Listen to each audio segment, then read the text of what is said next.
Stoke's 3-0 win against West Bromwich Albion kept them in the First Division, but sent Leeds down after 18 years. The phrase doing a Leeds has always been a bit harsh, since plenty of other clubs have been tossed into financial turmoil and down the leagues. It originated in the 2000s when a Peter Ridsdale endorsed demise sent Leeds into the third tier, but the 1980s were actually the worst time to be a Leeds United fan, as this video will attempt to prove.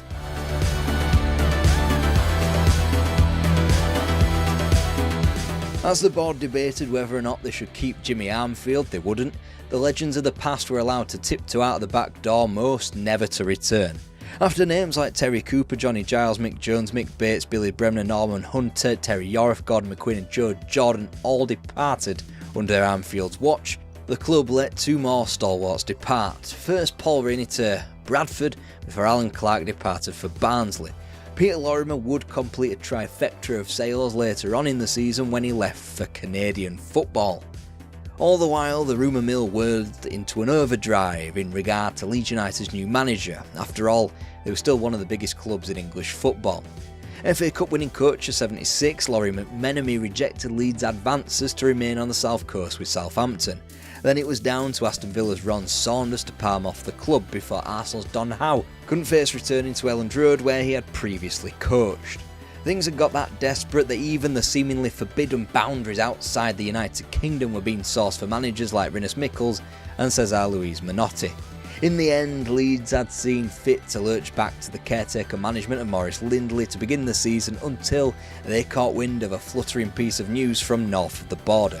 Jock Stein was available. The man who had built Celtic into an empire, made them the first British team to win the European Cup and won 9 league titles in a row. That Jock Stein. Celtic had botched his succession, naming Billy McNeil as his successor but failing to add Stein to the board, instead insulting the great man by having him run the club lottery like he's Dale Winton or something. Aged only 55 and not out of the management game yet, Manny Cousins hooked him in and Leeds were at the races ahead of the 78-79 season. After Lindley had taken the reins for a decent enough 2-2 draw at Highbury, there was a newfound sense of optimism with the legendary Scot in charge, perhaps one of the few British managers to be able to hold a candle to the great Don Revie. Turning inside Frank Gray, back for Ardiles, and a goal surely for Collinley. Leeds, good stop. Good build up by Leeds, Graham.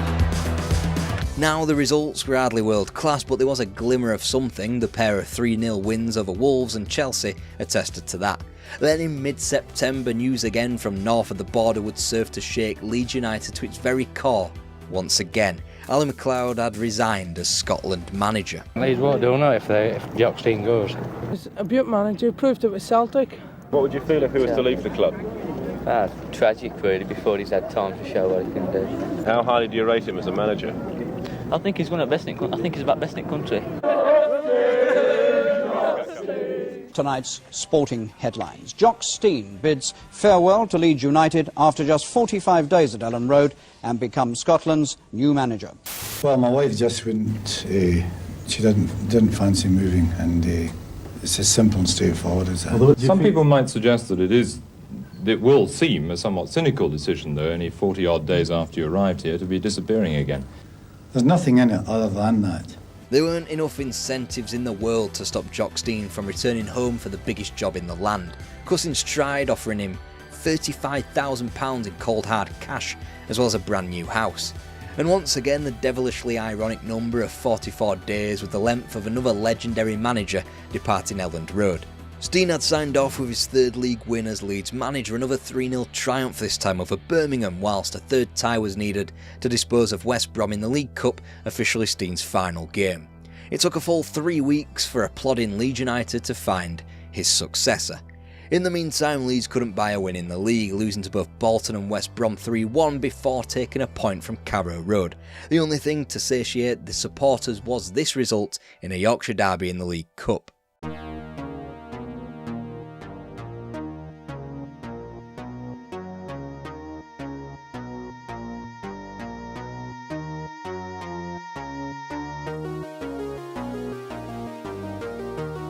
It papered over the cracks. The long wait to discover a new manager was enough to outrage the fans, but when the man now tasked to lead the club into a new decade was announced, they should have gone bananas.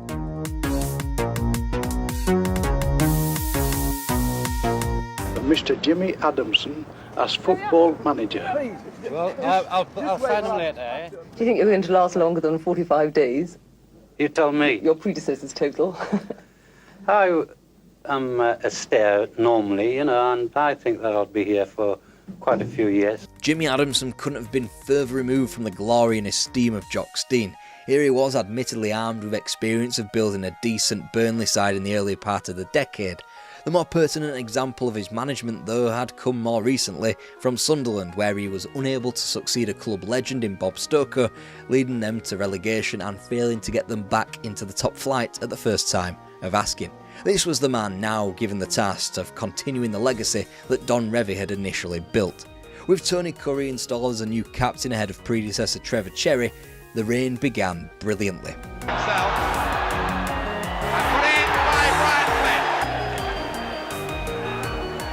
Going in, and the end unselfishly knocked it back. Now Eddie Gray, now Hankin. Going for it. Not only that, as we entered November, Adamson's new side were the first to take a point away from Anfield in the league all season, drawing 1-1. Yet more progress would be made in the League Cup via QPR, a one-time surprise title contender now back in their natural habitat as mid-table fodder. Mid-table would be a place Leeds quickly exited either side of the new year, as Adamson's Leeds got fit and firing almost immediately.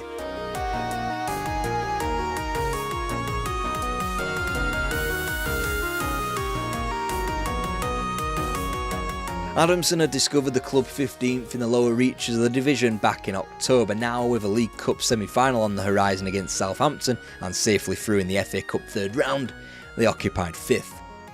It was only really the fact that they had played more matches than their closest rivals and the fact that they were probably going through a bit of a honeymoon period that kept them out of the title talk in '79. It handed them even more importance over to the 2 fixtures over Southampton in late January, where a League Cup finalist would be decided.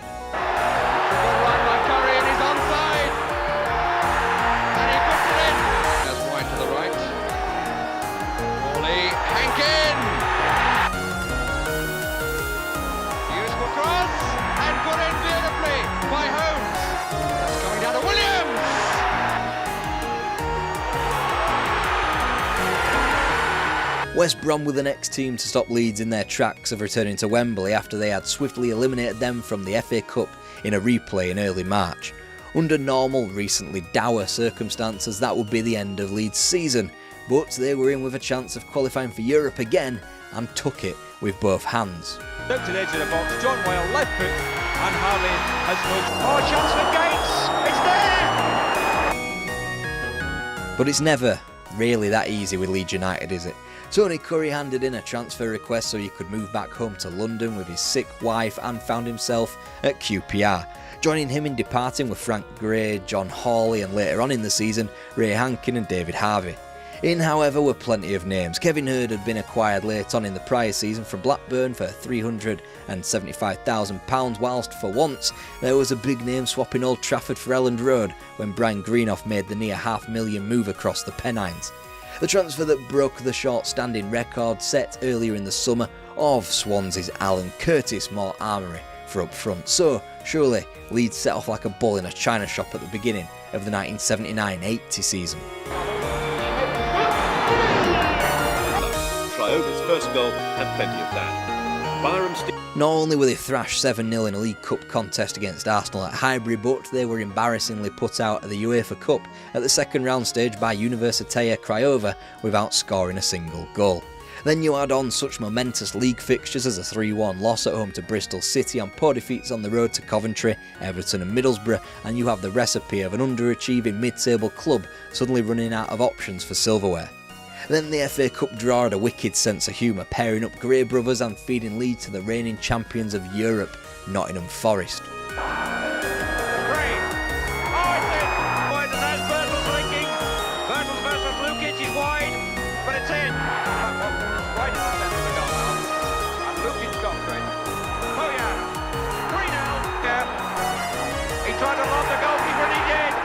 Leeds moped from 9th to 11th after their season was effectively ended prematurely.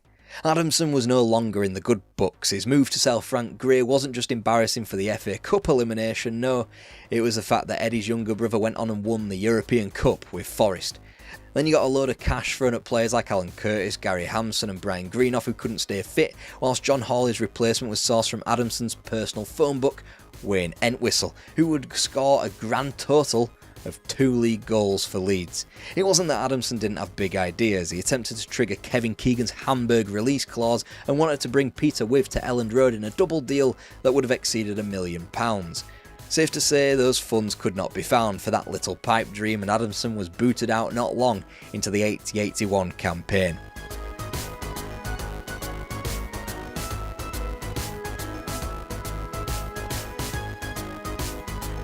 Adamson has been the victim of a cruel campaign by a section of the Leeds crowd, and after 12 months of speculation, he resigned today following a meeting with the board.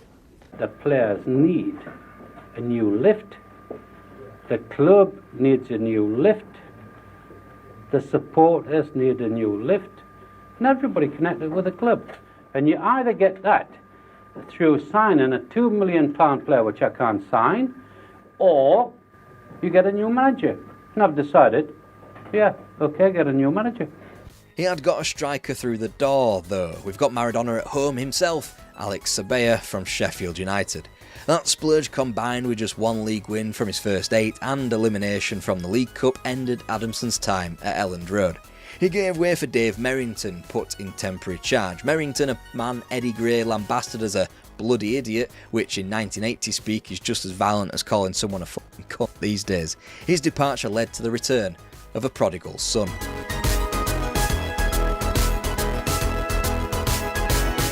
Leeds United needed a man of confidence, and Alan Clark was certainly that. A Revy disciple and, at the age of 34, the youngest manager in the First Division. Unlike Adamson, he had recent positive experience as a football manager too. He'd taken Barnsley up to the 3rd Division at the first time of asking. It was all very promising. Too promising, maybe. He announced that he would be a failure if he didn't take Leeds to a trophy within 3 years.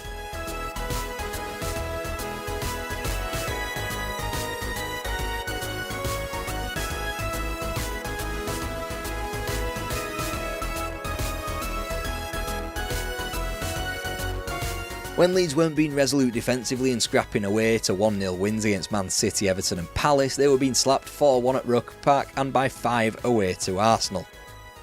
The approach to Christmas, promising enough. 3 more dour wins by the odd goal over Brighton, West Brom and champions of Europe, let's not forget Nottingham Forest. But the next defeat was never too far away at Main Road before Christmas and then at Highfield Road in an FA Cup 3rd round replay. Once again, a season at Elland Road was all but over with a January elimination from a cup competition. It was only a fine end to the season that had Leeds breathing sighs of relief.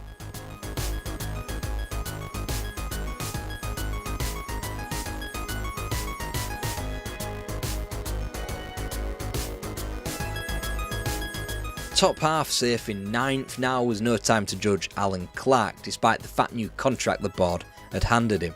If anything, it was an acceptable foundation to build upon. The summer's transfers were key to what Leeds would do next.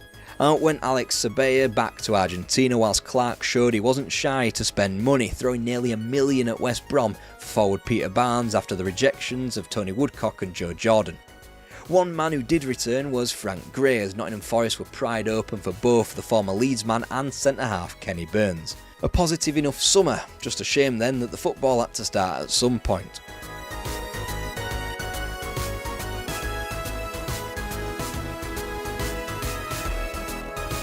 Each defeat seemed more cataclysmic than the last. Right from the off, shipping 5 at Swindon set the tone for the majority of the season.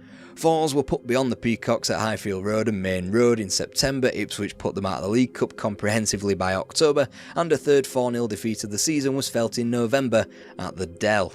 At least an FA Cup match was won this season, away to Wolves, only for a trip to White Hart Lane to end Leeds' hunt for silverware in January once again. That heartache coincided with Leeds thrashing out into relative safety of 15th in the league after a relative torrent of wins, 2 in 3, against Stoke and Swansea. Sure enough though, Leeds were plunged back into the danger of relegation after failing to win a single league game in February. In fact, when they had made their trip up to Roker Park on March 13th, they hadn't so much as scored in the league since January the 16th. That's 56 days and 6 matches ago. The solution was supposedly found in Frank Worthington, an ageing striker. His second match couldn't have gone much better, netting the winner away to Sunderland, a first league goal for the club in over 12 hours. But it wouldn't be remedied that easily. Leeds would win just 3 more matches between then and the final day of the season, a match that the Hawthorns now took on enormous importance. If Leeds won, they'd be clear of the drop. If not, they'd open themselves up to a potential Stoke City survival. A 2-0 defeat left Leeds vulnerable 2 days later. Leeds, having run out of games and holding just 1 more point than Stoke, knew they had to rely on the team that had just beaten them to guarantee their own safety. And because Leeds' poor goal-scored record, even a point would be enough for the Potters to survive. West Brom folded 3-0, Leeds were relegated, Alan Clark gone.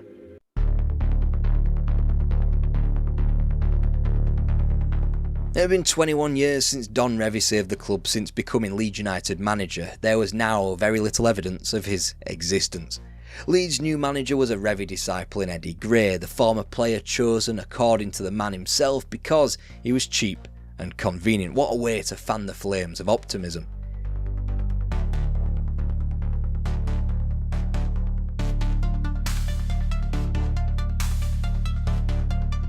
What's worse than being piss poor in the top flight? Yep, that's right, being mediocre and having to sell all your players in the second division.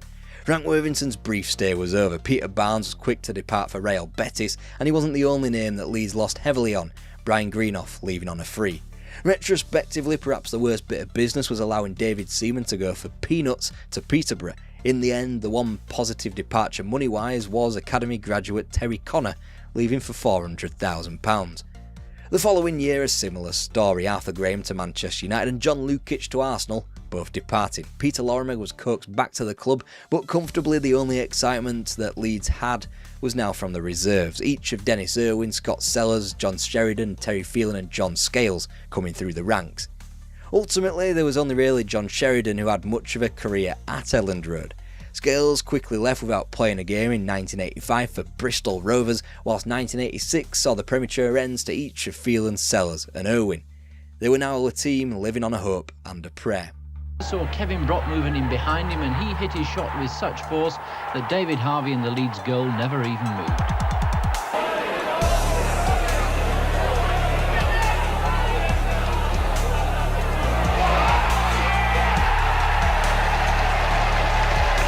It was only Peter Lorimer's reinsertion into the team midway through the 1983-84 campaign that drove them back into the top half, and whilst the subsequent campaign began brightly, 4 wins from 4, the club's inconsistencies quickly bled through into what was an 8th placed finish. Oh, it's got in! Briggs got there! Graham Sharp has taken the responsibility from the spot recently, and he's aiming for his 20th goal of the season, and he gets it. Eddie Gray remained hamstrung by club finances, shopping for Lemonade footballers in the hope they'd make champagne football. In advance of the 1985-86 campaign, Gray finally got Manny Cousins to open up his wallet and through the litany of decaying moths, found £250,000 to sign Ian Snowden from Doncaster. With Snowden, the continued maturing of Sheridan and the cheap signing of Ian Baird, Leeds were handed the tag as promotion favourites. By October, Eddie Gray was sacked.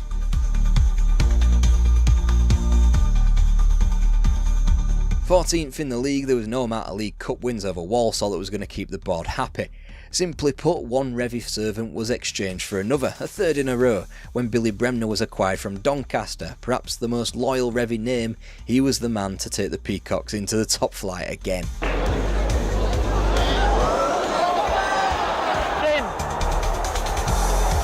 And it's a good goal from Snodin! 14th place was symbolic. It represented Leeds' worst finish since Revie's first full season in charge way back in the 1961-62 season. With the club now balancing the books desperately, funding their continued operation as a second-tier unit, through the sale of Elland Road, Billy Bremner simply needed to work as a manager just as he had done as a player. He oversaw the sale of the young talents nurtured through the reserves and, after experience at Doncaster, equipped the club with functional and steely qualities, and for the first time in so many years there appeared light at the end of the tunnel.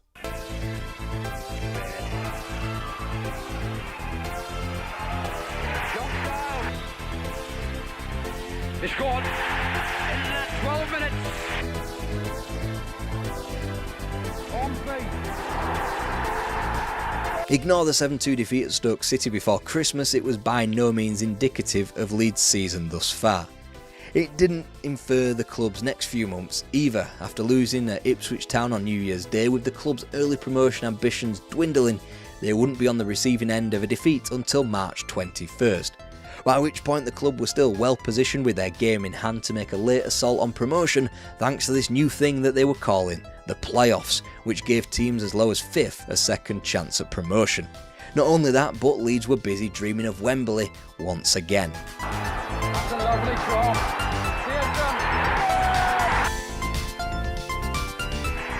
Good goal. One ready. There.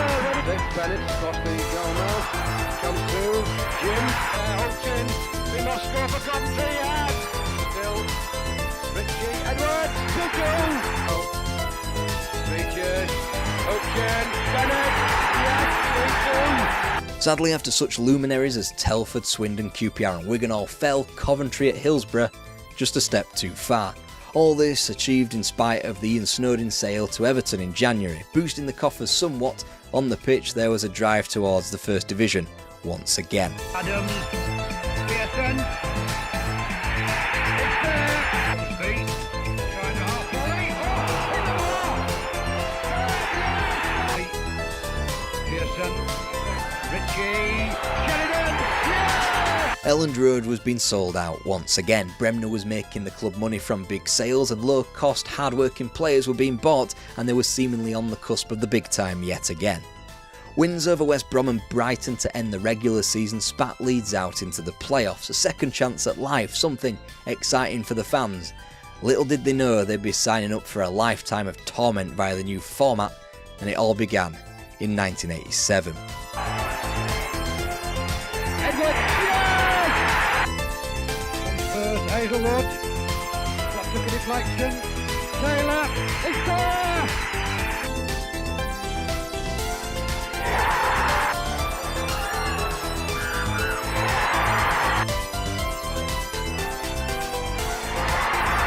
And with that one drawn-out tie, Charlton Athletic were in the First Division, Leeds United's wings effectively clipped. The recoil was massive. The 1987-88 season, despite selling and re-signing Ian Baird at a massive profit and being energised by the youthful reserve known as David Batty, was one of mid-table mediocrity, underscored with the tragedy of Don Revie's motor neuron disease diagnosis. The great man would eventually pass in May of 1989, by which time Leeds United were under new management following Bremner's sacking a full 8 months prior. The man to take his place, Howard Wilkinson, one that would deliver a return to the front line of English football.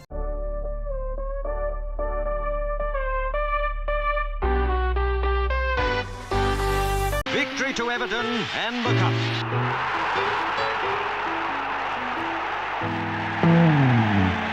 Everton were finally good again. They'd got themselves an ambitious chairman in John Moores, a capable manager in Harry Catterick, and these were the glory years at Goodison Park.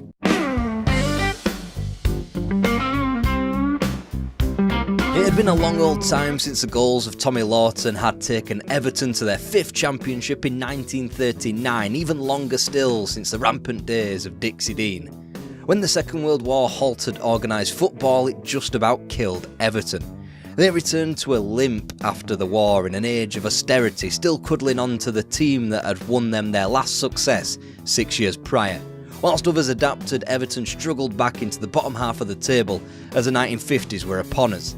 A brief moment in the sunlight was quickly quashed in the spring of 1950 when they were beaten by their foes across town in an FA Cup semi-final.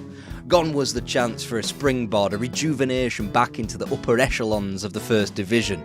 Here now was the fast-track demise back into the Second Division, confirmed by a 6-0 whitewash at Hillsborough on the final day of the 1950-51 campaign. The last time Everton fell through the trapdoor, they returned instantly. Then again, that was 1930 and Goodison Park still bore witness to Dixie Dean. Now, under the management of Cliff Britton, it took until their third attempt to return to the top flight, promoted as runners-up after a 4-0 triumph at Oldham. A return to the First Division didn't signal an automatic return to the heady days of the 20s and 30s. The goals of Dave Hickson and John Willie Parker dried up. Britton departed after 2 mediocre seasons in 1956, and his successor Ian Buchan couldn't cobble together much better, following up on 11th and 15th places with more of the same. Former Manchester United stalwart Johnny Carey was appointed in the early knock-ins of the 58-59 campaign and, for the first 2 seasons, wasn't able to drag Everton out of their funk. There was promising talent in Brians LeBone and Harris, as well as Derek Temple and Bobby Collins. The club seemed to be on the right track, at least.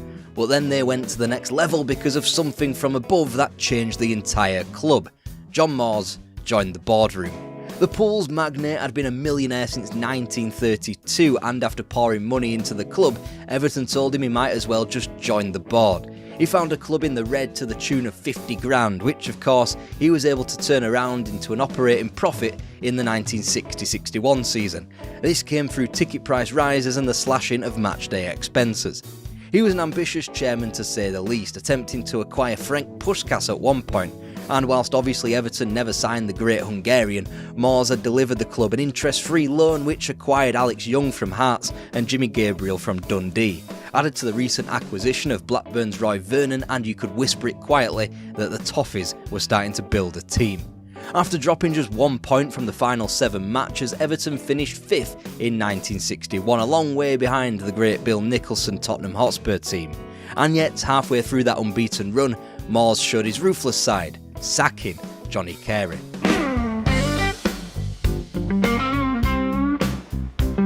On the eve of a 5-1 thrashing of Cardiff City, John Moores and Johnny Carey were embroiled in a long taxi ride conversation that ended in the Irishman's sacking. Harry Catterick was his successor. The new manager was a former player at Goodison Park, but ultimately was born into the wrong time and had to wait almost a decade for his senior debut owing to war. In his decade of managerial experience, he had already shown enough nous to say that Moores had ambition that extended to that appointment as well. After pottering around in the 3rd Division North with Crewe Alexandra and Rochdale, Catterick's big break came with the 2nd-tier Sheffield Wednesday. He returned the Owls to the top tier, had taken the club to a cup semi-final before launching a miraculous title bid in 1961 before he returned to Everton. The club weren't about to stop there. Billy Bingham was prized from Luton before Gordon West and Dennis Stevens' recruitment in the 1961-62 campaign. Whilst this kind of activity prompted the nickname the Mersey Millionaires, they had never gone into the market with a big splurge like Spurs' purchase of Jimmy Greaves or Manchester United's signing of Dennis Law. Everton's team did come to £300,000, which wasn't even the most in the league thanks to the money spent by Spurs. Meanwhile, Manchester United understandably needed to throw money around to rebuild after the Munich air disaster. And yet Catterick remained resolute in his beliefs money would be spent on experience as opposed to using the youth team that had reached the 1961 Youth Cup final. Also, he remained wedded to the WM tactic as Brazil tried their hardest to persuade English club teams the ways of the 4-2-4 after they had successfully retained the World Cup in 1962. Nonetheless, he'd inherited a team of defensive steel. Down the right, Dennis Stevens and Jimmy Gabriel combined, which left no room for Bobby Collins, who Catterick erroneously believed was over the hill. He'd moved to Leeds and was a driving force in their promotion. Down the left, Catterick would have problems with few real options until midway through the 1962-63 season when he acquired Tony Kay from Sheffield Wednesday. Whilst the Jekyll and Hyde nature of Everton was obvious in the 61-62 campaign, as they jumped from home victory against teams like Chelsea, they were left wanting on the road against top teams like Spurs in the league and Burnley in the FA Cup. Come the opening day of the 1962-63 season, Catterick's side would receive an immediate acid test when they travelled east to Turf Moor to meet a recent champion in Burnley. 10 minutes in, Everton a goal down there looked to have been a repeat of the limp cup performance of months prior until Roy Vernon quickly equalised and the pair of Billy Bingham and Alex Young rang in second half goals. Second favourites for the title, Everton reaffirmed that status with a quick-fire double over Matt Busby's Manchester United and a 4-1 triumph over Sheffield Wednesday, which was wedged in between. That game saw the club debut of Johnny Morrissey, who had been poached from Liverpool across town. The Toffees remained perfect in front of their own fans at the start of September, sticking 3 beyond both Leyton Orient and Leicester City, but when they travelled away and pertinently down to the capital, they came unstuck. Dispatched by both Fulham and Orient, the latter of which who were now coached by former Blue Johnny Carey. Liverpool should have represented a chance for Everton to go top of the table again, but it was a frustrating draw, just like the ones felt at home to Villa and away at Main Road that plagued the Toffees' early stages of the season. Everton continued to take names though when they were on form. They put 4 goals beyond West Brom, smashed reigning champions Ipswich 3-1 and continued their goal-scoring streak at home to Blackpool and at Nottingham Forest. However, the best performance and result was reserved for when the BBC cameras turned up to Molineux to broadcast highlights from the top-of-the-table clash between Wolves and Everton. Morrissey with a cross, comes to Bingham, Bingham must score, and it's there. Beautiful body swell. Bernard, a lovely ball indeed through to Young. Young with a shot, it's a goal! Oh, a great goal! 7 points separated the pair going into mid-November, and even Spurs and Burnley trailed Harry Catterick's side. That was until Blackburn took the scalp of the Toffees. Nonetheless, Everton finished 1962 unbeaten, defeating Sheffield United whilst getting invaluable draws in tough places like White Hart Lane and Hillsborough before the Big Freeze decimated the fixture list. During the league postponements, Everton were able to get FA Cup games on at Barnsley and Swindon on precarious surfaces. Unlike in Europe, where the Toffees came unstuck against Dunfermline at the first hurdle, Everton did participate in the FA Cup come the spring, but were eliminated by West Ham. It quickly extinguished the double winning hopes of Everton. They returned slowly to league action after the elongated postponements, going down at Filbert Street before a worthwhile point was taken from Wolves' visit of Goodison Park. The ranks were bolstered by the signings of Tony Kay and Alex Scott upon the league's resumption, but it was Alex Young firing on all cylinders with the advent of March, as he netted in wins against each of Forest, Ipswich and Man City. Whilst the Blues were third, 2 games in hand on both Spurs and Leicester left things very much in Everton's hands in advance of Easter. Before they could get to the chocolate egg holiday, Everton returned to away woes against mid-table stragglers. First, Arsenal dispatched them 4-3 in a big help to their North London neighbours, while Sheffield United grabbed a late win 4 days later. The Toffees could no longer afford any further mistakes. They were 6 points back on league leaders Spurs with a couple of games in hand and a big red marker ringed around the date April 20th, Spurs' visit of Goodison Park. It was the only member of the top 5 that the Blues had left to play. Easter was usually a defining moment in any title race at this time, but before they could get there, a chance to make some ground up on Spurs. Everton had dispatched of Aston Villa comfortably before flaking out on 2 goalless draws against Blackburn and Liverpool, all the while Spurs went down at Hillsborough. Meanwhile, Leicester's 5 points from wins over Leyton Orient and Manchester City before a draw against Blackpool left them top of the table going into Easter, having played a game more. Everton were still third and would remain third, despite picking 5 points up from 3 games against Blackpool and Birmingham. Spurs' 7-2 thrashing of Liverpool kept them wedged in second, as the pair were locked on 50 points apiece ahead of the London club's visit to Goodison. Given Leicester's draw at home to Wolves on April the 20th, whoever won the top-of-the-table clash at Goodison would be joint top heading in to a crucial couple of days. A crucial couple of days where Leicester lost the FA Cup final and Spurs progressed through to the Cup Winners' Cup final. Whilst they were both busy doing that, Everton had got 5 more valuable points from 3 league fixtures. Leicester, with 4 away games remaining, would lose the lot, blinded by Wembley, ensuring they finished 4th in a 3-horse race. Meanwhile, Spurs would keep the heat on. They beat Sheffield United at home, just as Everton dispatched of Bolton by a single goal. The Blues led the league by 3 points, having played a game more than Spurs, and the permutations were simple: beat West Brom and Fulham and become champions. Scheduling prevented a final day showdown, as Spurs wouldn't play before Everton's final game of the season, allowing 4 goals to be ran in at the Hawthorns and less pressure on their final match. Mid-table Fulham at home, 2 points stood between Everton and another championship. In the end, Everton demolished them. Within 8 minutes they were 2 up, and by the end of the afternoon the 4-1 win hadn't mattered much anyway, since Spurs packed in their title aspirations with a loss against Manchester City. Spurs might well have been the first English winners in European competition, but Everton were champions of England once again.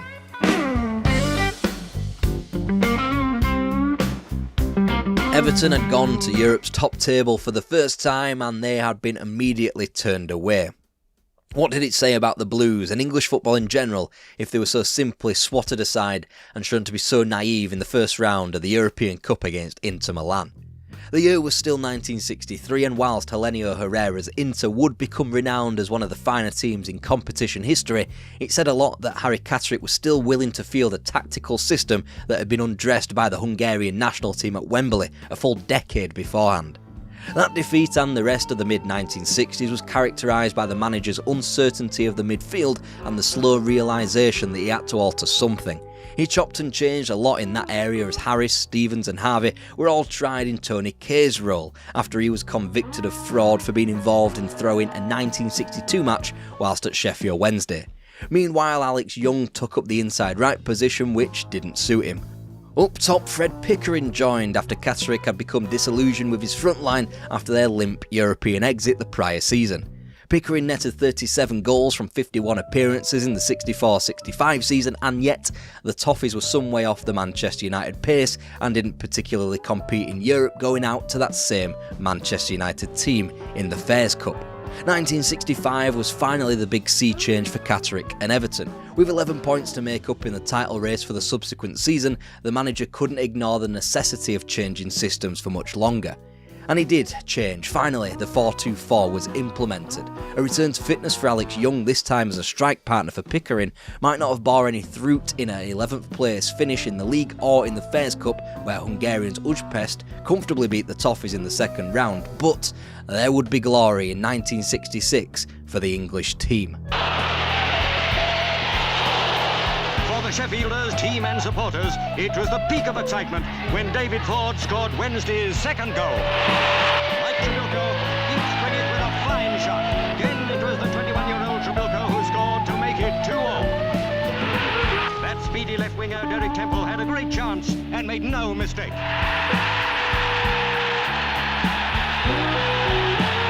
Everton and Harry Catterick were imbued by the Cup triumph just as the rest of the nation after the World Cup that summer. The Toffees still hadn't been shy in bringing players in through the door and could boast now World Cup winners Ray Wilson and Alan Ball.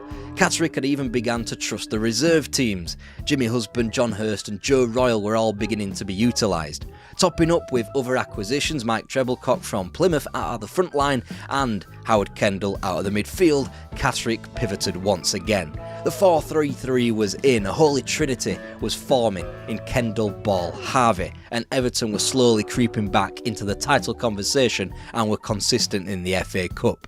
The 6th of 1967 became 5th a year later before they were the third wheel in the title race behind champions Leeds and Liverpool in 1969. And even though Everton were a non-starter in the League Cup and upon their return to Europe against Real Zaragoza in the Cup Winners' Cup, the FA Cup meant solace and a date with Wembley in May 1968. Hurst never far away from him. It's Fraser and Albion piling the pressure on Everton now. This is Astle.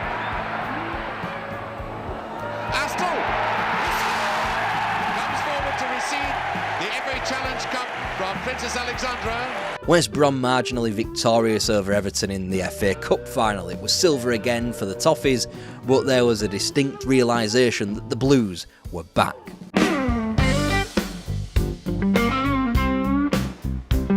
Football was very different by the end of the 1960s. The maximum wage had long been abolished, which led to a long telegraphed removal of Alex Young from the squad after the 60s was blackened by the players' demands for higher wages. Either way, both his and fellow striker Fred Pickering's departure wouldn't be keenly felt thanks to Joe Royle's emergence from the reserves. It was another sea change by Catterick. He began to trust in his youth, from trusting none of the 1961 FA Youth Cup finalists to giving prominent roles to Jimmy Husband and John Hurst, who won the same competition 4 years later. The latest tactical shift had gotten the best out of Johnny Morrissey, who finally solved the club's left-sided problem ahead of the 1969-70 campaign. Behind him, the departure of Ray Wilson would be soothed by the mid-season acquisition of Keith Newton at left-back. Meanwhile, Brian LeBone's postponing of his retirement beyond a shock announcement in 1967 kept the defence sealed shut. And naturally implementing a midfield three allowed the holy trinity of Kendall, Harvey and Ball to work as a trio seamlessly as they all entered entered their peak. They were what you call the engine room, with all three able to tirelessly track back as well as attack. If the club had played their most attractive football in the first half of the 1968-69 season, they played their most successful football in the first half of the subsequent campaign. The Toffees were given one hell of a baptism into the season, facing Arsenal, Manchester United twice, Manchester City and Leeds United all in the space of the first 7 matches. They would drop just 1 point away at Main Road before finally a blip of a defeat away to Brian Clough's Derby County. A blip because Everton dropped only a further point from their next 10 matches afterwards. They were insatiable, only held at Sellers Park on October the 8th. From Joe Royle's hat-trick at home to Southampton to a 6-goal haul at home to Stoke, the Toffees could not be stopped. This was Harry Catterick at peak power, working under a 7-year contract and, after 2 changes of chairmanship, a new boss. He had complete control of the situation and his team looked all set to obliterate the points record set by Bill Nicholson's Spurs in 1962 and Don Revie's Leeds 7 years later. They led the league by a full 8 points after just 18 matches, and the subsequent wobble, defeats to West Brom and Liverpool with a draw at Stamford Bridge in between, was manageable and was only allowed thanks to a bit of an injury crisis at the club. With their lead whittled down at the top, Everton took to grinding out the festive fixtures, all won by a goal to nothing at Upton Park and at home to top sides in Derby and Man City. Topped by 3 points with a trip to Elland Road to come between Christmas and New Year, a win and the title race might just be over already. Moneyman Jones! A goal! Yes! Up goes Jones! A goal! Royal! Whittle! He scored! After another defeat at the Dell 3 weeks later, it appeared as though we had a title race on our hands once again. 1970 was opened with an early elimination from the FA Cup at the hands of Sheffield United. Now with just the league to focus on and the FA brainchild that the season must be wrapped up in mid-April, the campaigns of Leeds United and Everton took on very different angles. Leeds run for a treble. They progressed past Swansea, Sutton, Mansfield and Swindon in the Cup in the first weeks of 1970 and welcomed the European Cup back with open arms in the first week of March. Everton meanwhile had 14 league matches and they went and drew 4 of their next 5 to make an already hotly tipped Leeds massive favourites. As Leeds prepared to jet off to Liège in the quarter-final of one competition and traipse down to the southern part of their county to meet Manchester United in the semis of another, Everton were 2 points off the pace with a game in hand. It was now a 2-horse race. Slowly but surely Everton got their players back and their form followed them. Joe Royle was back on the score sheet, Colin Harvey back into the squad after a mysterious eye condition, and Alan Ball returned after a 3-game ban for collecting far too many yellow cards. It's no coincidence that the Everton title machine spluttered back into life thereafter. Champions of the past were beaten in Burnley and Spurs twice, meanwhile Leeds had only made it into league action once in a draw to Liverpool. Their triumph over Standard Liège kept their schedule busy, as did their FA Cup semi-final with Manchester United. Their initial tie at Hillsborough had been drawn. 7 days later, a rarity as both title rivals took to the First Division field simultaneously. Both won, Leeds limply over Wolves and Everton more impressively over their Merseyside rivals Liverpool. It kept the Toffees at the top by 3 points, having played a game more. If there was a defining week, it was the one that built to Easter.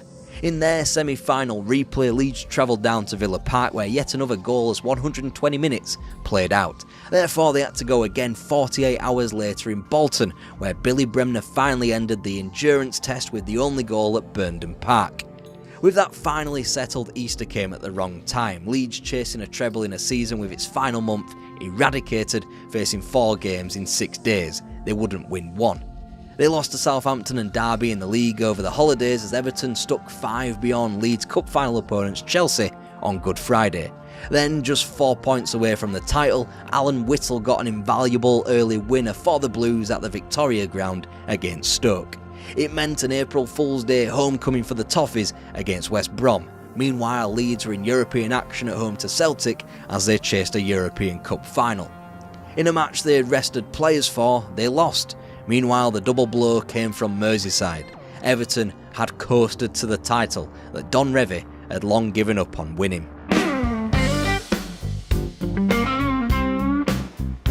It was a successful time, overshadowed no matter which way you turned.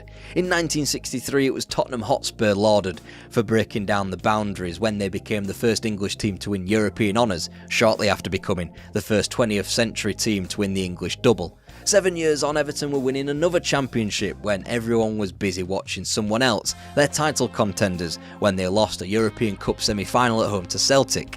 Therefore it's a legacy underneath the shadow of other stories.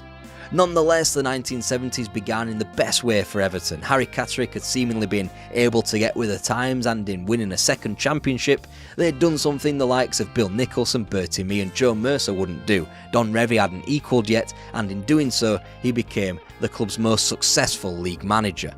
Whilst Bill Shankly and Matt Busby were able to win more leagues and win for longer, Catterick was unable to delegate like they were. Busby was a tracksuit manager, Shankly the club manager, and Catterick wanted to do everything all at once. Especially by the mid-1970s, that was no longer feasible.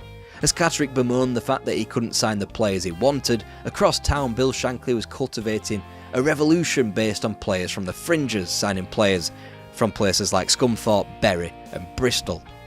The pressures of the modern game, combined with personally overseeing each and every scouting mission, saw to Catterick's early demise, not from the sport but almost from life itself. And whilst Catterick's falling out and subsequent shock sale of Alan Ball to Arsenal in 1971 hardly helped, the manager's deteriorating health started with their European Cup exit to Panathinaikos in 1971.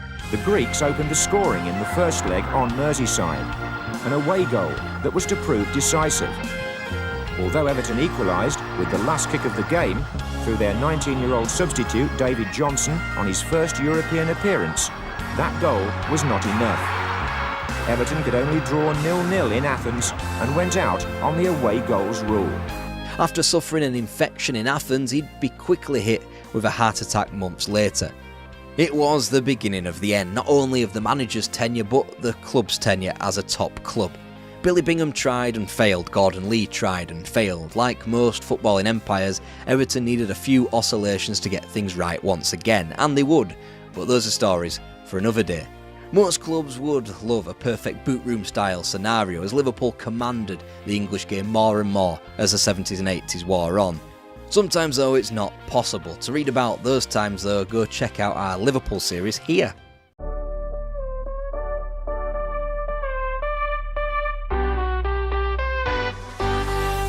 It had been a long time since Chelsea had won their only trophy, the 1955 First Division League Championship. It was about time they got back into the conversation. This is Chelsea and their first golden age. Chelsea have won the cup. Chelsea have won the European Cup Winners' Cup for the first time in the club's history, and Chelsea fans, please onto the pitch.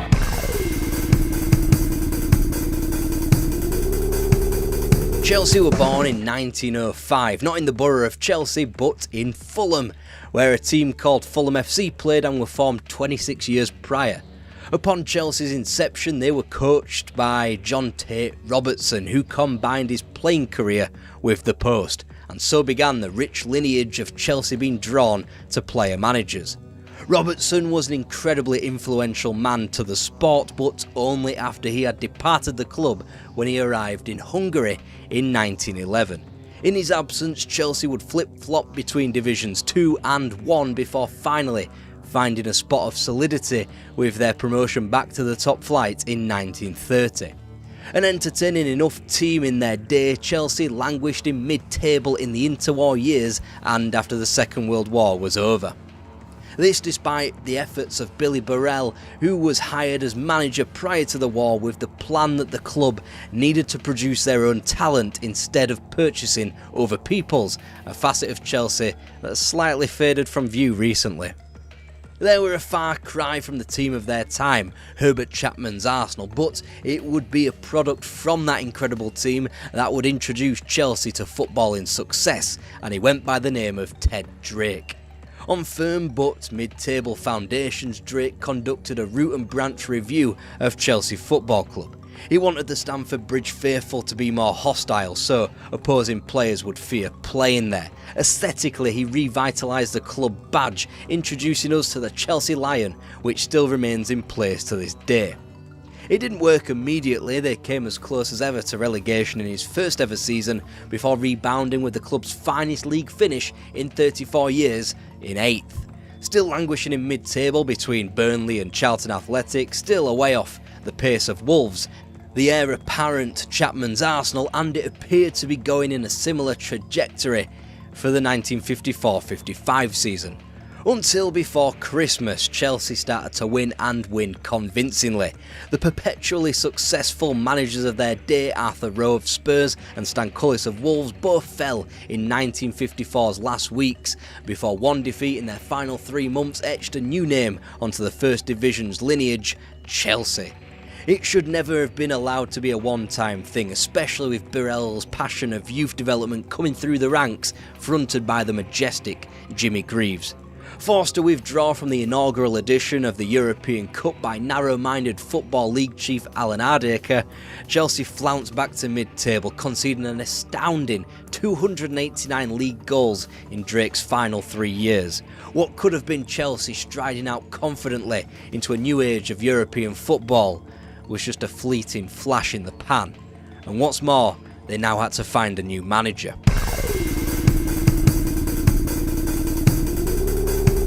Tommy Docherty was brought to London by Arsenal in what was a dreadful time during their club's history. After being pimped out to British clubs all over 1961, Docherty stipulated that he wouldn't leave the capital, hence a player-coach role under Ted Drake across town at Stamford Bridge. He'd turn out just 4 times for the Blues, but would take on extreme importance and responsibility as autumn 1961 came around in what had become rapidly a disastrous campaign. Chelsea had sold Jimmy Greaves, were bottom in the league and were relying on youngster Bobby Tamblyn, another product of Billy Burrell's academy plans, to drag them out of the mess. Unable to steer them clear of the drop, Docherty's Chelsea finished rock bottom on 28 points in a campaign where even Fulham managed to stay up by the skin of their teeth. The Blues would be back, and quite quickly too. With the signing of Frank Upton from Derby County and the increased importance of his centre-half partner John Mortimer, Chelsea posted the meanest defensive numbers in the second division. They went up ahead of Sunderland on goal average in a campaign elongated by the big freeze of '63. It wouldn't be the last time that Tommy Docherty would foster big club optimism after promotion back to the big time.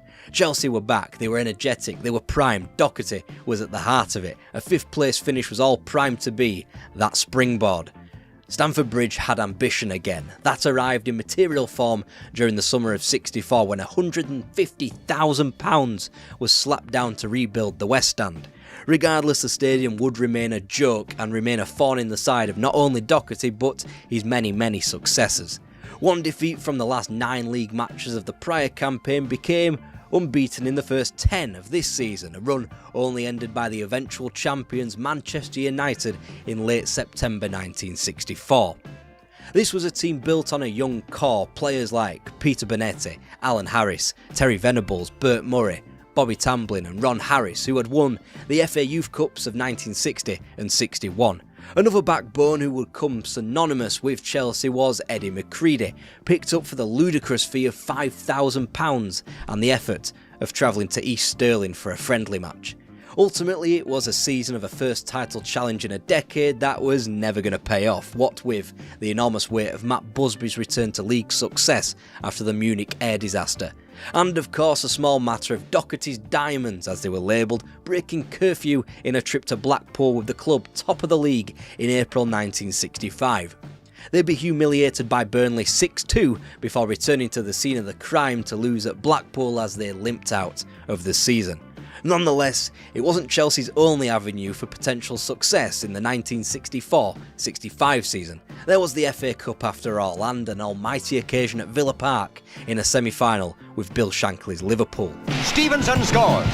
Liverpool win 2-0. Alright, but that was wedged in between 2 legs of the League Cup final, and Chelsea were favourites against the '63 FA Cup finalists of Leicester City. And finally, silverware again. Chelsea were good, but the problem was they knew it. They liked the smell of their own farts a bit too much, and their overindulgent football combined with football on 3 fronts led to a season of malaise thereafter.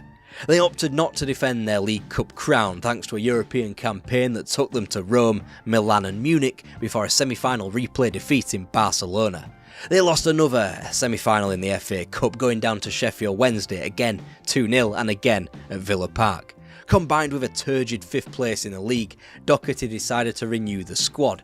Terry Venables was the highest profile victim, out of the squad and sold to Spurs to make room for Charlie Cook from Dundee. That summer, chairman Joe Mears died of a heart attack in Oslo, ensuring that the club was, for the first time, out of the Mears name as change enveloped Chelsea both on and off the pitch. And the 67 vintage of Chelsea were everything that you wanted in a team. Again, they started the league season 10 unbeaten. John Hollins, Marvin Hinton and Tommy Baldwin had all become important cogs in the team. So too Peter Osgood, and it was a League Cup match against Blackpool in October in which the whole season turned. A game drawn 1-1 rendered meaningless when Osgood broke his leg. They'd lose the replay end 1966 winless in 8 as they were removed from the top of the tree and plummeted down into 5th place, just in time for the FA Cup to kick in. Huddersfield Town and, after a replay, Brighton fell before both Steel City clubs were vanquished in order to confirm another Villa Park semi-final, this time against Leeds. A rare goal from transfer flop Tony Hateley took Chelsea to Wembley for their first major cup final, where they'd meet Tottenham Hotspur, ever so slightly removed from their pomp at the start of the 60s to render the 1967 FA Cup final a toss of the coin affair. Robertson was perfect for the rebound. From Robertson's header, Frank Saul shot into the net. What a goal. Boyle centred, Tambling headed in. Cup winners' medals were waiting up there for Tottenham Hotspur. And once again, the last hurdle had proved too much for Chelsea.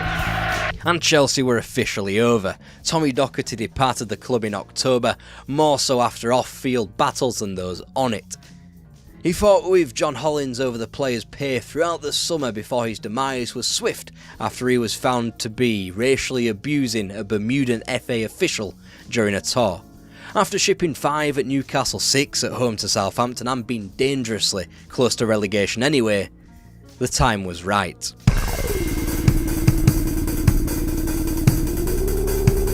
A transition fell to Old Trafford basically 10 years to the day in the future.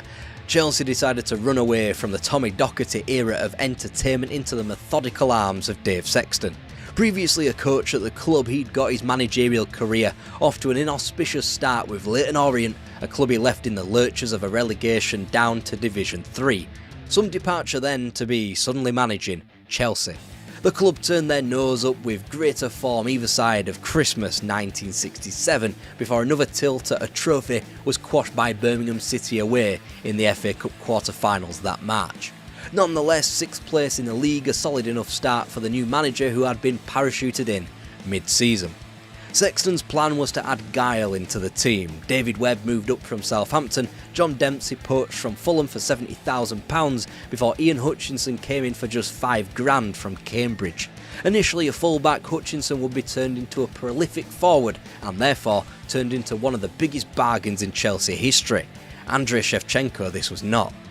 His first full season was characteristic of the man really, a crushingly sensible improvement of 2 points and 1 place, combined with another cup quarter-final falter into another Midlands opposition.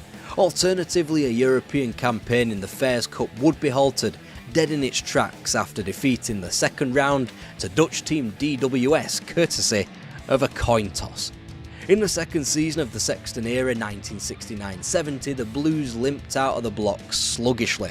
If they weren't being unnecessarily held to teams of the calibre of Southampton, Crystal Palace, Wolves and Sunderland, they were getting beaten away at Anfield, Upton Park and Elland Road. A glut of injuries necessitated Ian Hutchinson's move to centre forward for an elongated spell in the squad, and after yet another match was thrown in at home to Brian Clough's Derby County that October, Chelsea could now start to improve. Peter Osgood was moved from midfield and joined Hutchinson in attack.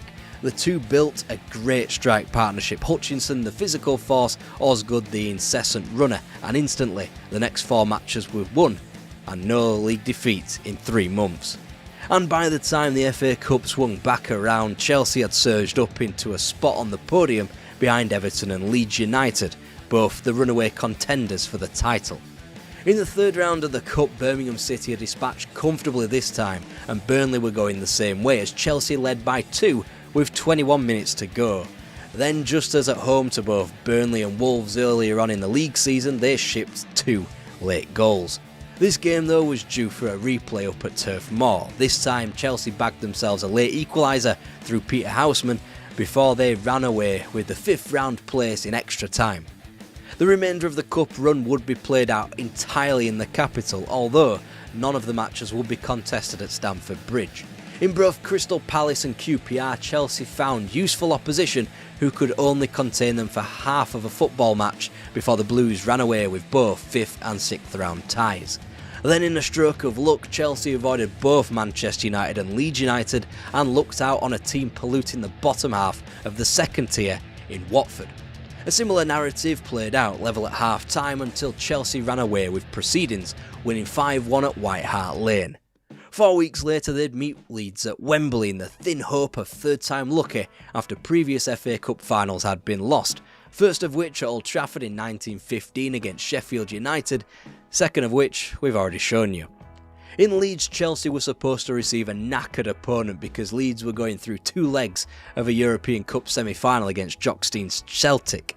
Then again, thanks to the FA, everyone was knackered because the season had been condensed to allow for preparations ahead of the World Cup in Mexico. Whilst Leeds were stumbling over the finish line as part of an attempt to treble, Chelsea sat a place behind them, ambling through meaningless games with no chance of catching them or the eventual champions, Harry Catterick's Everton. Chelsea had to make do without Alan Hudson in midfield, meaning Tommy Baldwin would be utilised out of position.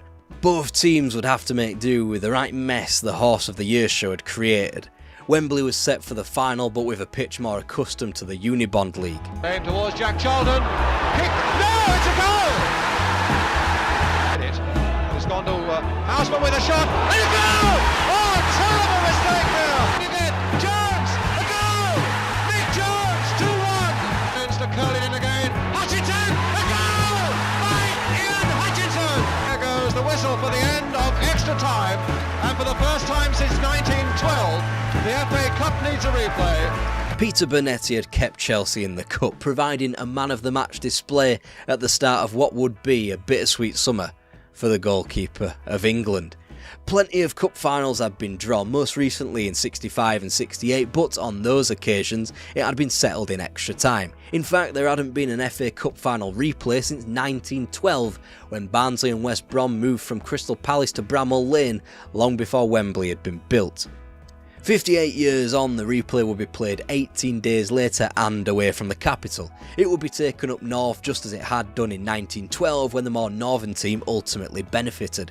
Now Chelsea had to traipse up to Old Trafford for the replay to meet quite possibly the greatest team in England at the time. The only thing on their side was that the playing surface wouldn't be as much of a mud bath. And he's still going on for Jones to go! And there's the ball coming in, that's good! A wonderful goal! Leeds box again, just to see what that might produce. It's a good long one. Long run again towards David Webb! And Chelsea are in the lead! For the long throw of Ian Hutchinson. Just listen to the reception they're getting from those Chelsea fans. Eddie Gray, who gave Chelsea defenders the runaround at Wembley, was nullified this time by Ron Harris in a match which would become famous for 2 things. It was broadcast to almost 30 million people in Britain, and it was a nasty game by modern standards would have seen half the field sent off. It was Leeds after all. Come the 1970-71 campaign, Ian Hutchinson essentially carried his glut of form into this season, netting in the Charity Shield defeat to league champions Everton.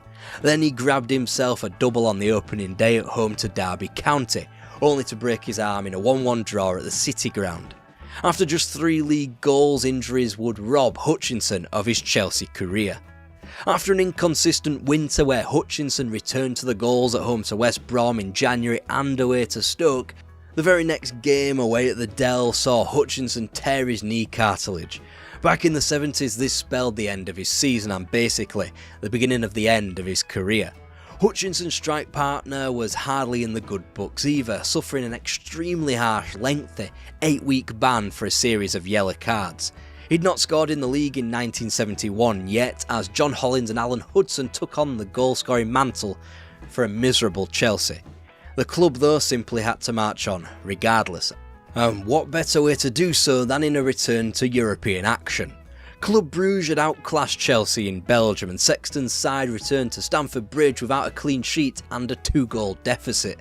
That depression continued through a losing trip to White Hart Lane and a mind-bogglingly bad goalless draw at home to Huddersfield Town a week later.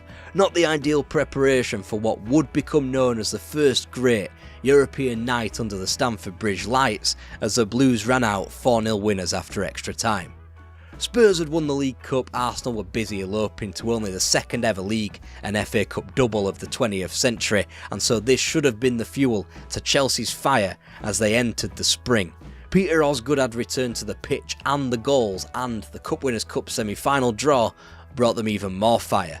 They'd be met with some familiar foes, Manchester City.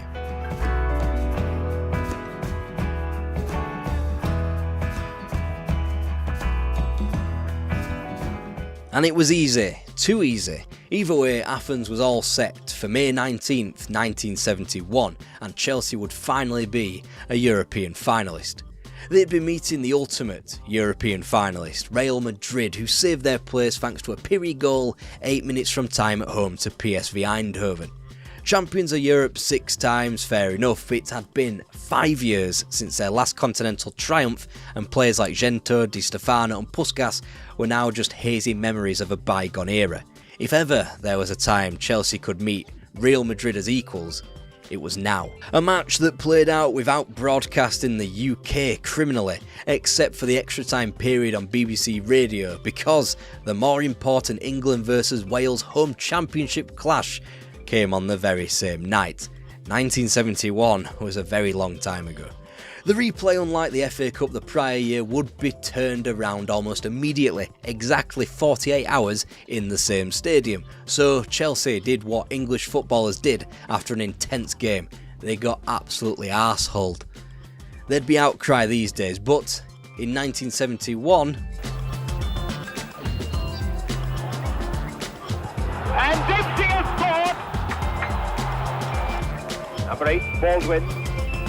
Osgood. And he scored! Osgood has done it! It's over! The whistle has gone! Chelsea have won the European Cup Winners' Cup for the first time in the club's history, and Chelsea fans race onto the pitch. England was conquered, partially, and now Europe was conquered, again, partially, not in the top competition. But Chelsea were here, the 1970s were in full swing, and seemingly nothing could stop them from being a force in England and on the continent.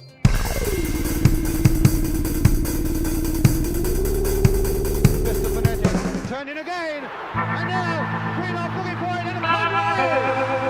Delicate chip there, a deep one towards Richie, not it down again, and a good save, and he's Stoke have won, to the delight of their bench and their supporters. The decline set in with the League Cup final defeat to Stoke, Chelsea's last major cup final for 22 years. In the post-season, Chelsea's oncoming demise was telegraphed by the demolition of the East Stand. Now Stamford Bridge had become a building site. It truly was a scruffy stadium, far cry from all the pomp of the King's Road. Now you could see a graveyard beyond the foundations of the old stand, a sign of things to come. The subsequent season began well, but an autumn days fell into a shock exit from the League Cup semi-finals to Norwich City. Nor could they stop Arsenal's charge to a third successive FA Cup final as the Gunners shot Chelsea down after a replay in the quarter-final. 12th became 17th in the league, and after no joy in the Cups and a player revolt, Dave Sexton was gone.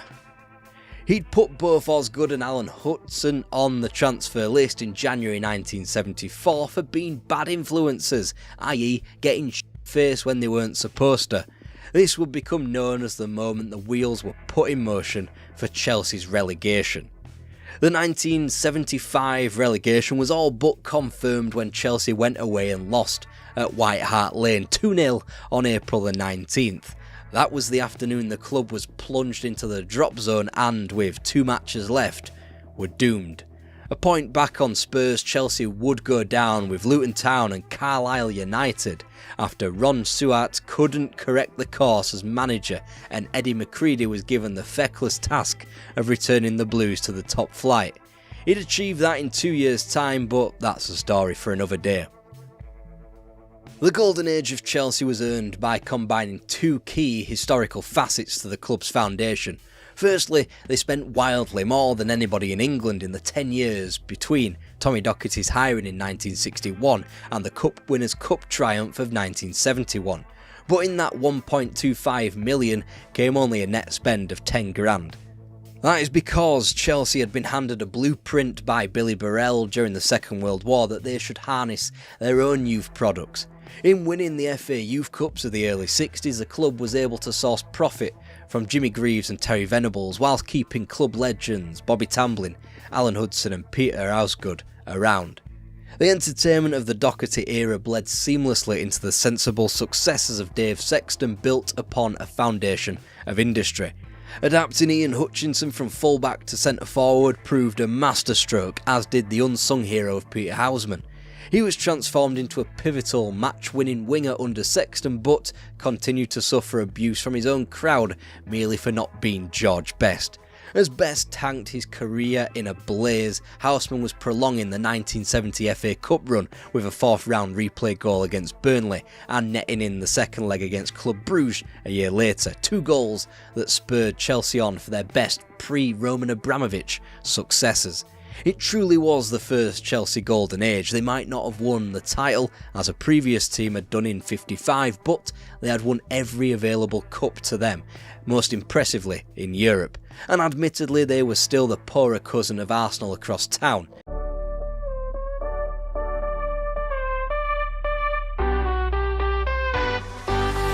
Brian Clough was just a whippersnapper in football management terms, coming out of his first job at Hartlepool's. Derby County were just simply Football League furniture, going nowhere fast. This is how Clough built Derby.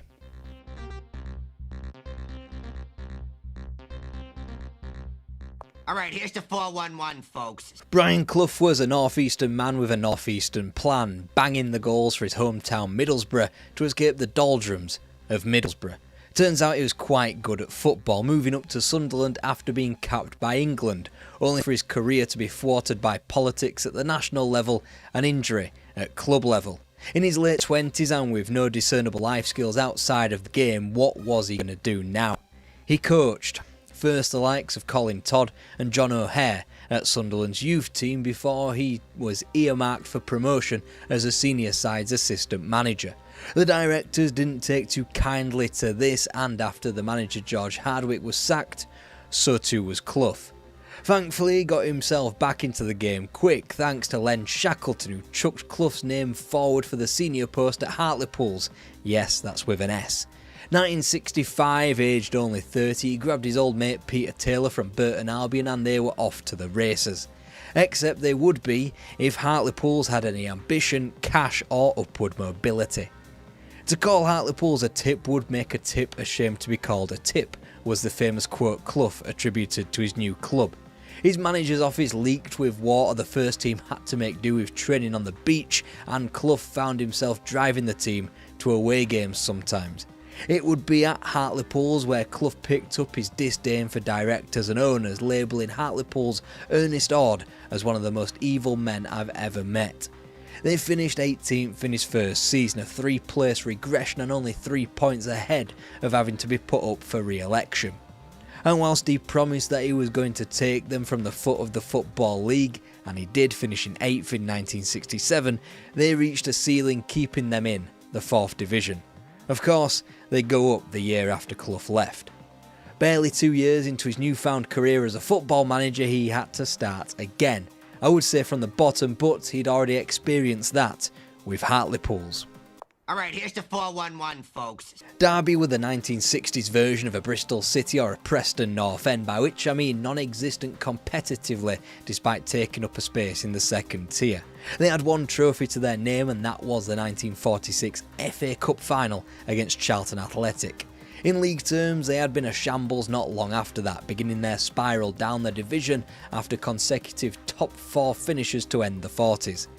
Confirmation that everybody else had caught up to them after the Second World War could be found in the later weeks of the 52-53 campaign as they cut themselves adrift at the bottom of Division 1. The slide did not stop there, demoted again 2 years later to the 3rd Division North. But since 1957 they had aggressively been average, kicking up a stink in the 2nd tier. In their relative pomp they could command an 8th or maybe even 7th place finish if they were being ambitious, but it was usually just mid-table mundanity. That was before Brian Clough turned up.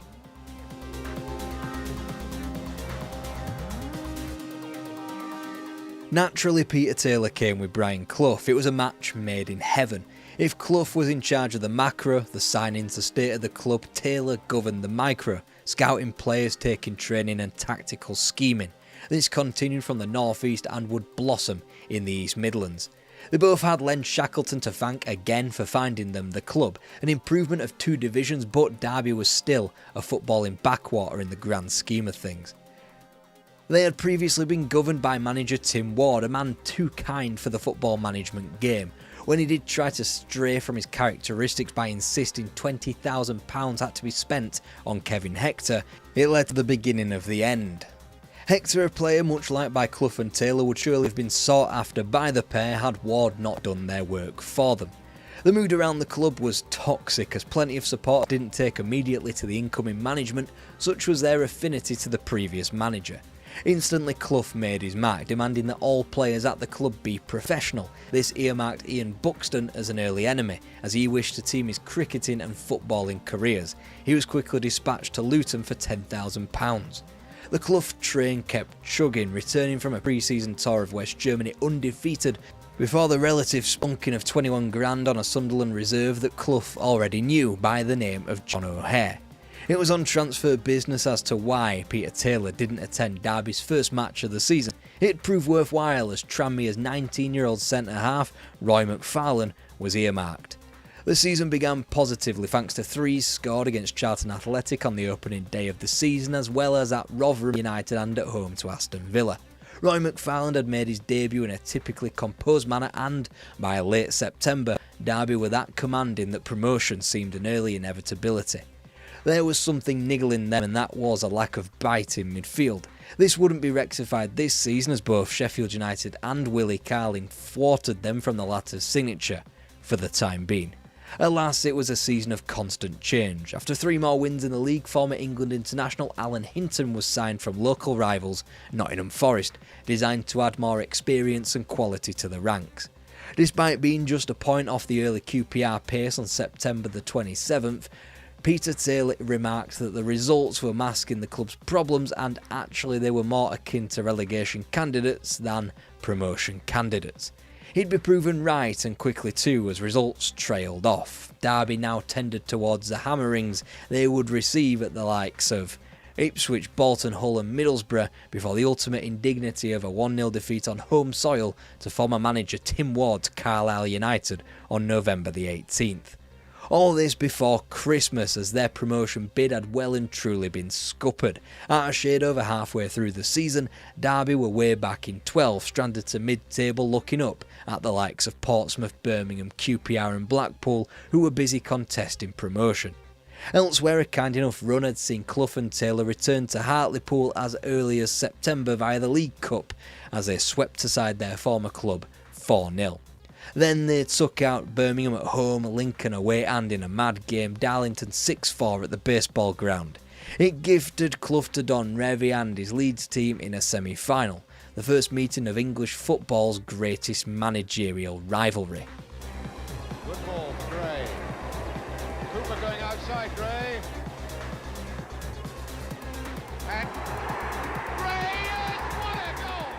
Ultimately, after being dispatched 4-2 on aggregate, league results would taper off dramatically, with only 3 wins after their elimination from the competition.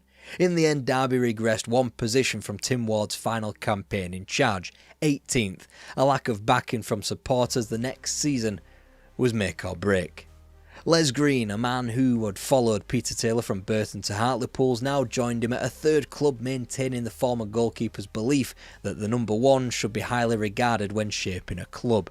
Much more important, it would turn out, would be the free transfer of Dave Mackay, acquired for a £14,000 signing-on fee spread over 3 years. A man who was said to be contemplating retirement and in fact 6 months older than Clough would be given a new lease of life as a sweeper after his previous life had him as the greatest wing half Eusebio had ever played against. With Mackay joining McFarlane in defence and Willie Carlin soon to add depth to a midfield, Clough set about a rare but key tactical shift from the out-of-favour WM formation to a more modern 4-3-3 after a failed attempt at a 4-2-4 led to a winless 5-match start to the season. Upon Willie Carlin's debut in the fifth of those winless matches, a 2-2 draw at home to Hull City, Clough and Taylor placed an extravagant £60 bet on Derby to go up as champions. After a 5-1 demolition job of Stockport County in the second round of the League Cup, Clough's Derby found their rhythm on multiple fronts.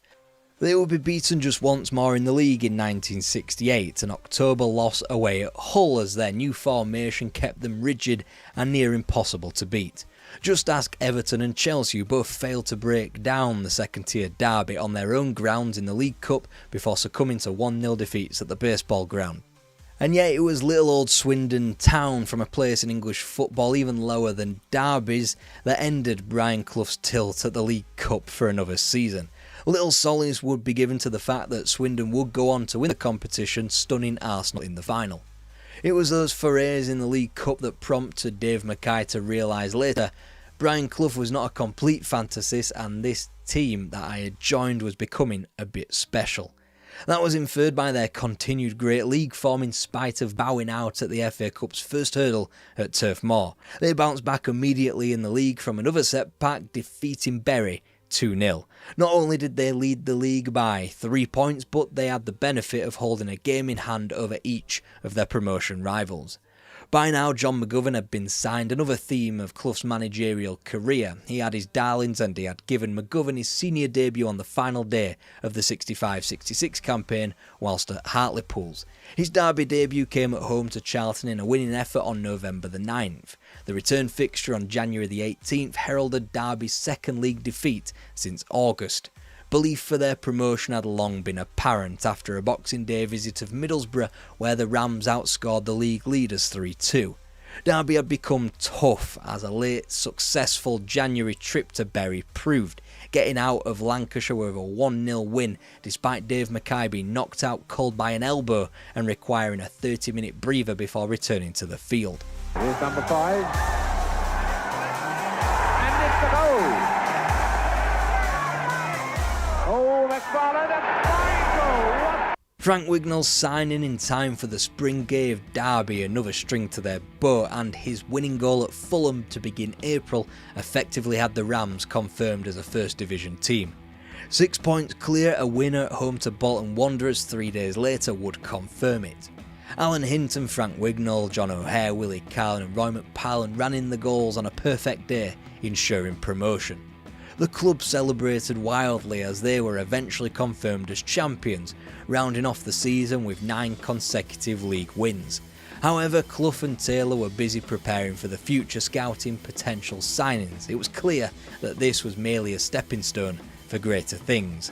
Derby County were back in the big time. It's only fair that we call it right. We were entering the peak period of the club's history.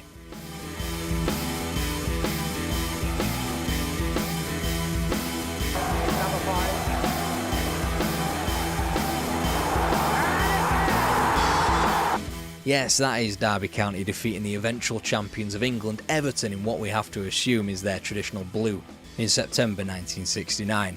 The club was flying by the seat of its pants. The lay stand had been built at a cost of $230,000 despite Brian Clough and Peter Taylor keeping the club on its toes by not signing their fat new contracts just yet. They did make one move to bring in a militaristic first-team coach by the name of Jimmy Gordon from Blackburn Rovers. After drawing 4 of their first 6 matches, their hard work in pre-season had clearly paid off when they rattled off 5 wins on the spin, including the Everton win you've just seen and these pair of victories well into September.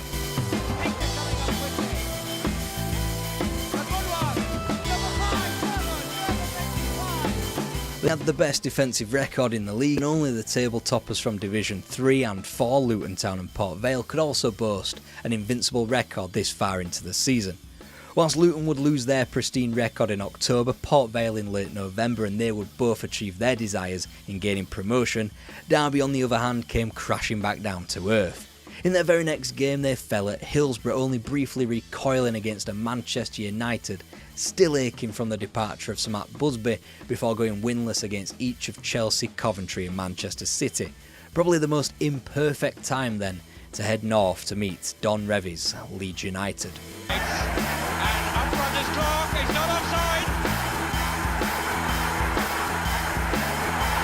It had to be them, and typically it was a controversial defeat in Derby's eyes. For the first goal, the assistant indicated a foul throw in the build-up, which was just flat out ignored by the referee. For the second, Alan Clark was surely offside in the eyes of the Rams.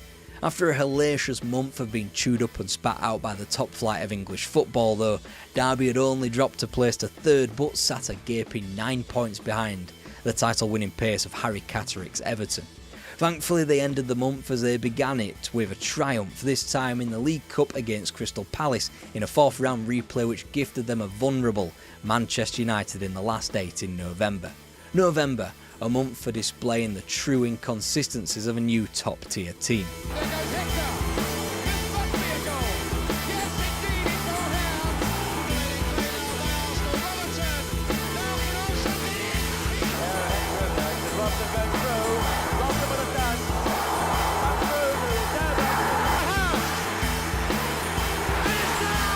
No, those aren't cherry-picked results, those all occurred on 4 consecutive weekends as the wild mesh of thrashings inflicted and suffered were intertwined with a limp exit from the League Cup at the hands of Manchester United's poorest post-war team. Far worse than the results on the pitch were the off-field machinations and the unsigned contracts that were still laid under Brian Clough's nose. Contracts that, according to Clough, were as likely to be signed by him as me joining the Apollo 12 spaceman on the moon, especially when he was offered £8,000 a year tax-free by the almighty FC Barcelona. The club had been lobbed from pillar to post, and whilst those disputes would be resolved and Derby would get the signatures of their management team in ink, it would be at a boardroom level where the club's biggest blunder lay. Their accounts contained a £3,000 season ticket discrepancy which would ultimately bar them from Europe should they finish in such a position. The club had grown too quickly for its own good, caught in an amateur mindset playing a professional game. On the pitch at least, Clough could control things. Derby would go back to their basic defensive roots just in time for the new year. In spite of a 5th round elimination from the Cup down at Loftus Road, Derby's form kicked up with February triumphs over Liverpool and Arsenal. This spurred the Rams on to end the campaign as they began it, consistent and unbeaten. From the anonymity of 9th place on Valentine's Day to a place within the top 4 come the end of the season, Derby County were for real. Just a shame then that they were barred from entering the Fairs Cup as one of the country's flagship teams. Alongside that shame was the disappointment of only equalling the 1949 top-flight tally of 53 points by drawing away to Southampton on the final day.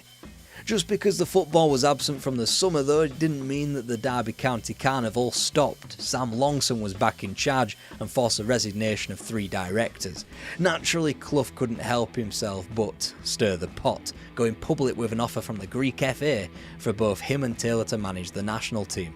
When he wasn't doing that, he was hiring administrative staff without Longson's knowledge, quickly deepening the distrust the pair had for one another by this stage. On the eve of the season, Peter Taylor warned fans not to expect a repeat of the prior season's miraculous 4th place.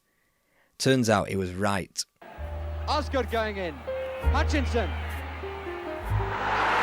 Clark. Oh, they were waiting for a minute. And it cost them dear. Harry Burrows then with this corner. And blow up, and it's gone straight to the net, but it's a goal given. Alright, they were nowhere in the Cups and back in 9th, but there was still a trophy, even if it was called the Watney Cup apparently, against a Man United team now spiralling the drain of First Division football. There were victories over strong teams like eventual double winners Arsenal and their predecessor champions Everton, as well as local bragging rights over Forest. Ninth place for a club in their second season back in the top flight, still a massive achievement. It just wasn't very Cloughian. The team only played alright in patches and there was a distinct lack of control in games in comparison to the prior season. They'd signed out Gemmell allegedly over a breakfast of bacon and eggs whilst Clough cleaned the dishes after crashing at the Gemmell household overnight.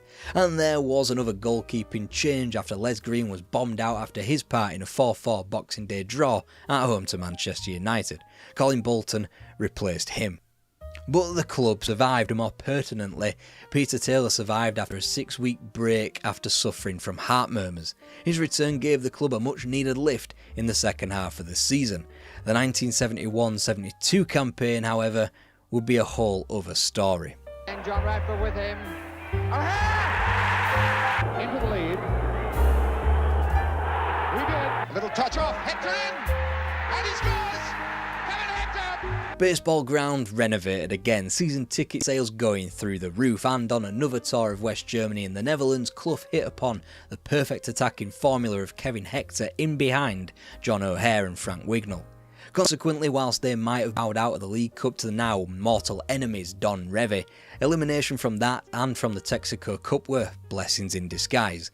The club went unbeaten in the league right the way through to mid-October, obliterating their efforts from 2 years prior, even if they were a bit happy to draw 2-2. The club had changed dramatically from 1969 though.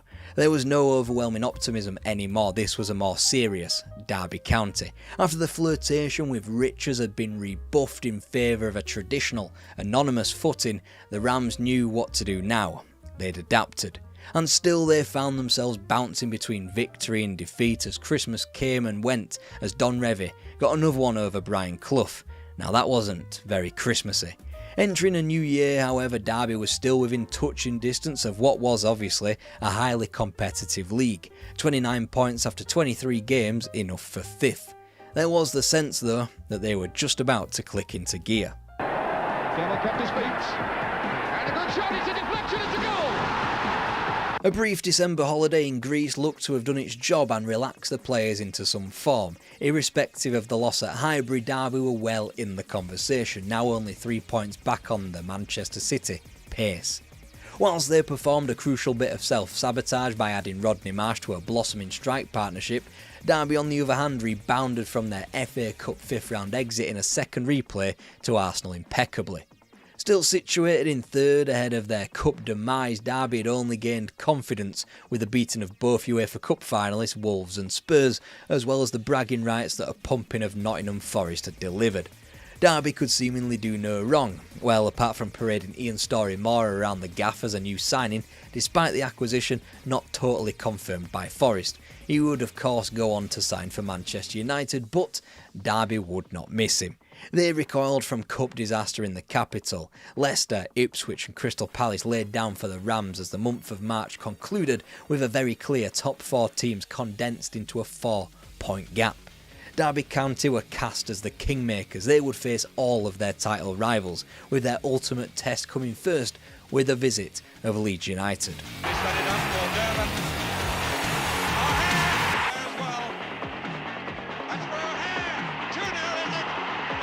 For the first time all season, Derby County led the First Division, but this was Easter and things were never going to be that simple, as 1 point from their next 2 matches, 48 hours apart, attested to. Still top of the league, but with fate out of their hands, a trip to Bramall Lane was just the tonic in a bruising title fight. Hector! Performance up in the penalty area, and that's in the net. Hinton. The header goal, Hector. O'Hare. But to the Rams' dismay, each of Leeds, Liverpool and City picked up victories, matching them stride for stride. It would be the last time all 4 rivals would win on the same day. They were top of the table and going for the title for the first time in club history, but the week would be marked with the shock resignations of Brian Clough and Peter Taylor from Derby County. They had been courted by Coventry City and were just about sick of Sam Longson, so decided to call it quits until the hints that a fresh contract and improved terms would sort them out. Quickly reinstated to the whole relief of Derby both as a football club and a city, the season was quickly back on track. Whilst Manchester City packed away all but one of their remaining games before Leeds could even take to the field again, they'd all but blown their chance at winning the title thanks to 3 points from as many games as both Derby and Liverpool won comfortably. Not even the most experienced title names were susceptible to a wobble as Leeds returned from St James Park with nothing on April the 19th. 3 days later, yet another momentous day in the season, the last time that all four would play simultaneously as Derby trekked across to fellow title rivals Manchester City.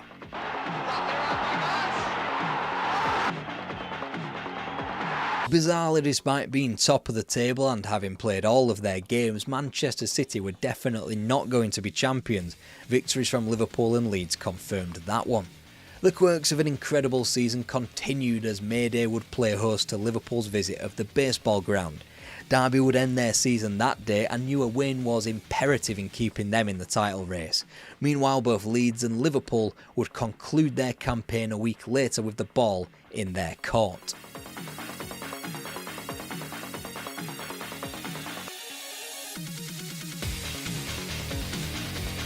Despite those heroics, Derby were priced up at 8-1 long shots for the title. They were top, having finished their season, but unlike City, they could still win it. They just needed a minor miracle, that's all. Peter Taylor whisked the team away to his favourite haunt, Mallorca, whilst Clough took the wife and kids to the Isle of Scilly, as English football's even sillier fixture list still required Liverpool and Leeds to wrap up their campaigns. Leeds travelled to Wolves and needed a point to win the league. Liverpool were at Highbury and needed both a win and for Leeds to lose.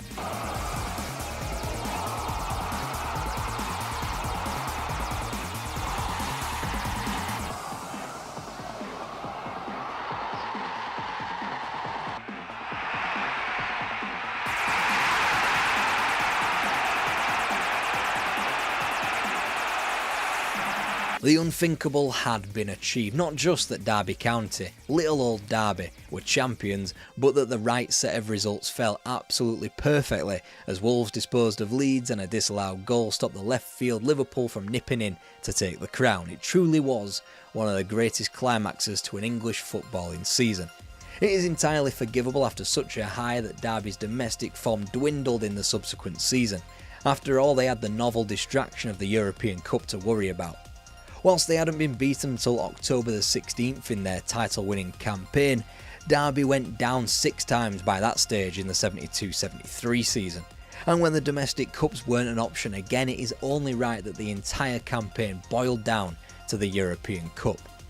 At least in the first round's second leg away to Yugoslavian Željezničar, Clough would be attending a European trip after the board refused to pay for his family to go to the pre-season tour of West Germany in the Netherlands, so Clough decided not to bother either.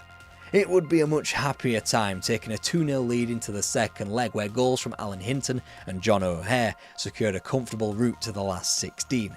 There, the challengers would be drastically stepped up a notch when former 2-time champions Benfica were paired with them. Still clinging on to Eusebio and still somewhat relevant after they had reached the semi-finals earlier that year, this was Derby's first true European test. Hinton. Again aimed towards McFarlane. Hector.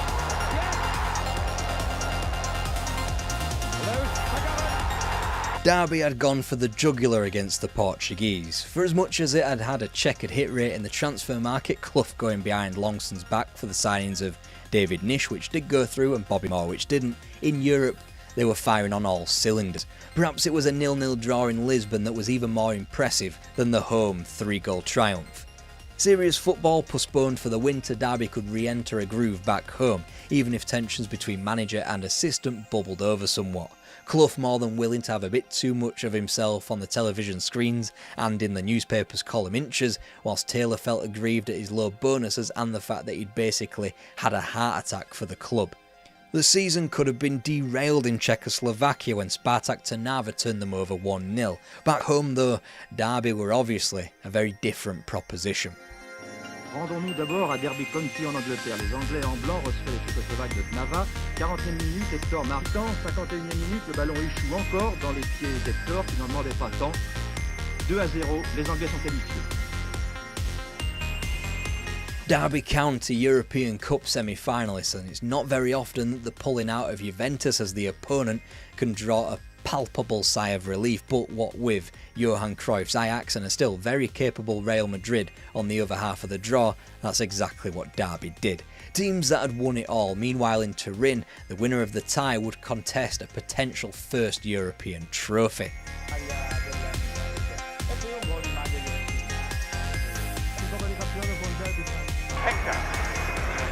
O'Hare, actor number 8.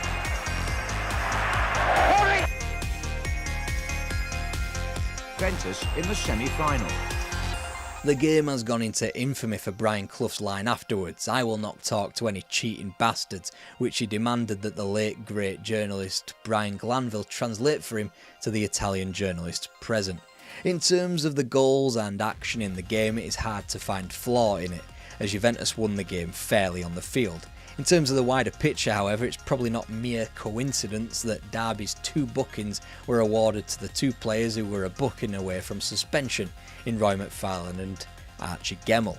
Whatever the weather, an already difficult task was made even more insurmountable 2 weeks later at the baseball ground. Der Attacke von Spinozzi an Hector war kein Penalty. Ja, und verschossen. Ausgleichende Gerechtigkeit. Despite the deck being stacked from the prior fortnight, Derby County still had fate in their own hands, and they had blown it. They would never get so close again to touching the big-eared trophy. Brian Clough would, but not under the guise of Derby County manager. He was gone for good, but Derby wouldn't fall off the face of the earth. Dave Mackay would see to that.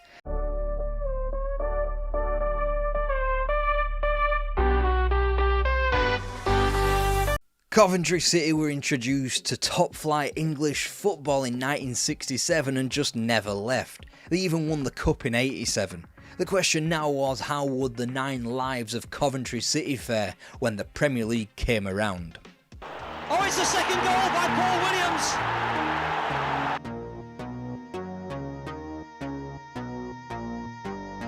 They inhabited the same decade less than 24 months prior, but the John Silly era at Coventry City seemed a long way away. It was he who delivered the first and only major trophy in Coventry's history in one of the FA Cup's most famous finals in 1987. It was he who was in with a whisker of recording the club's highest ever league finish 2 years later, and he who nearly returned the club to Wembley a year beyond that via the League Cup.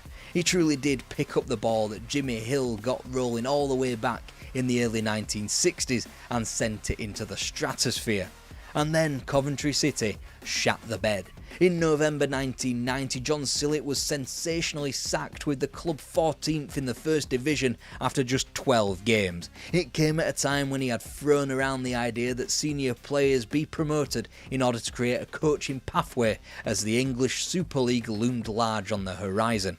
Now, you might understand the sacking if the club had somebody undeniable lined up as his successor. Instead, Terry Butcher was awarded the player-manager role in his first ever managerial job.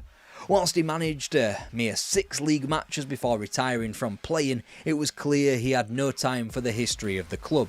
In almost every metric, the 1991 campaign was a regression. 4 places and 5 points lower in the league by the time Butcher was inevitably sacked in January 92. Coventry still languished perpetually on the brink of a relegation dogfight.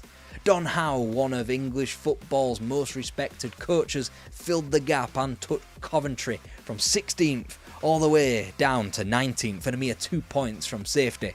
He would quickly leave through the back door, citing his lengthy commute from the capital. So who was left to manage Coventry City as the Premier League was all set to begin? Enter Bobby Gould. Gould knew all about Coventry City, having first been attached to the club via Jimmy Hill in signing professional forms in 1964. He'd carve out a healthy goal every other game for the club before moving on, eventually returning as the manager in the mid-80s. He was the man who had brought talent through such as Steve Agrizovic and Cyril Regis, but performances on the field hadn't quite taken and he was ultimately sacked in late 84.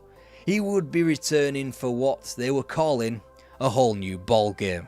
Good run. Oh, a nice early ball in from him, and 9 on for Cundy. And early drama and a goal for Coventry. David Smith gets a lucky rebound. No cross coming over. Mickey Chinnis there. Can he turn? Shot by Mickey Chinnis. Got it. A whole new ball game, but the same old Coventry City upsetting the odds as they saunter to the top of the new league after 3 matches. Bobby Gould's mantra was to sign up-and-coming players who were starving for a top-flight chance. In this vein, he acquired John Williams and Phil Babb for a combined 750 grand. He operated on a direct game that made the best out of Peter and Love up top, whilst Williams had clearly hit the ground running, netting a goal a game from the first 3 league outings. Whilst Mickey Ginn had the unfortunate honour of becoming the first Premier League player to miss a penalty in Cov's win at White Hart Lane, he'd more than make up for it with a goal at Wimbledon 3 days later. The Sky Blues would ultimately lose just 2 of their first 12 fixtures, albeit trailing off from their frantic start to win only 3 in advance of the ultimate indignity on the seaside in the League Cup. They wiped the floor with the top flight team in the last quarter of a pulsating cup tie. Tommy Mooney got the first of 3 tremendous goals. It wasn't just elimination, it was the overturning of a 2-goal deficit into a 3-0 defeat that irked Coventry fans. It took until Christmas week for them to find themselves on the right end of a scoreline. So despite a rich vein of goal-scoring form from the mid-season acquisition of Mickey Quinn, who bagged 6 in 4 games that generated 3 draws and a defeat, Coventry were languishing in mid-table closer to the drop than in any kind of form. Then Liverpool showed up at Highfield Road. Will take this penalty and he puts Coventry this free kick, which is teed up for Brian Burrows to hit. Brilliant strike, 3 for Coventry. It is. And that's a good cross as well. Fabulous goal. William Barras, Liverpool. That's over the top of the keeper. Rosario's header. Quinn gets another. It's 5 for Coventry. A Boxing Day thumping of early contenders Aston Villa followed as Coventry ended the day a mere 8 points off the surprise Norwich City pace, with defending champions Leeds battling relegation. As usual suspects Arsenal, Liverpool, Spurs and Forest were all floundering. The league was anybody's game. The signing of Quinn had opened up a way back into the first team for Robert Rosario, unlocking some good form out of the one-time Cyril Regis successor. As January became February, Cov were winning far more than they were losing, and after a win up at Middlesbrough, they were sat as high as 4th. Unfortunately, they would never see the like of this again this late into a Premier League season. Pierce! So the goal at the other end from Mark Ward.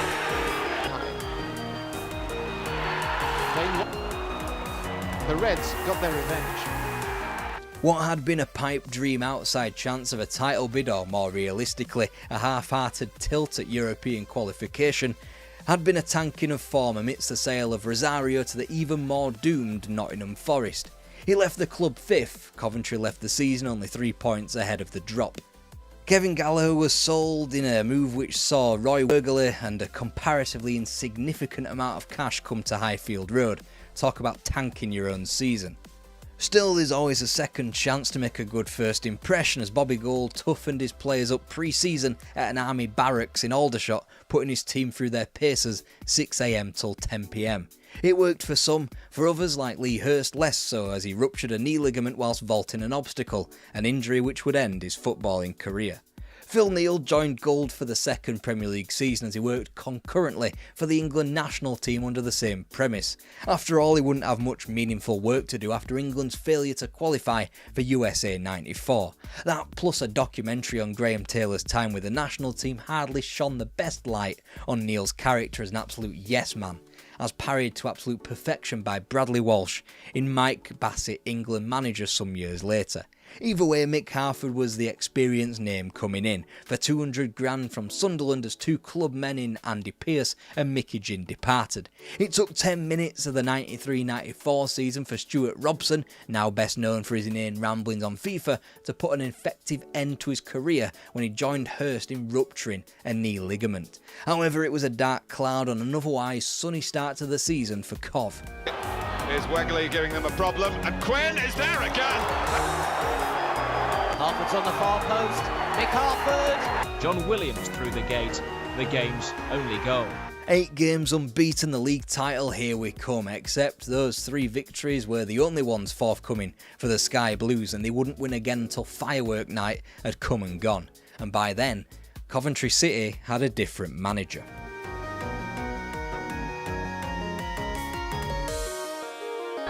Wilkins with the ball in, Ferdinand with the header, and it's Barker. 5-1 to QPR. This was the game that signalled the end of Bobby Gould at Coventry City, foreshadowing Kevin Keegan in the not too distant future. He called it a day within the literal bowels, resigning to Coventry's chairman in the toilet of a director's box.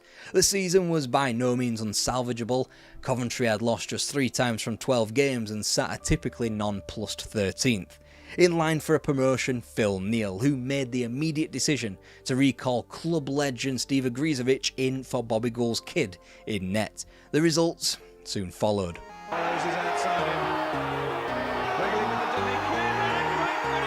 Quinn has got the better of him, and Quinn! Just float one in, and a header comes in, there! A new dawn, a new year, and Coventry was safely housed in the division, unflinching in 13th place. A 0-0 draw at Hillsborough had confirmed Neal's permanent position as City manager in late November. As more capital scalps were taken, Coventry found the twin ideas of doomed Swindon and title-chasing teams Newcastle and Liverpool generating the same results.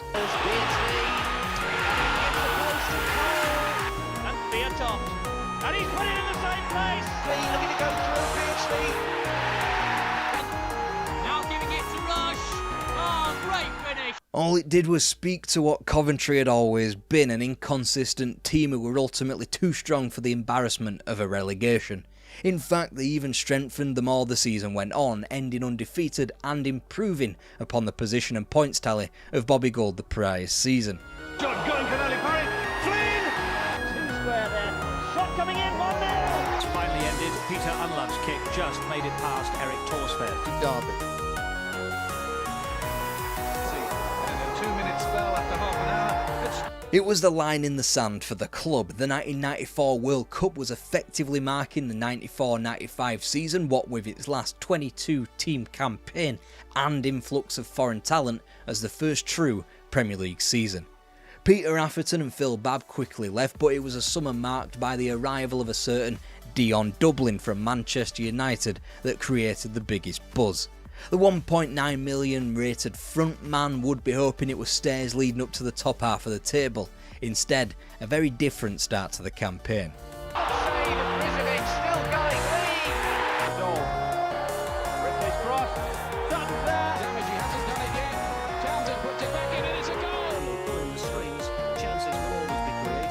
Ultimately, it was a season that never really got going for Coventry City and especially Phil Neal, who was sacked on Valentine's Day despite a recent win at Coventry City and USA international Kobe Jones finally clicking into gear.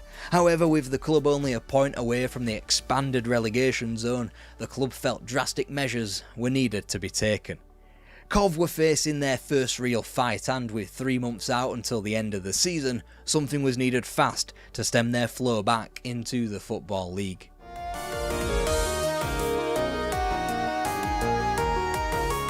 Sit there and look and play with all your silly machines as much as you like. Yeah, that's right, it's Big Ron manager time. Ron Atkinson was puzzlingly sacked by Aston Villa in the latter months of '94, only a few months after taking the club to the League Cup trophy. Villa's loss, Coventry's gain. He began life in the Highfield Road dugout swimmingly. West Ham and Leicester beaten before 3 draws and the now customary triumph over Liverpool as Peter Love became the first visiting player to score a hat-trick at Anfield since Terry Alcock performed the same feat for Norwich, but in a 5-4 loss in 1962. And whilst that kind of form was never gonna last, they chucked in a win over Spurs for good measure before signing off 16th of 22 teams. The easing off of the gas sadly continued into the subsequent season.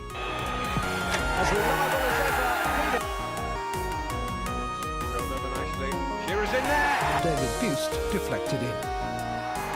Alistair, Irwin, yes! Big trouble in Little Cov, just the one win in their first 16 matches inclusive of shipping 5 at Blackburn, 4 at Wednesday and 4 at home to Man United. They were cut adrift, 4 points from safety with the festive season in full swing.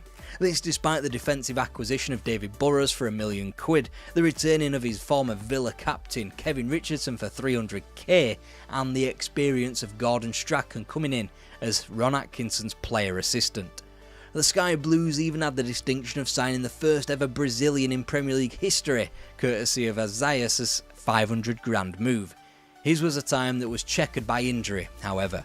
Whilst a move for Wolves' prolific Steve Bull proved prohibitive, they did capture the trio of Paul Telfer, Paul Williams and John Solako, and they might have added Chris Coleman to a new defensive lineup that also contained Richard Shaw, had this scoreline not rattled Blackburn Rovers. Good deep cross, back in again, and there's the goal for Bootable before this. Lovely flick over himself. Whipped up there to the far post. Oh, Peter and Love. He's got past one. He's beaten three now, and Love. And Blackburn again struggled to get it clear. Solako's in there, John Solako. They were so spooked by that particular scoreline as the defence of their championship unravelled that they broke the bank to pip Cov to the Coleman signature. The mini revival continued thanks to the acquisition of a more forward-thinking man, Noel Whelan, who bagged in 7 points either side of Christmas against Everton, Bolton and Southampton. It proved a mere respite. The Sky Blues wouldn't win again until February when Whelan struck another winner, this time against Chelsea. Atkinson kept wheeling and dealing until he couldn't no more, Liam Dyche and Owen Jess for a combined £3.5 million, but Coventry remained in the drop zone.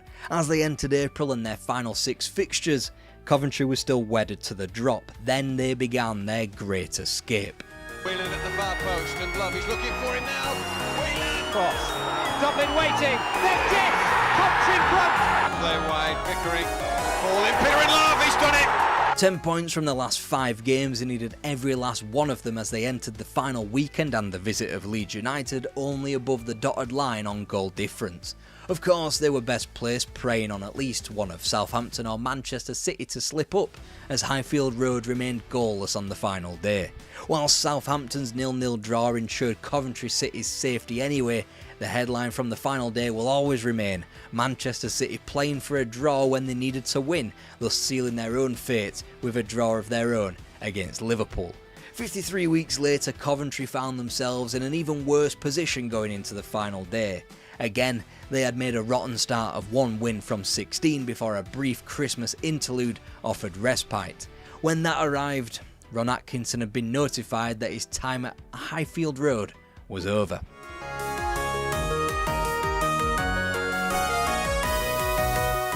The plan had always been to allow Gordon Strachan some coaching experience before taking over from Atkinson, preferably closer to the new millennium. But hey, here they were, Strachan announced as the club's new manager. Spoiler, he'd deal a bit better than Terry Butcher in his first managerial job. This time Coventry's relegation hero was Newcastle United cast-off Darren Huckabee, who provided a blistering pace that Premier League defenders simply were not used to. He'd scored the club's only winning goal in the first 3 months of 1997 against a similarly doomed Nottingham Forest, where fate had cruelly robbed the Sky Blues of Gary Boost owing to the most shocking injury in perhaps football history. It had also bestowed them the metronomic gift of Gary McAllister. Pretty much a year to the day where Coventry's survival fight began in 96, so it began in 97 and against the same opposition as well.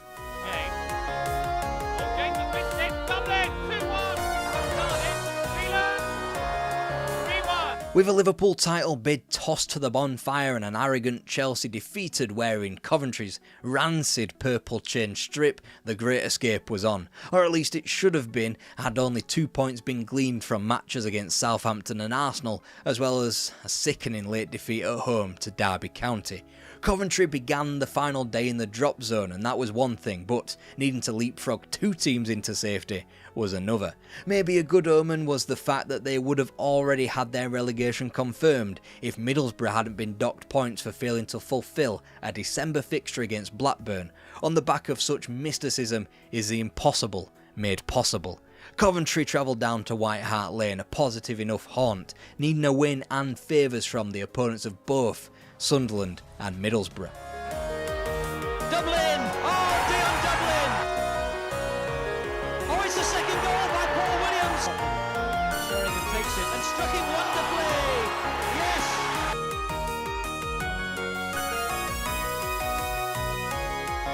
And Jason Ewell, a great chance and a goal. The greatest of great escapes sealed. What now? The last of their 9 lives or the continuation of Coventry's fairy tale top flight run?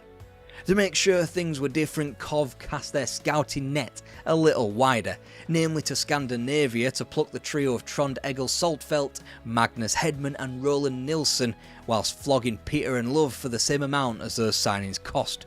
Come Christmas Day, however, with only 5 wins to their name and the talismanic Gary McAllister out for the rest of the season, it seemed like same old, same old. But with the signing of Dutchman George Boateng, Coventry found another midfield gem, and then Dion Dublin began to hit his much promised peak. Beautifully placed. Cross by a defender. Oh, what a goal that was from... Oh, it's a bit of a mix-up. This is Boateng, and Boateng scores! The signing of Virel Moldovan costing a club record £3.25 million will never make sense when Dion Dublin was in golden boot form and Darren Huckabee was sure to follow in his footsteps. Thankfully, the Romanian's performances at France 98 ensured a quick Coventry profit. An even quicker profit was generated from Robert Yanni, who signed from Real Betis for £2.6 million, only to be sold to Real Madrid 2 weeks later for £3.4 million. I think it's called money laundering. And whilst John Aloisi and Wolves' Steve Froggatt was signed, there was simply no replacing the hole left behind by Dion Dublin after Aston Villa activated his release clause. Gone was the club's primary source of goals and a key dressing room figure. Up step Darren Huckabee. By Froggatt, 2 up with him. Froggatt goes for goal! Boateng is coming in. An unspectacular, if safe and solid foundation for the future, even if Coventry hemorrhaged yet another star in George Boateng, spinning yet another absolutely massive profit, £4 million in doing so. But if Villa were routinely poaching stars from Coventry, the Midlands footballing food chain demanded that Strachan went and pinched a Wolves talent. Robbie Keane would do very nicely. Alas, he wouldn't be replacing just Dublin's goals, but Huckabee's as well, as he was flogged to Leeds United for £5.5 million, another mind-melting profit in a less moneyed age. He wouldn't be alone, as the club were revitalised by yet more astute scouting thanks to the Moroccan pair of Youssef Chippo and Mustafa Hadji ahead of the 1999-2000 season. Just forget about Stefano Gioacchini. Answers on a postcard, please. And just as crucial was the shrewd signing of the ancient Carlton Palmer. Without further ado, these are just some of the highlights in another safe but sensible season of Coventry City soccer. Still the newcomer. Oh, and he's got it! Twice. Roussel. Keane! McAllister. Very open field for the first 2 minutes here. Deflected goal for Coventry. They simply just could not keep regurgitating in the transfer market and surviving. The death knell would come that summer with the departures of Robbie Keane to Inter Milan and Gary McAllister to Liverpool. Their destinations just show how important they had become to Coventry. Cedric Roussel was good but not good enough, and whilst the aforementioned player sales hurt Coventry deeply, just as keenly felt was the long-term injury suffered by Steve Froggatt at home to Sunderland in February, which would end his career at the top of English football. Coventry went into the 2000-2001 season having gone the previous campaign having not won a Premier League game away from home since April '99. But like London buses, that would be remedied double in the first weeks of the season. Gordon Strachan thinks a change of coach drivers done the trick, although Richard Edghill's rush of blood was a contributory factor. Craig Bellamy, scorer in successive Coventry away day triumphs at the Dell Main Road, the latest cab off the rank to try and propel the Sky Blues upwards. He'd be joined by compatriot John Hartson as the season quickly reverted to type. Coventry being at the wrong end of the table, despite the Welsh pair being joined by David Thompson and Lee Carsley. Gordon Strachan would later reveal that he had attempted to resign midway through the doomed season that would ultimately be Coventry's last in the Premier League at the time of writing. While Strachan would be talked out of his departure, Youssef Chippo was also unsettled by transfer talk linking him to Newcastle, and the last of Coventry's 9 lives were evident.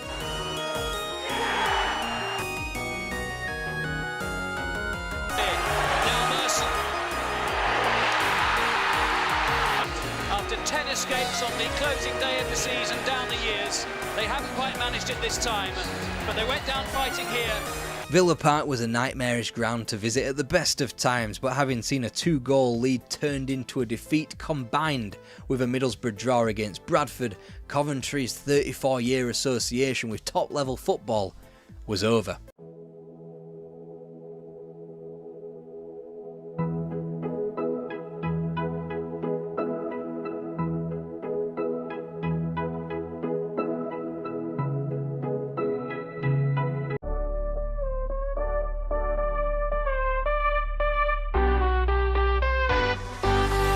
And Geordie folk hero Kevin Keegan must take his place in the managerial hot seat. I will love it if we beat them. Love it. Kevin informed the board of his wish to resign at the end of the season, having decided he no longer wishes to continue in football management at this stage in his life. Kevin Keegan's Newcastle United, the dictionary definition of entertainer. By 1996, English football was already sick of Manchester United winning again. They wanted a fresh new team to win the league, and Newcastle United were famously 12 points clear at some point through the season. Is this the best team never to win the Premier League?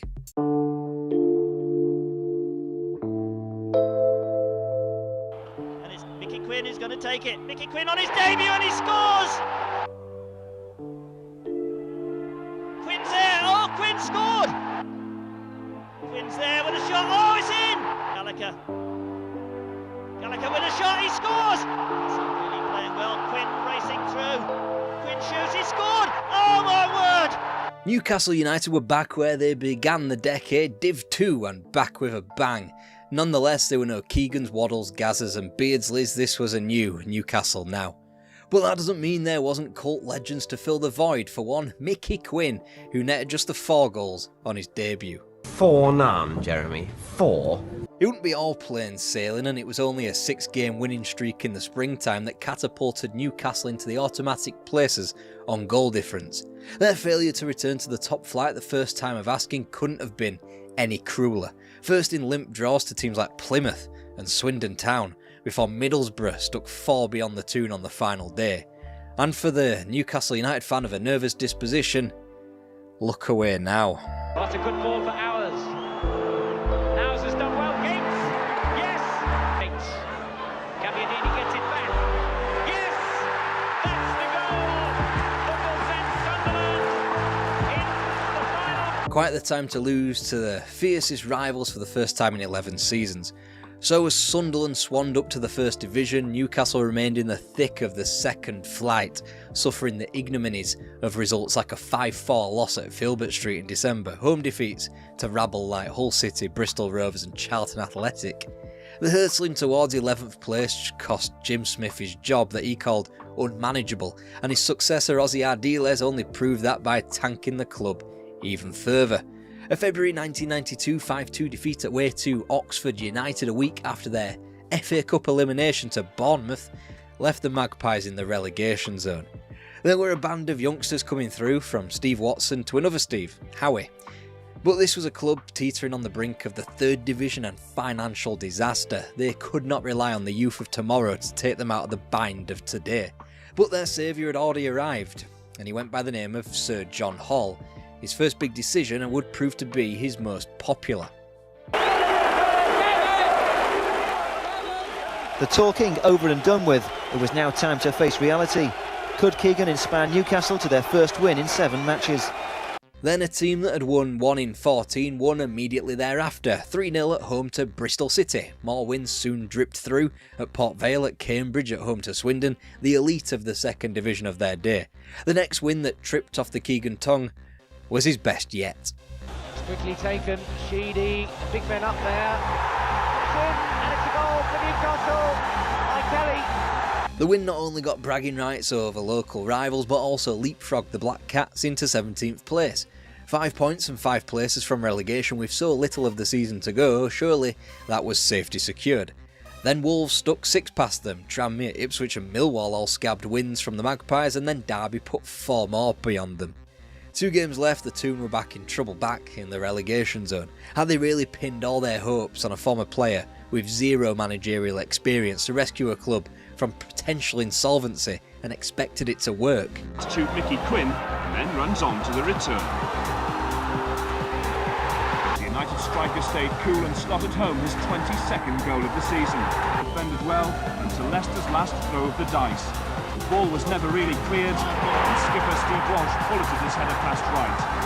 From Wright's long clearance, a misunderstanding between Walsh and his keeper meant despair for Leicester as the ball rolled into the empty net. But it did work. From a man who quickly appeared broken by the weight of St James Park in the spring, he was busy being deified by the summer. And that's because the Toon kept winning and winning and winning and winning. Forced wide, knocks it through for Clough, and it's an own goal. Touch for Howie and Peacock, and it's in there. Confidence was clearly soaring as Luton Town were the next to find out.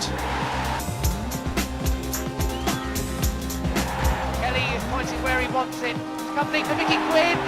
Mickey Quinn scores for Newcastle. Should have a go. It's O'Brien. Going thanks to a single goal set up by Lee Clark. And through the middle here, they were looking around for a flag. And Kelly. All of the game against Tranmere to make it 10 out of 10. Back there, Venison.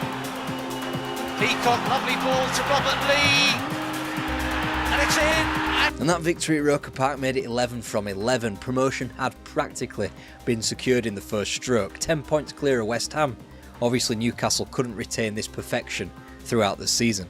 The acid test for Keegan's Newcastle was their response when they finally did lose, and they did quite quickly in successive matches against Grimsby and Leicester. The Toon were different now though. They had now teamed the exuberant new youth of Rob Lee and Andy Cole with experience in John Beresford, Paul Bracewell and Kevin Sheedy. And despite a run of 5 draws and defeat from January and February of '93, the gap to the playoffs remained a pretty impenetrable 12 points. It almost gave Newcastle the confidence to entertain once again. Nielsen is broken, and Robert Lee, and is he going to go in? That is a sensational goal from Robert Lee. Sellers is on a run ahead of him. It's out for David Kelly, and Sellers kept going, and it's 6 now. And Robinson, and Kelly, it's 6. They were entering the top flight of English football once more, but now it was a whole new ball game.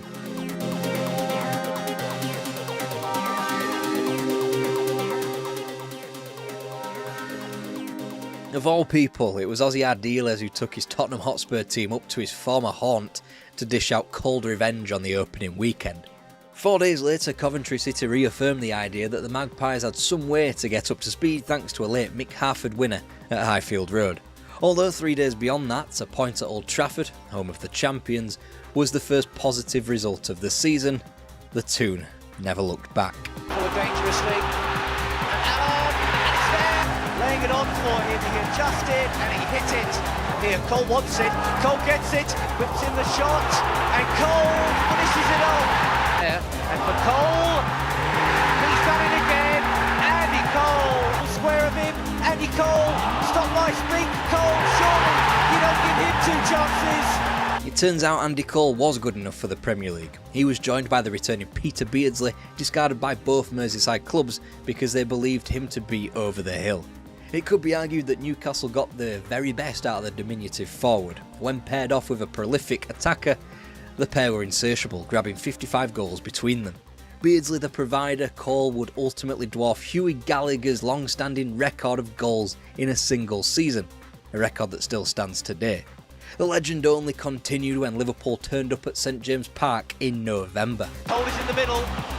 Cole, 1-0 to marking, but there was Cole and there was space. First time, Cole is there. Thank you very much. It was clear by Christmas '93 that Newcastle had met the challenge of the Premier League head-on. They were housed some way back on Man United's tally of 52, but then again everyone else was. Rob Lee had made the jump up to the top flight seamlessly, whilst transfer additions Ruel Fox and Darren Peacock were clear improvements to the club. When Southampton got 3 points from St James's, when Luton Town upset them in the Cup's 4th round, and when trips to Selhurst and Ewood were empty-handed, it didn't matter. The tune just kept rolling, no pressure, zero problems. Header back by Everton, intercepted.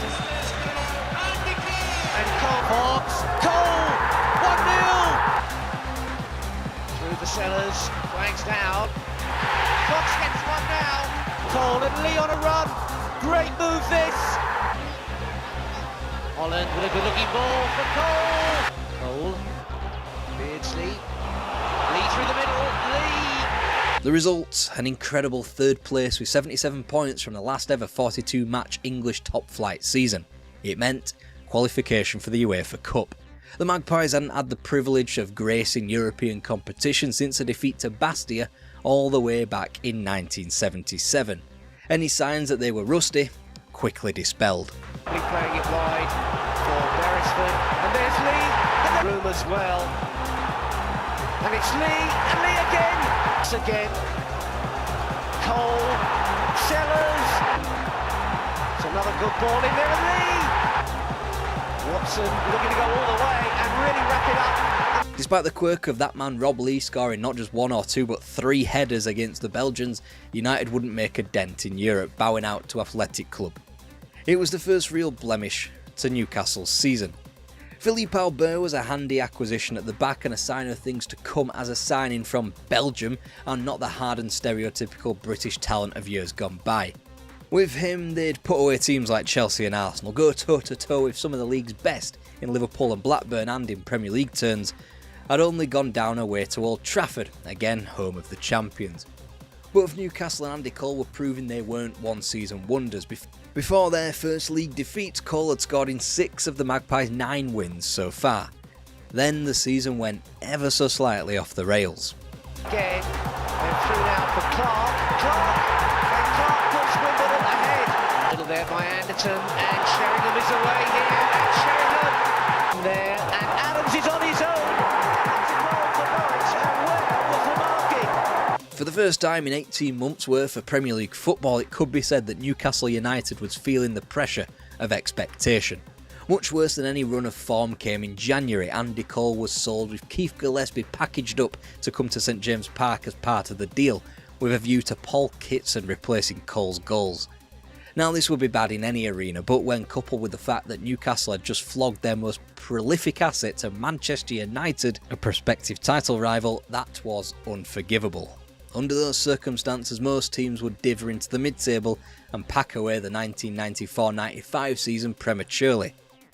Newcastle, however, did things a little differently. Still Fox again, Fox! What a terrific goal! He takes it on again, looking for Kitson! Lee, over the top, shout ball, it's in there! A little heel for Hottiger, Fox in between them, and it's a goal! Gillespie can't miss this. Simple tapping, but what went beforehand, Martin? Gillespie, back for Venison, it's there! As far as Fox, and Fox, just look at that! Kitson, Clark's there, and Clark gets his goal! It might have been enough to reward the team with the tag as best of the rest behind challengers Manchester United and Blackburn Rovers. Plus, after they had eliminated Blackburn from the first hurdle of the FA Cup and won comfortably in front of their own fans against Swansea City and Manchester City, there was the sense that their long trophy drought could end. They had a quarter-final on Merseyside a mere 24 hours after one of the favourites, Liverpool, had been eliminated from the competition on home soil. With only Manchester United any real threat and a trip to an alien Everton to come, why couldn't Newcastle win the FA Cup? Right up into that box, Ferguson getting up there, and Watson, and Cernicek couldn't reach it, and cut around here. Cernicek came for it, didn't get it, and Watson was straight in there. Hinchcliffe, and a catch in! They've got the second goal! But Yeboah's solo effort meant the end of United's 15-month unbeaten run in the Premiership. The only thing left to savour from a sideways step of a season was a certain pinch of schadenfreude, which was reserved for the final day when a certain Andy Cole couldn't hit a banjo with a cow's arse up at Upton Park. It meant Manchester United finally surrendered. the Premier League trophy, with Newcastle all the way back in 6th, despite a respectable 72 points. Kevin Keegan's entertainers were to take the season away from Europe, a disappointment but also a measure of how far they had come. And they weren't done yet.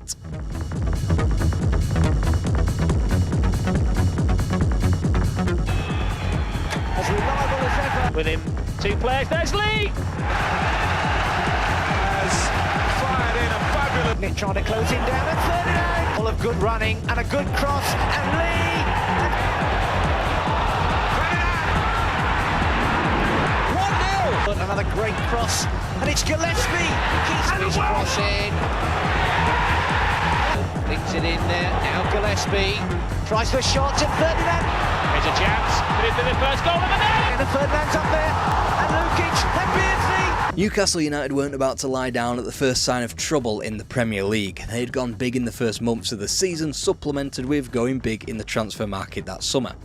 Les Ferdinand was the replacement the Magpies had craved towards the back end of the prior campaign, and he would fill the Andy Cole void sufficiently.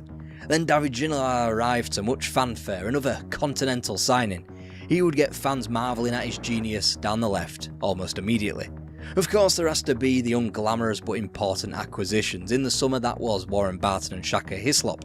Come the winter, David Batty's addition from Leeds was a third vital acquisition.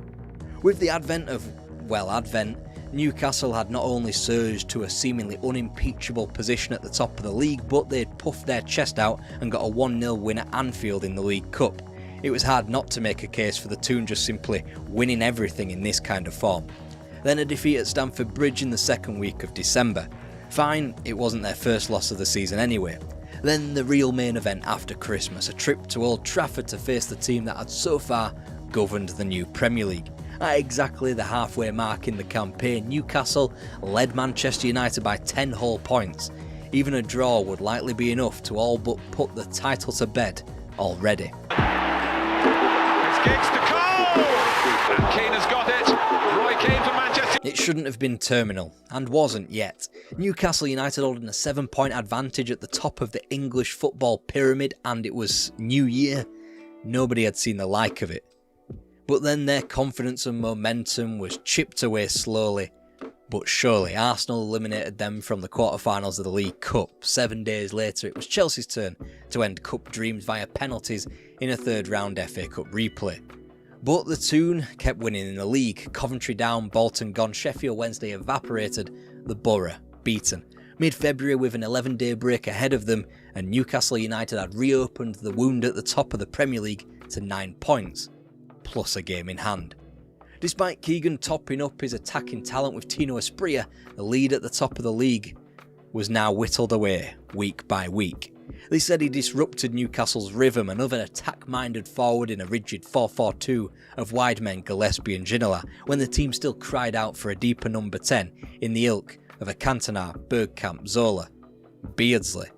First came a loss at the previous season's kingmakers West Ham before a balmy 3-3 draw at Main Road. To begin March, Manchester United visited St James's Park. Was it the best time for a potential title decider, or the absolute worst time? Ferdinand has been put through by Osman. Les Ferdinand. Lee. Peter Mill. Les Ferdinand. Well, he's unlucky here with it. Crossbar. Beardsley. He's gone for the shot. Good drop. Yeah, combining with Ferdinand. There's a great little chip from Neville. Cantona on the volley. History might tell you that Newcastle collapsed from here, but they didn't. West Ham were beaten 3-0 2 weeks later. Newcastle still held a 3-point advantage, they still had a game in hand, and they wouldn't have to meet Alex Ferguson's team again. Then a trip to Highbury went awry. Their next game would go down in Premier League history. Belief in his players, and Ferdinand turns, and he's run beyond McAtee. Newcastle can defend here. Fowler, where they know how. With brilliant attacking play of their own. It's a wicked ball coming out. Rush, Barnes. Still John Barnes. Collymore closing in. Liverpool lead in stoppage time. Kevin Keegan draped himself over the advertising hoarding, defeated. At that point, Newcastle's fate still in their own hands. Despite not occupying top spot in the league, 3 points behind with a game in hand, they could still win the title. Most neutrals believed they should win the title. Again, they rebuffed potential claims of a collapse, QPR beaten 2-1. 2 days later, they took the lead against a former Premier League champion in Blackburn Rovers. Then the less advertised but probably more brutal goals that the entertainers would concede.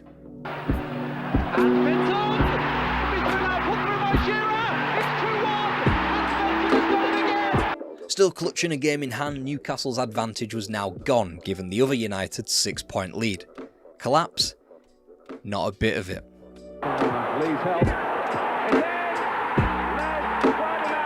It's a nice turn inside the defender. Lovely goal. Collapse. Their 1-0 wins, courtesy of a one-man band in Eric Cantona, had dried up. They were the ones who had lost more recently, and now fate was back in Newcastle's hands. We were in the final week of the season. Newcastle had their game in hand to come away at Nottingham Forest. Win that and the points would be deadlocked going into the final day. And Manchester United would have to go to Middlesbrough and get something, and oh yeah, there is the Newcastle United collapse. We're still fighting for this title, and he's got to go to Middlesbrough and get something.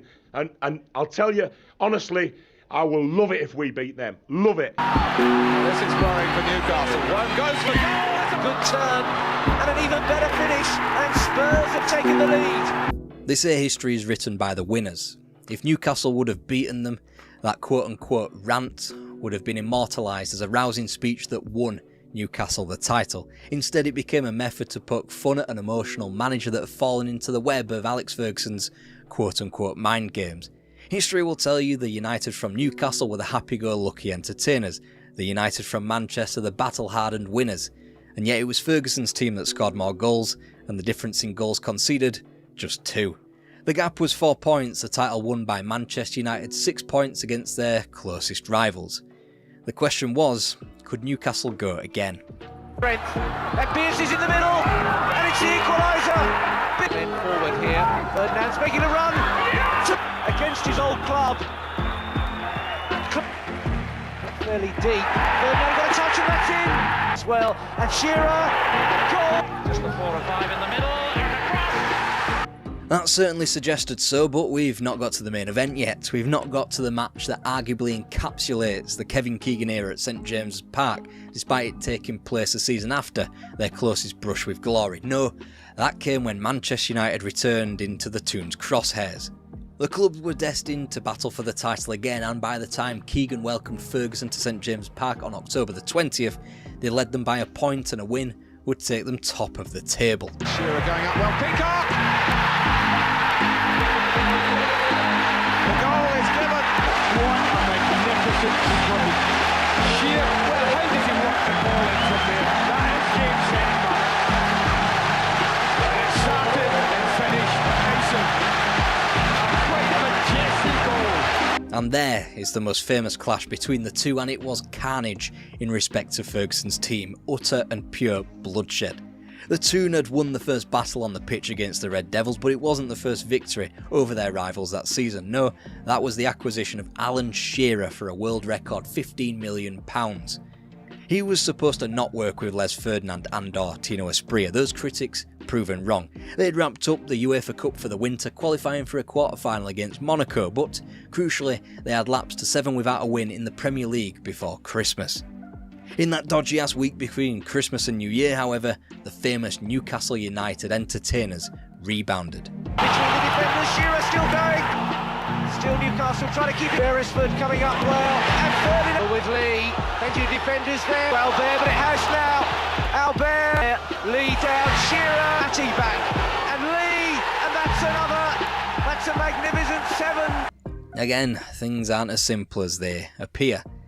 With another thrashing handed out to a decent team, coupled with a subsequent New Year's Day 3-0 triumph over Leeds, surely this was the great response that Keegan could use as fuel for the second half of the season. They were still firmly entrenched in a title race, only 5 points off Liverpool's pace with a game in hand, and about half of the season still to play. Then, the bombshell. Newcastle fans, worshippers of Kevin Keegan, trying to come to terms with the bombshell. It walked out. No nobody as good as Kevin Keegan, just there's nobody, and oh God. Newcastle United was rocked to its very core. The very 7-1 that was supposed to galvanise the tune ahead of the business end of the season had become an epiphany for Keegan that he could no longer be galvanised as Newcastle United manager. Sure, history would write them as the closest challenger to the rampant Manchester United machine of its day in second place. But it was a silver medal again with 68 points on the final day, partly through luck. If you can't beat them, hire someone who has beat them was Newcastle's motto in the early weeks of '97, but the act of Kenny Dalglish coming did nothing to soothe the heartache of Keegan's departure. Asprilla strikes! Team Gillespie, across, a goal! Gillespie's cross again, Asprilla! And it's over Mars, he's passed his done in! There's no flag, and it's a nail cut! This was Newcastle United now, perhaps good enough to battle the world's best on their day or do well in the cup competitions, but they were always, much like they were under Kevin Keegan, one small step away from immortality. And then Newcastle slinked off into the mire once again, mid-table finishers with silver medals only achieved in potluck laissez-faire cup contests as opposed to the hard slog marathon of league competition. Still, they were more successful than they had been in the 1980s, and the memories are still more vibrant than the days of Joe Harvey in the 60s and 70s.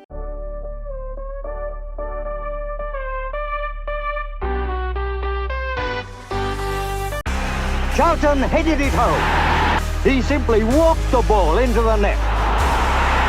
What a goal! United in the lead. Manchester United had well and truly done it. At last, Matt Busby, the maestro of Manchester United, had groomed a team great enough to beat Europe's best. Manchester United became the first English team to become champions of Europe in 1968. 6 years later, they found themselves unthinkably on the quick road to relegation. This is a story of how they fell so far and how they got back.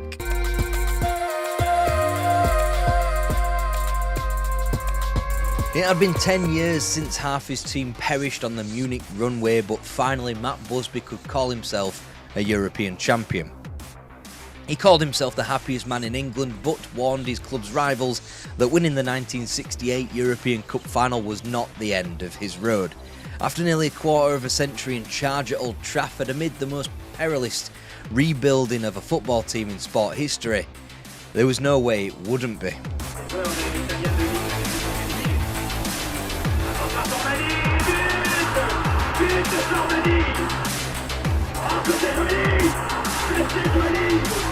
"12 months later, despite a spirited comeback in Manchester, Busby failed to defend his European crown, losing at the semi-final stage of the European Cup to Milan. The manager's retirement had long been telegraphed. To kick off 1969, Matt Busby announced his intention to step aside from the role of Manchester United manager come the end of the season. The club had made it through the opening rounds of the European Cup once again, but had been beaten in their attempts to become world champions in a fiery Intercontinental Cup final against Estudiantes. Oh yeah, and their league form verged from the inconsistent to the downright comical.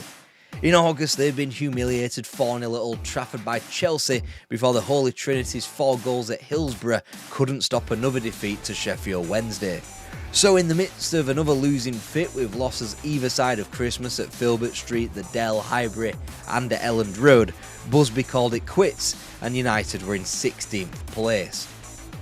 With league form being partially corrected to 11th and the upcoming European Cup semi-final in Milan, Busby's successor was announced, Wilf McGuinness. A former member of the Busby Babes, McGuinness' career was cut down before his prime when he was forced to retire from football aged only 22. Since then, he had taken an interest in the youth team whilst helping to coach the reserves outfit and had been the assistant first-team trainer to Jack Crompton in Busby's latter years. At only 31 years of age, McGuinness was to be the man entrusted with managing Manchester United on a 3-year contract. Well, not quite. McGuinness was given the role of Manchester United manager, which did succeed Matt Busby, sure, but in actuality, he barely had a fraction of that power. Busby was moved upstairs into the position of club general manager. That retained his power on transfers and all club matters, not on the pitch or on the training field. In fact, Busby still occupied his old office, whilst McGuinness was pointedly handed the former office of assistant manager Jimmy Murphy. Like Busby, Murphy was getting on a bit and opted for semi-retirement upon Busby's job change, i.e. at the perfect time. He took a step back and became a club scout. In scenes more befitting the club's current self-sabotaging behaviour, the club rescinded Jimmy Murphy's taxi money, which rendered him getting to work on his bus pass. Let's not forget it was Jimmy Murphy who coached the club through the gaping wounds of the Munich air disaster, and he was Matt Busby's right-hand man throughout the historic rebuild of the football club. It took barely 4 league games for McGuinness to seek Busby out to select his team for him. Confidence wrecked after a 3-0 loss to Everton early on in the season. The 11 that Busby had selected for McGuinness saw Bobby Charlton and Dennis Law in the team. United quickly corrected their losing ways and held both Wolves and Newcastle to stable 0-0 draws.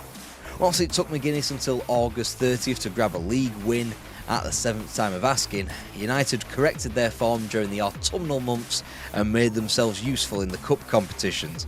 They needed a replay to kick Brian Clough's Derby County out of the League Cup quarter-finals, whilst a Manchester Derby triumph and a George Best double hat-trick against Northampton Town sparked a similar run to the semi-finals of the FA Cup against Leeds United.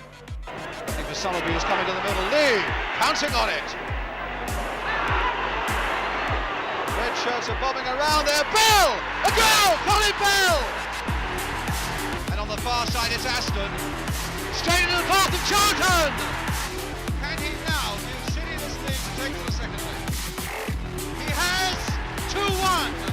So Manchester City in fact make a fairly precarious journey across to Old Trafford for the second leg in a fortnight's time, leading here after a truly magnificent game by 2 goals to 1. Number 7, Summerby. Young. While it's yours. Boyer. And the goal! Forward was Edwards to back. He's equal. Best with his perfect balance. Again, Edward, a long goal. It's all level. Now Francis Lee had better get that leg right because this is a tailor-made position for him. Oh no, he's not going to have a shot at goal. Oh, it's a goal by Summerby. United improved their standings by 3 points and 3 positions ahead of Manchester City, but it was that League Cup semi-final defeat that kept the bragging rights with the blue half of the city. It was they who had claimed silverware from 1970, lifting the League Cup ahead of West Bromwich Albion. They even got some European honours for themselves too, dispatching a Polish side Górnik Zabrze in the Cup Winners' Cup final. Meanwhile, all United could hang their hat on was another semi-final, the second of which, fighting for a place at Wembley with Chelsea in the FA Cup, went the distance against Leeds and then some.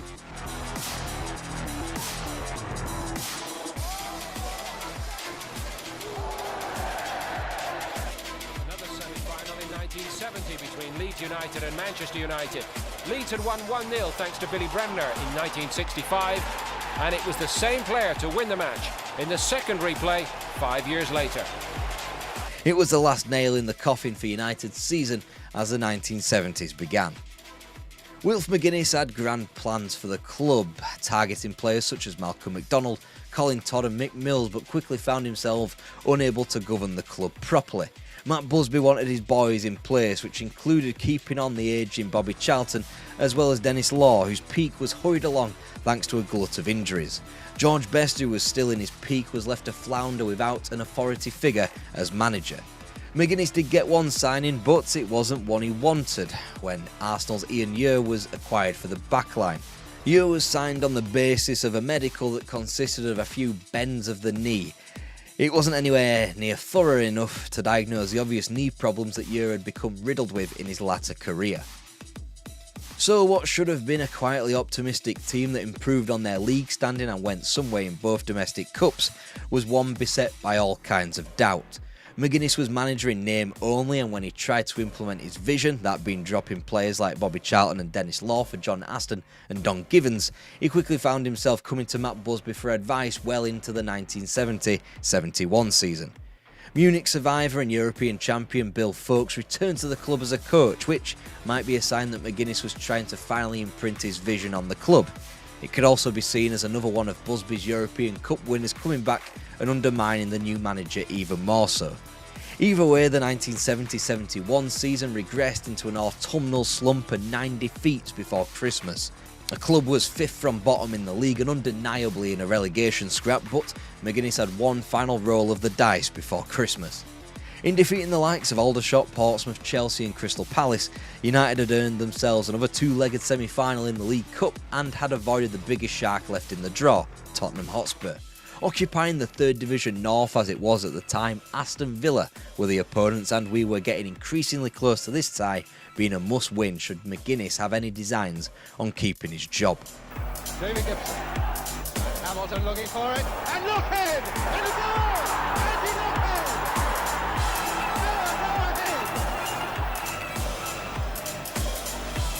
in! Aiken getting in each other's way!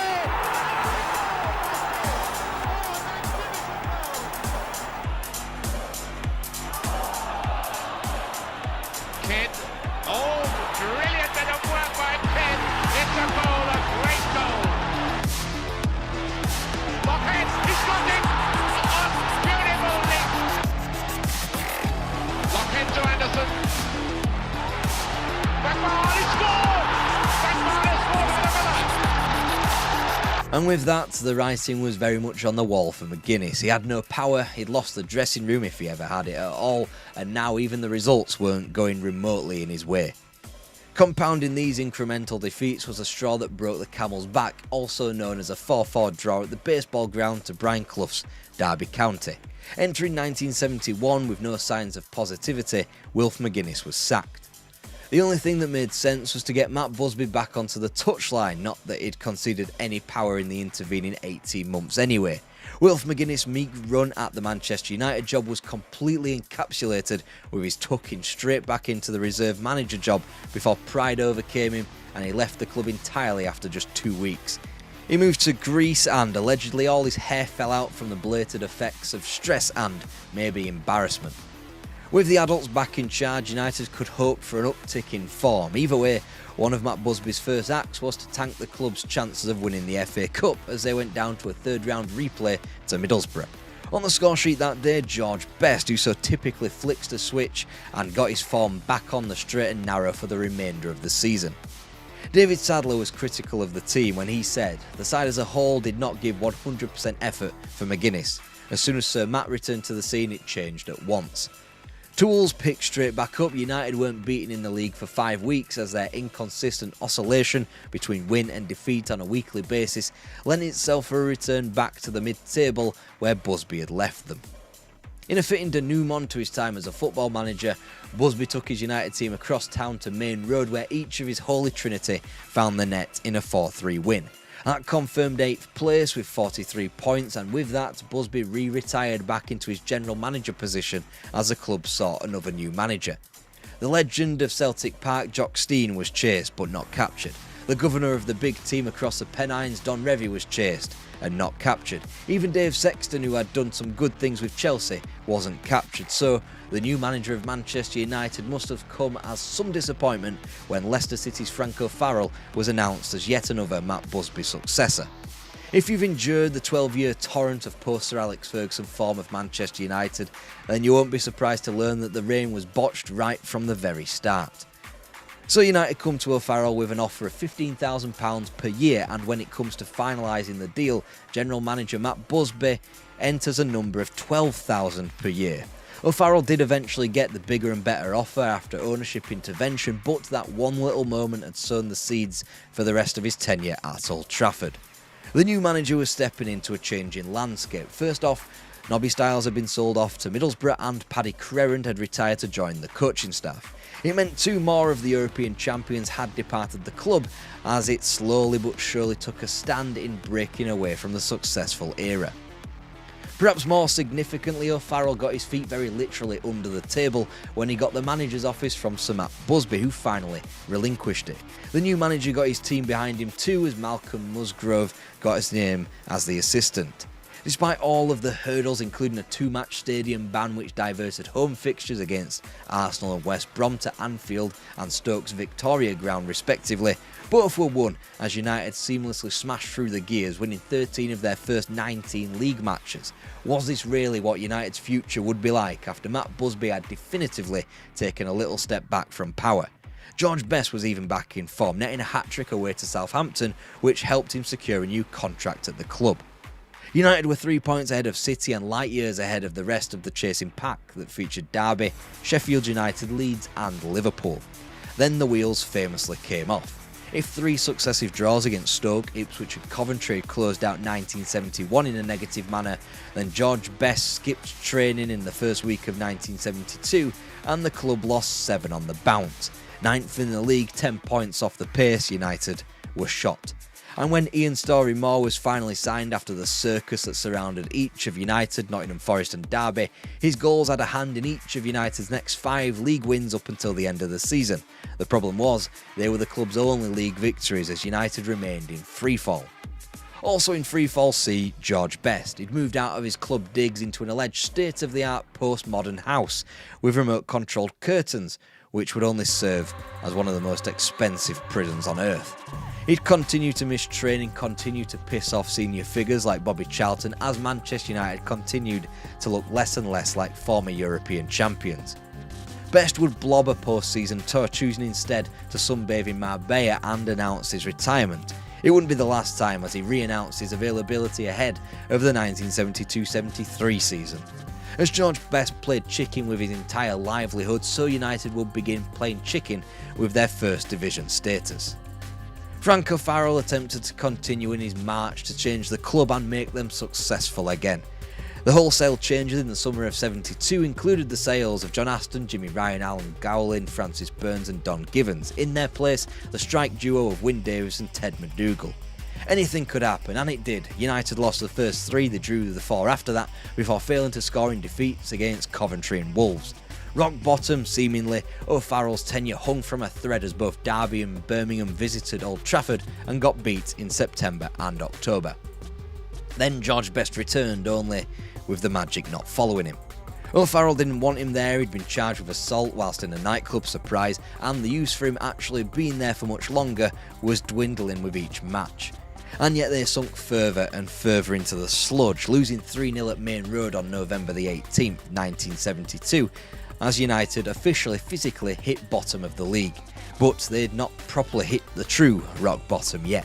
Oh, nicely inside the ball back for Mulligan. Here's a chance and a goal! Oh, played inside for Mulligan. And another goal! Rodgers, and he's onside, John Rodgers. 6 at one side now. That's there! Hughes. Whittle. Oh, that's incredible, yes! And a whistle! And this has been their greatest afternoon. And there's Rodgers. Will this be 5? It's going to be 5. Of the match, Dennis Law said Palace were awful and they beat us 5-0. What does that say about us? It said they were managerless as the club finally bit the bullet on another 18-month managerial reign, only this time they occupied the relegation zone. Instead of freezing out players like George Best, it was O'Farrell himself who felt frozen out and on the sidelines. Incredibly, it was Best as opposed to O'Farrell that Busby would have more chats with regarding the state of the club. The feeling that the manager was being undermined from above started strongly during the initial negotiations and was only fermenting from then on in. The goalkeeper he wanted to replace, Alex Stepney, still played golf with Sir Matt Busby, which just about barred his sale when O'Farrell longed to sign Peter Shilton. Meanwhile, Busby continuously stuck his neck out for the older European champions in Bobby Charlton and Dennis Law, effectively holding the club back due to his own loyalty. And who could blame him? After all, Matt Busby had met death eye to eye, he won and then created a whole new team so that he could achieve what his lost team was supposed to have done.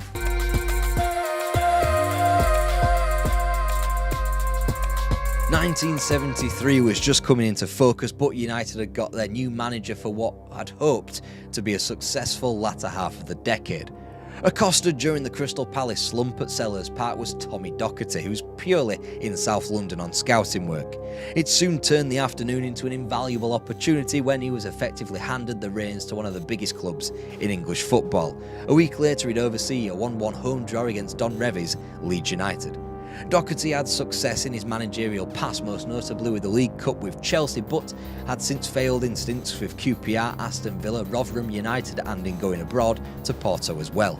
In what was a harsh change of tone from the dour to the attacking, Tommy Docherty's Manchester United did not win a game of football until February the 10th. There, a Bobby Charlton double at home to Wolves confirmed both points and further triumphs over the likes of West Brom, Newcastle and Southampton, preempted a stunning reversal of fortunes ahead of April 1973. United were still in the thick of a relegation battle. Fans flocked back in their droves as Docherty's first signing, Lou Macari, hit the ground running, helping himself to 5 goals in the latter stage of the season. United's springtime run continued with home victories over Norwich and Crystal Palace, which just about got the Red Devils away from the dreaded drop zone. Safe with 37 points and in 18th place, Docherty could now perform the surgery he and the club desperately needed. Bobby Charlton finally laid the ghost of his Manchester United career, departing the club in the summer of 1973 after one of the finest tenures at any English club. His Holy Trinity teammate Dennis Law would also leave, but in more inauspicious terms, when the Scottish forward discovered his free transfer from hearing so on the television. His injuries had gotten the better of him, hastening his twilight years along, but it was still a shock to see such a club legend tossed to one side just like that. A player that Docherty couldn't get rid of just yet was George Best, who told Busby of his intentions to return to the club during the 73-74 campaign whilst he was laid up in hospital with thrombosis.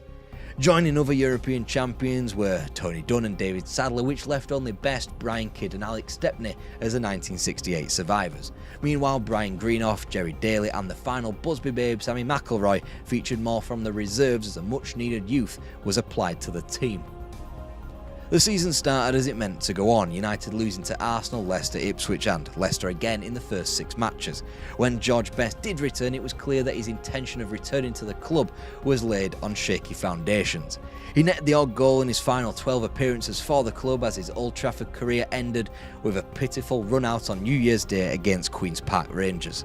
United had given the former Ballon d'Or winner enough chances, but by the time 1974 had turned up, Best's boozing had returned, and with the club only holding 5 league victories all season, they were back in the relegation dogfight once again.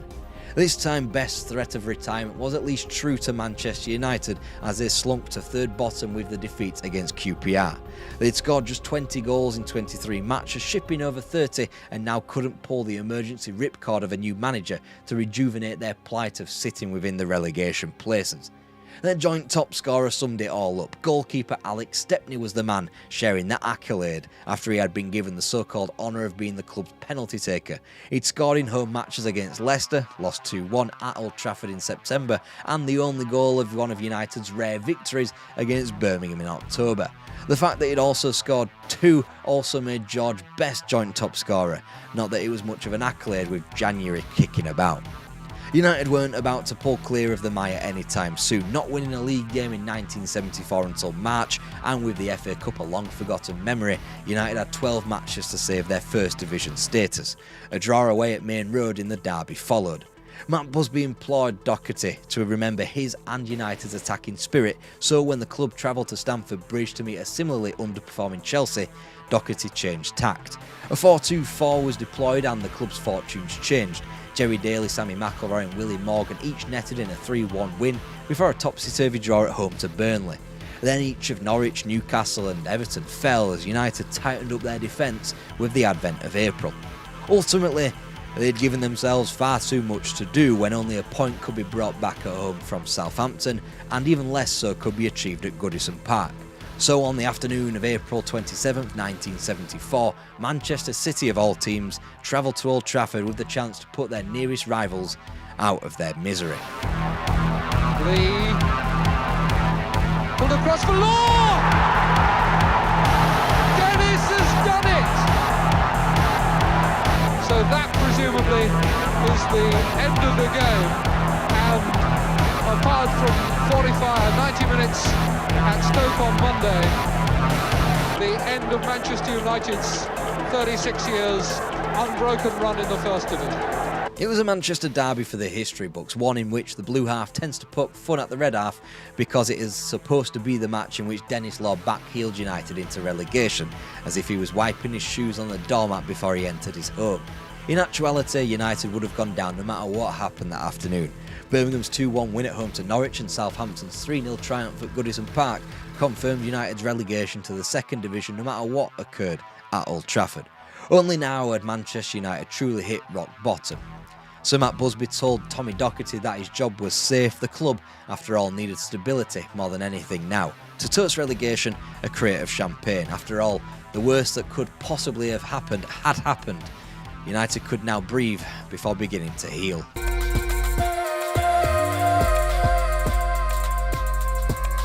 The pressure was off, but the harsh reality of a rebuild still existed, even more so than ever. But the club were aptly under control of a jovial and confident manager in Tommy Docherty, and possibly the most perfect manager to mount a promotion push. Instantly it was obvious that it was going to be a fun ride in the second division when 10,000 United supporters marched down to East London to witness a 2-0 win away to Leyton Orient.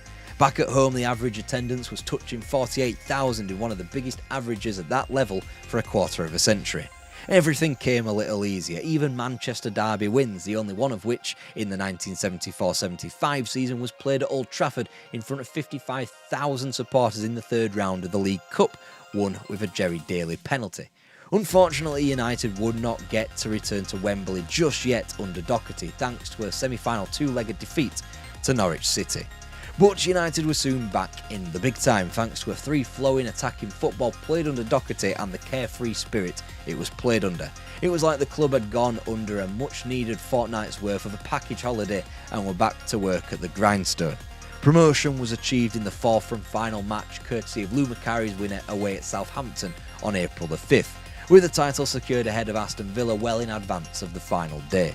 The club weren't far off challenging, maybe the odd winger was needed and United could be back in the mix in the first division. And in the haze of Sir Matt Busby's two retirements, relegation was key to United's recovery, harsh, short-term pain necessity for the longer-term betterment of the club. And if only things were that easy. Manchester United in the mid to late 1970s wouldn't be completely rosy, just like they aren't now, despite the constant teasing of a new era. An era away from the incessant bantering and humiliation from rival fans.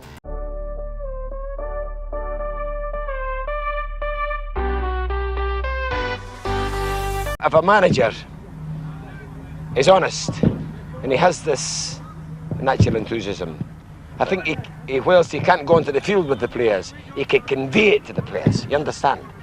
He's with them and they're with him, and they'll be successful. When Bill Shankly found Liverpool, he found a decrepit club languishing in the second division. When it was time for him to bid the club goodbye, an empire had been built. This is the start of that story.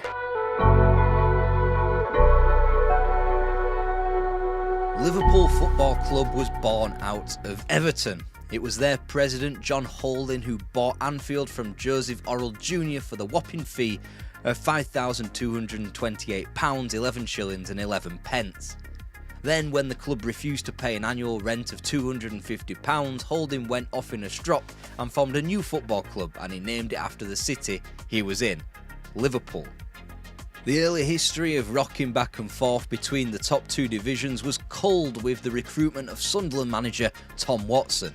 Watson gave the club their red shirts and 2 league titles in spite of a relegation in between the 2 championships of 1901 and 1906. Just as Alex Ryersbeck was succeeded as Anfield's hero by goalkeeper Alicia Scott, Tom Watson's mantle was taken on by David Ashworth, who delivered 2 more league titles in succession in 1922 and 23. This time there was a stability about Liverpool as they remained in the top flight until the sport's postponement amid World War II. But there's something about Liverpool: when adversity meets the club and the city, they rally.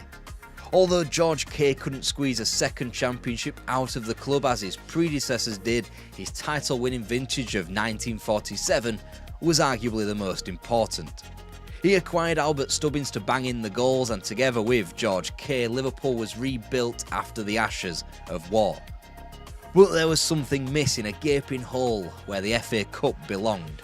Liverpool had got to the showpiece event's final, but in losing efforts before the First World War against Burnley and in 1950 against Arsenal, not only could their Stanley Park neighbours Everton lord that fact over them, they'd also matched Liverpool's 5 league titles. It couldn't even be said that Liverpool were the best team in their own city, never mind the country. And then George Kay had to resign through ill health in 1951. From there, Liverpool's fate was sealed. Don Welsh took over and couldn't stop the rot. Liverpool were dumped out of the FA Cup at the first hurdle to lowly Gateshead and only just staved off relegation in his first campaign. They wouldn't receive a second chance. Don Welsh would receive a second chance, but after 2 failed attempts at returning Liverpool to the top flight, he was sacked in 1956, replaced by Phil Taylor. No, not that one. Phil Taylor's team might not have been successful on the pitch, as an FA Cup shock defeat to Worcester City attests to in the plainest of methods. However, he did some good for the club in that he hired Ruben Bennett and Joe Fagan onto the coaching staff. Whilst Taylor wouldn't see the boot room during his time at the club, his successor would.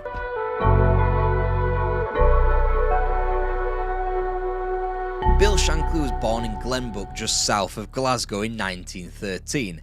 As was the style in those days, he was sent down the local mines from the ripe old age of 14.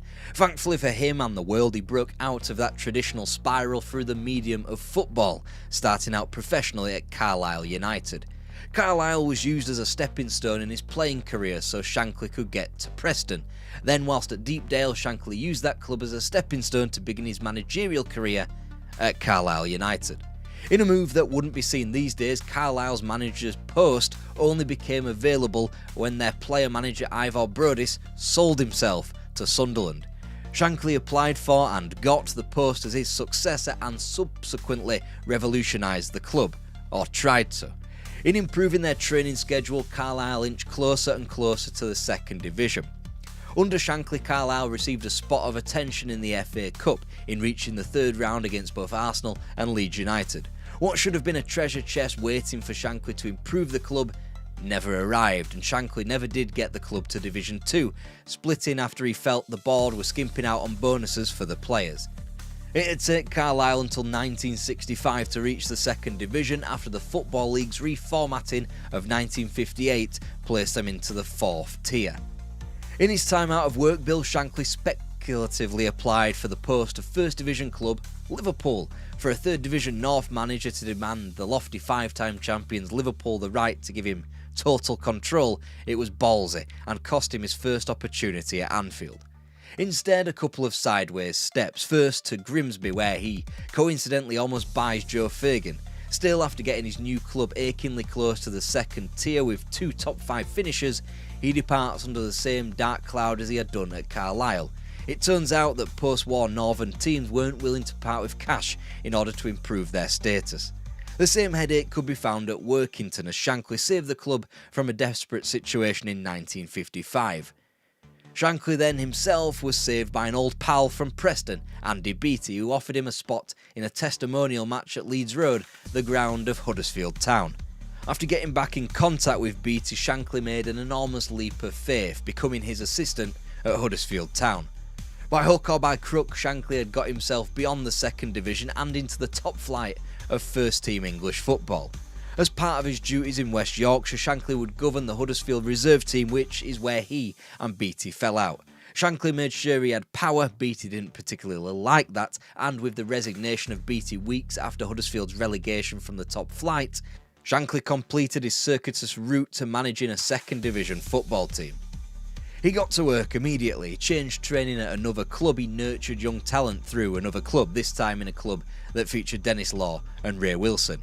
And yet he discovered a boardroom unwilling to cooperate. Shankly's long-term vision of taking the club back to the top tier apparently didn't warrant this kind of investment that was needed. Shankly had stabilised the club, but admittedly he hadn't been wholly successful in getting Huddersfield into the promotion conversation. Everything spun on an October 4th, 1958 fixture between Huddersfield Town and Liverpool at Leeds Road. The visiting Reds were slapped for 5 and forevermore Shankly and Liverpool would be intertwined. Whilst Town finished a disappointing 14th, their worst return under Shankly, that one fixture ensured it would be Shankly's most profitable campaign as a manager yet. A year and 13 days after that initial thrashing, Shankly is approached by two men named TV Williams and Harry Latham. They ask him, how would you like to manage the best club in the country? And Shankly's response? Why, is Matt Busby packing up? Those two men were the chairman and director of Liverpool, and so was born a legend of Liverpool Football Club on a quip that Manchester United were the biggest football club in England.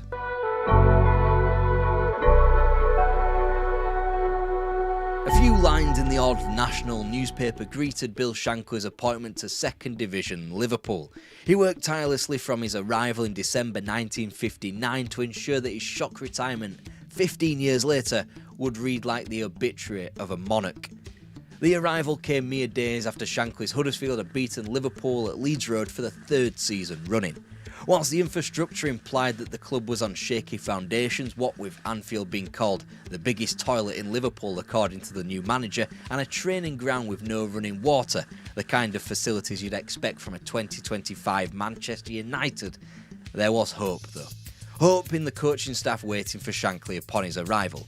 Bob Paisley, Joe Fagan and Ruben Bennett were the three pillars of the club staff that would join Shankly on the incredible journey. Not that there wasn't a ludicrous amount of work to be done. In a way, it mirrored what the city was experiencing as council estates sprouted up in places like Halewood and Croxteth in an attempt to rejuvenate Liverpool after the war. The city was changing and Shankly was hoping the football club wouldn't be far behind. Shankly found a coaching staff that were completely in sync to his revolutionary ideas. This bond was formed on the back of deep discussions about the club and of the game, performed on a daily basis, that birthed the boot room. Methods that are commonplace these days, from individual training regimes and actually scouting the opposition, were alien ideas drilled into the club by Shankly. Endless running was stitched for small-sided games and training that focused on ball work. Not that it was successful on the pitch, as Shankly's Liverpool were destroyed 4-0 by Cardiff City in his first match in front of the Kop. Just one place off the promotion places, but a distant 8 points behind Cardiff, Shankly had at least discovered a core of players that would take him through. Ronnie Moran and Jerry Byrne in defence, Roger Hunt up front and Ian Callaghan was being fast-tracked to join them in midfield. That summer, Shankly was priced out of a Dennis Law reunion as Liverpool's £18,000 bid was nowhere near the £65,000 Huddersfield eventually got out of Manchester City, which helped pay for the club's floodlights. That was a case of fair enough. Law couldn't spend much more time in the second division, but when Jack Charlton was missed out on, Shankly began to fear that he was running into the same roadblocks he had done at his previous management jobs. The Leeds defender had become available for £20,000, which wasn't compatible with Liverpool's archaic transfer bid limit of £18,000. The board would not be budged and Shankly missed out on his number one defensive target. Shankly likened his directors to gamblers who were too afraid to bet anymore, but Liverpool were a club that needed to gamble. Shankly knew the 1960s was going to be a defining decade in English football. The abolishment of the maximum wage was coming and the strong were only going to get stronger. The biggest clubs in the English game would be crystallised if they were at the top of their game in the upcoming decade. Ultimately, Shankly did get names through the door, Kevin Lewis in the place of the ageing legend Billy Liddell, whilst Gordon Milne's £16,000 transfer broke a club record. He simply had to do, even if Shankly wasn't wholly satisfied that he was the commanding defender that Liverpool needed. Meanwhile, Everton were throwing money around like nobody's business, which earned them the moniker of the Mersey Millionaires. Everton were bankrolled by the founder of Littlewood's Pools, John Moores. Littlewood's more recently famous for being a catalogue that your mum could max out on when she wanted some shite perfume. The fate of both clubs would hinge on Littlewood's at the start of the 60s. When the decade started, John Moores was sitting on the boards of both Everton and Liverpool, a position becoming less viable due to how richer and more important the game had become. Therefore, he had to nominate somebody to take Littlewood's interest on the Liverpool board. Enter Eric Sawyer, a man who deserves to sit alongside those at the very top of Liverpool's history, for he changed the club. He knew the potential of Bill Shankly as the club's manager, and he matched the great man's ambitions and demands. The transfer fee cap was eliminated, and so were the ridiculously stringent rules that every prospective signing had to be over 6 foot tall and be scouted by at least 2 directors. He told Shankly, "If you can get the players, I will get you the money." The finances were restructured as the basic wage was lowered in favour of improving bonuses that was designed to get players incentivised. In the 1960-61 campaign, Liverpool improved by 2 points but was still prohibited by the 58-point mark that handed promotion to Ipswich Town and Sheffield United, as Shankly finished 3rd once again. That summer though, Shankly had finally seen a boardroom promise fulfilled when the 2 long-term targets of Ian St John and Ron Yates were acquired. Yates, a rock at the back for Dundee United, was needed to solidify the club defensively, while St John of Motherwell's front line would improve Liverpool going forward. £67,500 was needed to get them through the door, a comparative splurge for the Anfield outfit. Shankly promised directors who tried to thwart the transfers that the 2 additions, both aged 23 and in their peak years, would gain them promotion. The intent was obvious out of the blocks, dropping just 1 point from their first 11 matches. Roger Hunt had been transformed from a decent striker who bagged every other game to one who was scoring 31 goals in as many matches. Liverpool would go one short of a century of goals while simultaneously improving their defensive numbers by 15 to gain promotion as second division champions with an impressive 62 points. Shankly also promised the club that both St John and Yates would win them the cup. Shankly made his best go at the cup yet, but they were narrowly eliminated in the 5th round by his former club Preston after 3 games. But it didn't matter just yet. Liverpool were back in the First Division after almost a long decade away, and it was of paramount importance that Bill Shankly had got on the backing of the boardroom. Now they could not only go back to the First Division, but could believably challenge for it.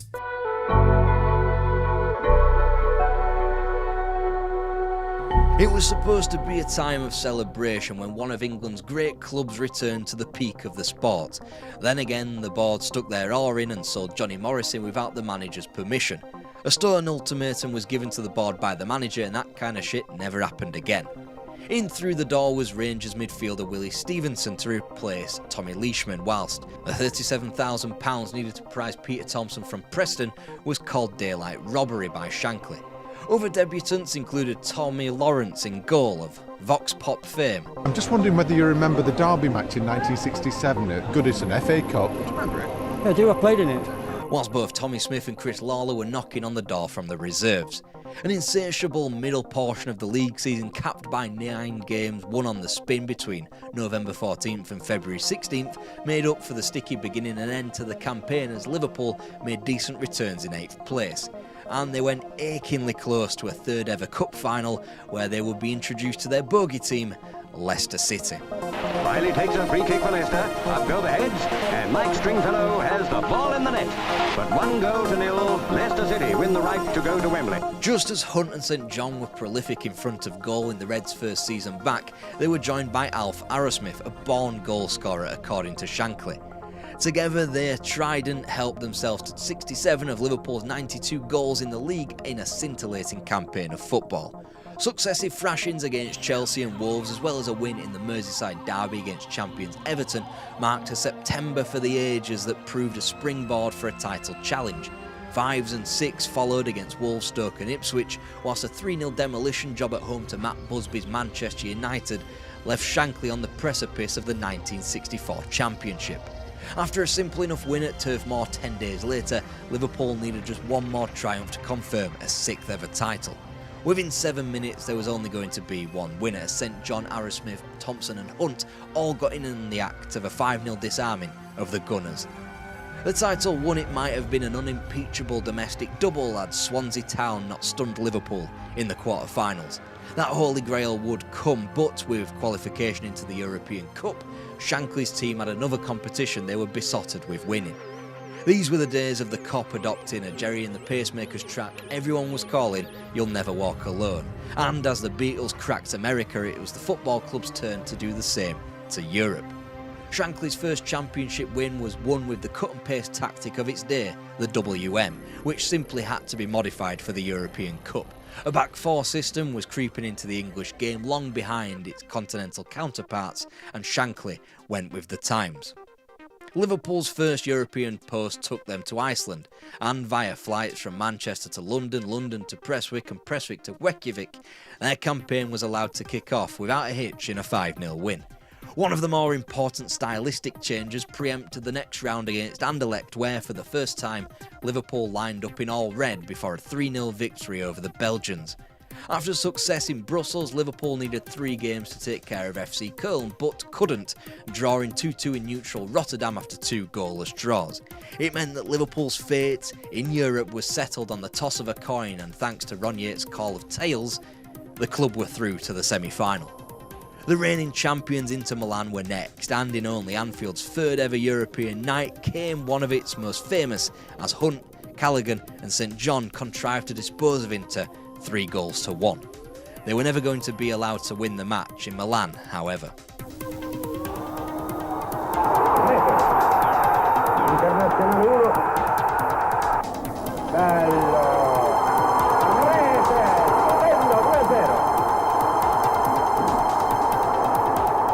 You might not be surprised to learn that referee Ortiz de Mendeville was later embroiled in a match-fixing scandal, which Liverpool fans could have told the world after some questionable decisions in the San Siro.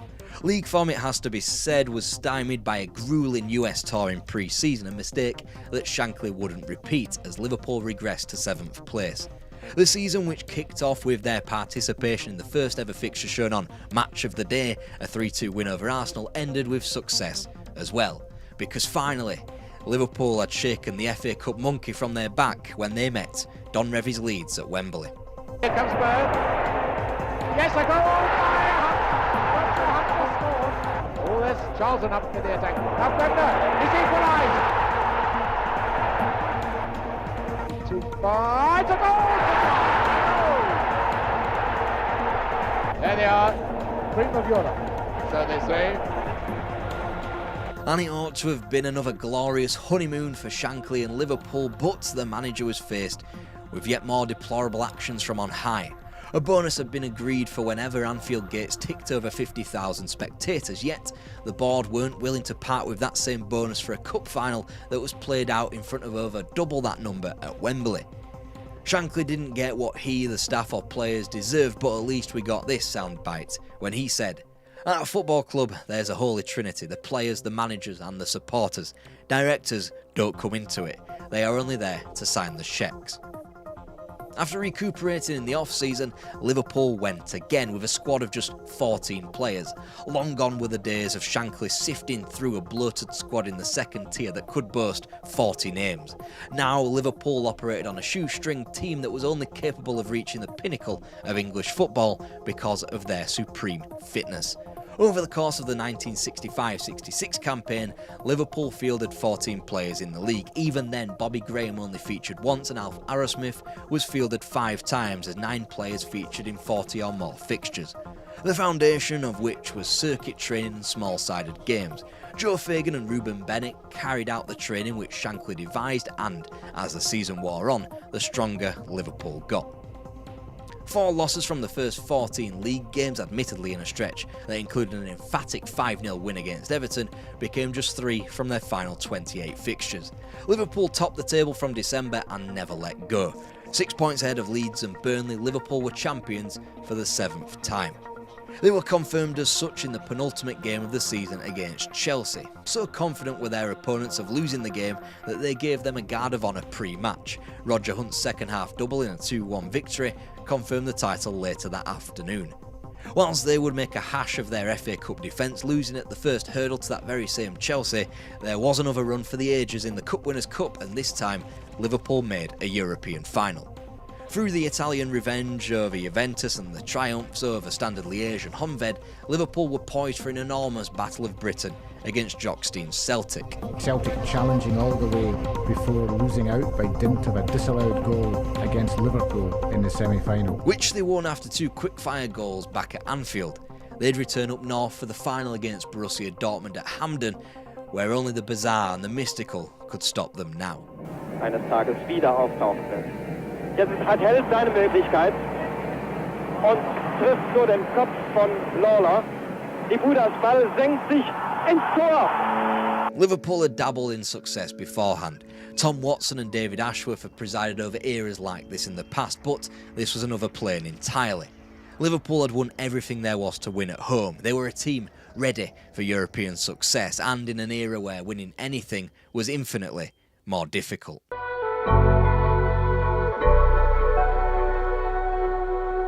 Liverpool Football Club had not been designed for this. The level of scrutiny and level of demand for tickets for cup finals and European away days was likely a major factor in the death of club secretary Jimmy McInnes, who was found dead in an archway in the Kop. Shankly was devastated. He had taken a ramshackle club, fought diligently against everything that conspired against he and the club to provide an immediately healthy future in which he knew they had to have for Liverpool to have one of the biggest clubs in world football. They had to go and break the bank to sign Ian St John and Ron Yates because they simply put could not belong in the second division for much longer in the 60s. All the while teams like Matt Busby's Manchester United, Bill Nicholson's Tottenham Hotspur and Harry Catterick's Everton were becoming the best in the land. Then you've got Stan Cullis and Wolves, Alf Ramsey and Ipswich and Don Revie and Leeds United. There's also Bertie Mee at Arsenal, Joe Mercer at Man City and Brian Clough coming through the ranks. Liverpool needed a strong figure to act now so they could become the behemoth they wanted to be. And the first part, easy enough. Liverpool had ended their FA Cup hoodoo. They'd edged themselves in front of the chasing pack as the most successful English League Cup in history with 7 titles, and they dabbled in European football. The next bit was the hard part, the rebuild, but alright, demise is a bit sensationalist, but when you've climbed to the top of English football and almost scaled the same peaks that Europe has to offer, simply being a bit part player will never do ever again. And whilst they had been top of the pops twice back at home and had ended their long run without the FA Cup, they still had a long way to go in the European Cup, and that fact was encapsulated perfectly in a last 16 first leg trip to Amsterdam to meet Ajax. And it's a goal! They scored! And they scored! There's the second one! And it's another one! Oh my goodness me! What? Oh, not another one! And he scored! Ajax 5, Liverpool 0. Deflect, deflect and deflect was the name of the game for Bill Shankly, who couldn't quite believe what he had seen.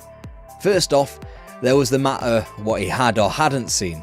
Amsterdam was coated in a thick fog, and that was the first point of contention for the Liverpool manager. Surely enough, Shankly said Liverpool would show their true potential when Ajax came to Anfield and were made to play in front of the Kop. So when Ajax turned up 7 days later, this is what they received. This time it's given a break to Ajax. And that's it. Ajax are 1 up. And it's another one for Ajax. Another complete breakaway. Oh, that's 2-1 for Ajax. They've done it again once more. The centre forward, Clough, and Liverpool, well beaten on aggregate by 7-3, are out of the Champions Cup. And that was English football's introduction to Johan Cruyff and Rinus Michels. Even despite of their quality, irrespective if this was the truest form of total football, which it wasn't, Liverpool's elimination had been coming. Firstly, they took 3 games to dispose of Romanian outfit Petrolul Ploiești in the opening round of the European Cup. Secondly, their league form had been bordering on the abhorrent. In the 1966-67 campaign, Liverpool would suffer 7 draws and 2 defeats in front of their own fans. Over those 9 failures to win in front of the Kop, bottom half teams in Sunderland, Fulham, West Brom and Blackpool all took points off them. It showed that Liverpool were struggling to break down the lesser teams in the division, and on their off days couldn't hang with teams like Arsenal, Everton, Spurs or eventual champions Manchester United either. Their 5th place was improved upon with 3rd in the league in 1968 in what was ultimately another campaign of doom and gloom. Out early again in Europe, this time in the third round of the Fairs Cup to Ferencvaros after 2 snow-covered 90 minutes, they went around the houses in their elimination from the FA Cup. Bournemouth, Walsall and Tottenham all needed replays to be unseated from the competition before West Brom defeated the Reds after 3 quarter-final matches. 9 games for no reward. At least Liverpool's League Cup exit was swift at the first hurdle in spite of yet another replay against Bolton. The one thing to clutch onto in 68 was the league form, only 3 points off the pace set by Manchester City and a point off a Manchester United team who had just become the first English team to win the European Cup. It was supposed to be a positive. Then again, Liverpool's goal return of 71 strikes was far off the Manchester clubs and proved the difference. In matches between the three, Liverpool had picked up a win and 2 draws, scoring only 4 goals in the process. The same amount of points as the Manchester clubs in the mini-league, but far fewer goals. And they were only in the title picture the following season because their defence markedly improved. In fact, Liverpool's attack regressed from 71 goals to 63, but their rate of conceding dropped to 1 every other game, the best in the division. Unfortunate then that they came up against a record-breaking Don Revie Leeds side. Nobody had touched 67 points in a 42-match 2 points for a win championship, a record which almost stood in perpetuity. In fact, Liverpool would have won the division with 61 points and their goal average in all but 1 season in the 1960s. The only club that could boast to have had a higher return, the team that Revie's Leeds had just eclipsed in the points tally, Bill Nicholson's double-winning Spurs team of 62. In fact, had Shankly's team not capitulated to a winless final 4 matches, they might have kept in touch with Leeds and forced an error that won the title. There was nothing to shout for elsewhere as Liverpool bounced out early in Europe at the first hurdle of the Fairs Cup against Athletic Club, courtesy of a coin toss. Matters weren't so much better back home either. Arsenal bowled them out of the League Cup in the 4th round and their bogey team Leicester City eliminated them from the 5th round of the FA Cup too. The latter match was an insight into Liverpool and Shankly's frustrations at the time and perhaps a window into what was to come for the club over the next 12 to 18 months. In the defeat at home to Leicester, Shankly made his first ever substitution for a non-injured player when he hooked Roger Hunt for Bobby Graham. If that didn't bring attention to Liverpool's plight, the 1969-70 campaign couldn't help itself. Still ailing in front of goal, the club's defence went back to its usual numbers as another 5th place finish in the league was posted despite a fine start to the season. Being 15 points off the pace is bad news for any top club. Even worse when it's only 2 points for a win, and downright nuclear when those pace setters are the team from across the town in Harry Catterick's Everton. Harsher lessons were to come in the cup competitions. Vittoria Setúbal edged them out of the Fairs Cup on away goals in the 2nd round, weeks after another League Cup campaign was surrendered meekly, this time at Main Road against Manchester City, which left the FA Cup, and the biggest eye-opener of the lot could be found in the quarter-final on February the 21st, 1970 at Vicarage Road, in one of Liverpool's most seminal matches of football. Nicely through the legs of Wall, and in!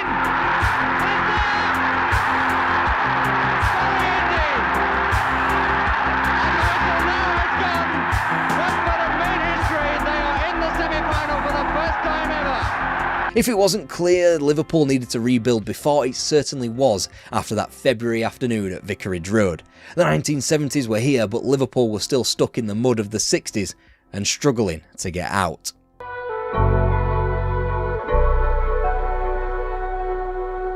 As early as 1967, thoughts about a potential Bill Shankly rebuild were on the cards. The promotion team were all either in their 30s or rapidly approaching that doomed figure, and Liverpool had to act quickly after ceding their title to Manchester United. This fact only became more prevalent when it was United, not Liverpool, who became the first English club to win the European Cup a year later. The rebuild had already begun. In 1967, Emily Hughes was purchased from Blackpool for the princely sum of £65,000.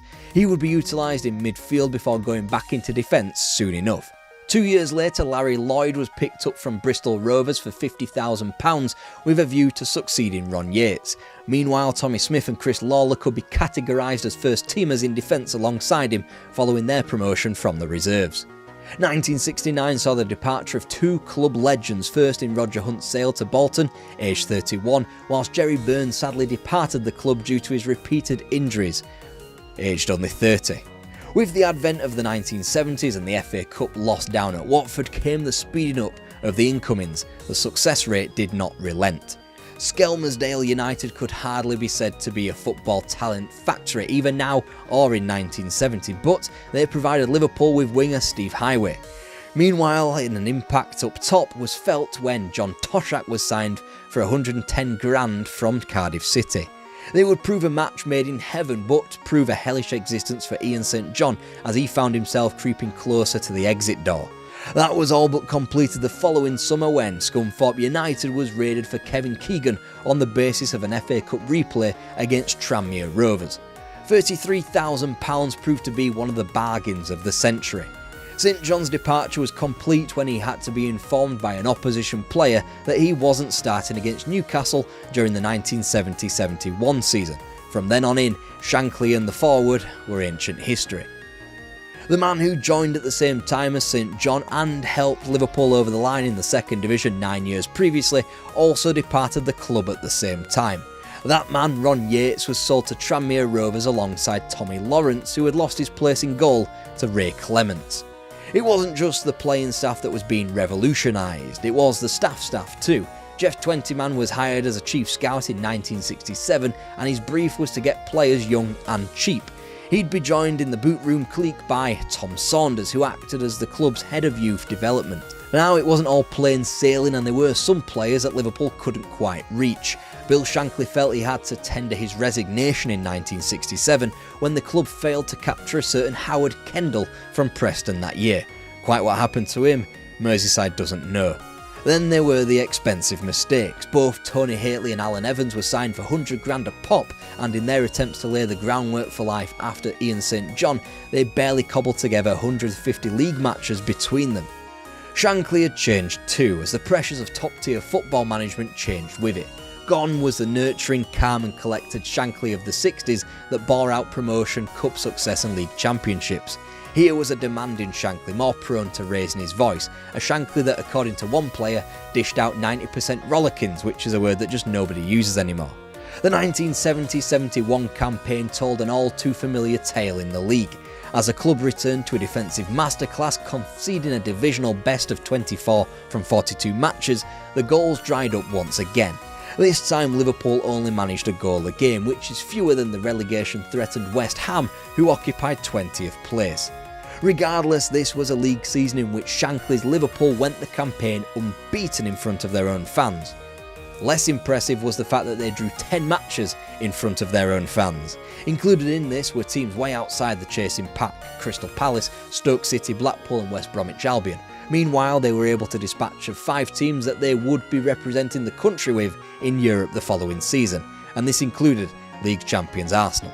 While Swindon dumped Liverpool out of the League Cup in shocking fashion, Liverpool went deep elsewhere. The Fairs Cup brought a successful trip out of Hungary, as well as Romania and Scotland, before Bayern Munich were dispatched 4-1 on aggregate thanks to an all-too-rare Alan Evans hat-trick, until they were stymied by Don Revie's Leeds United at the semi-final stage. A team that had long been the picture of consistency in the First Division, they also had a knack for grinding out 1-0 semi-final wins.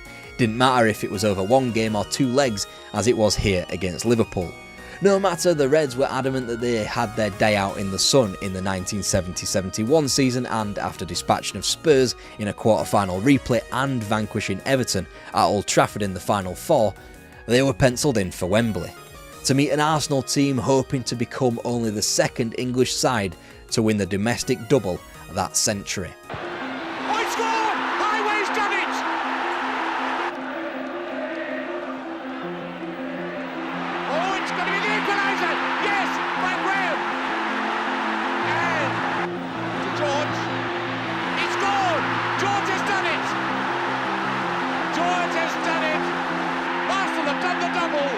The summer of 71 was characterised by a series of shake-ups.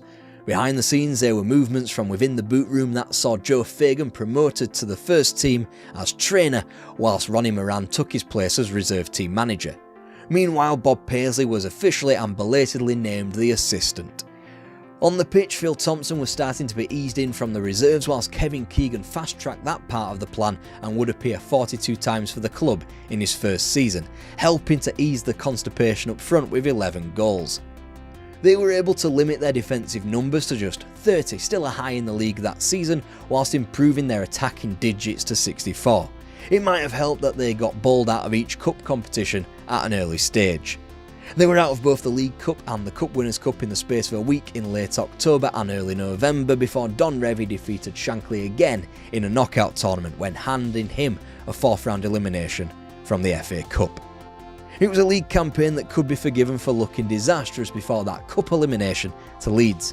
After being eliminated at Molineux on January the 22nd, Liverpool sat in 10th place with just 18 matches to play and 7 points to make up on the joint leaders of Leeds and Man City. Then began a run for the ages as 1972 belatedly kicked into gear at Anfield.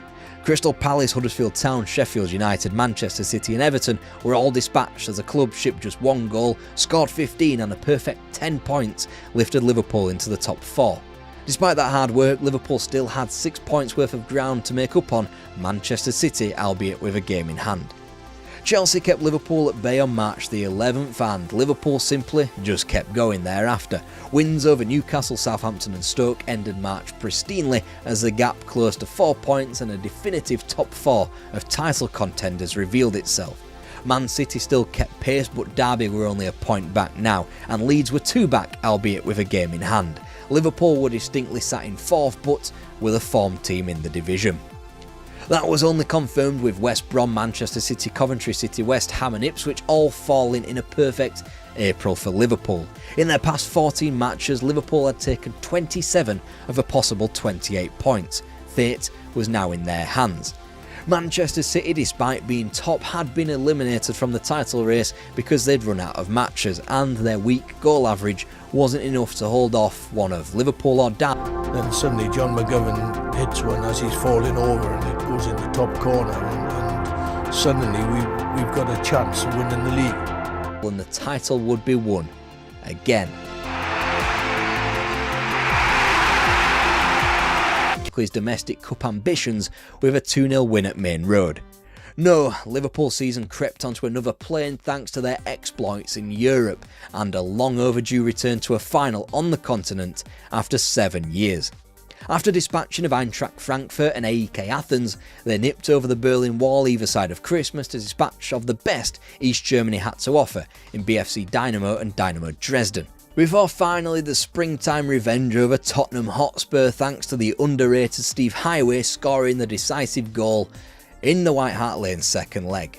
Borussia Mönchengladbach were the opponents in a 2-legged final. Nothing could stop Liverpool from enjoying this one.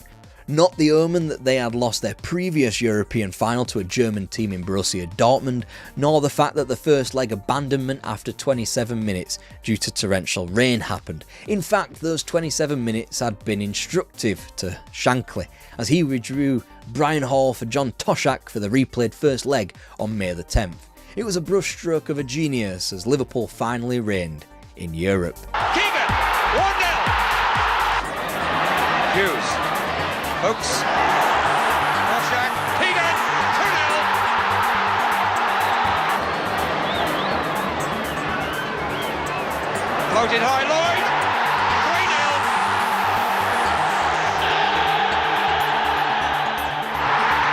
That was a supreme save. If Liverpool can hold on for just a few more seconds, it's with Rook. And it's all over. And Liverpool have won the UEFA Cup. Now for the big one were the immortal words of Bill Shankly as he steadied himself and the club for another assault on the European Cup, a campaign in Europe that should go down as the most important in club history. Flagging in the league, sitting 7th after 4 losses from their first 12, Liverpool made the trip to Belgrade for a last 16 contest in the European Cup against Red Star. They returned from Yugoslavia with defeat, but a seemingly profitable one, since they only went down by a goal and clutched onto a Chris Lawler away goal desperately. The second leg back at Anfield came 3 days after league victory at Highbury, and it would be the match that transformed Liverpool forever.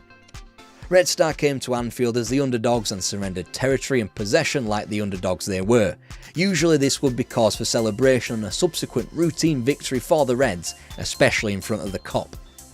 The Belgrade club, however, taught Liverpool a lesson on the evening of November the 6th, 1973. In spite of Liverpool barrages, the Yugoslavian outfit remained unmoved in possession, calm and patient in passing the ball around, and that was rewarded with 2 goals against the run of play. Elimination from the European Cup, yes, but a crucial eye-opener that formed the basis of Liverpool's entire history on the continent. The Times' Geoffrey Green called it a contest between the Bull, Liverpool, and the Matador, Red Star Belgrade. England's traditions of pace and power had been shown up 3 weeks prior when Poland performed a similar job in qualifying ahead of the Three Lions for the 1974 World Cup. Now the 1-2 punch was complete with Red Star's display against Liverpool.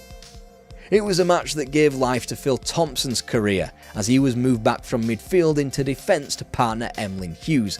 Also a match that helped kill off Larry Lloyd's career at Anfield. A no-nonsense centre-half was no longer required and he simply didn't fit into the new ball-playing defender mould as his kind was made extinct.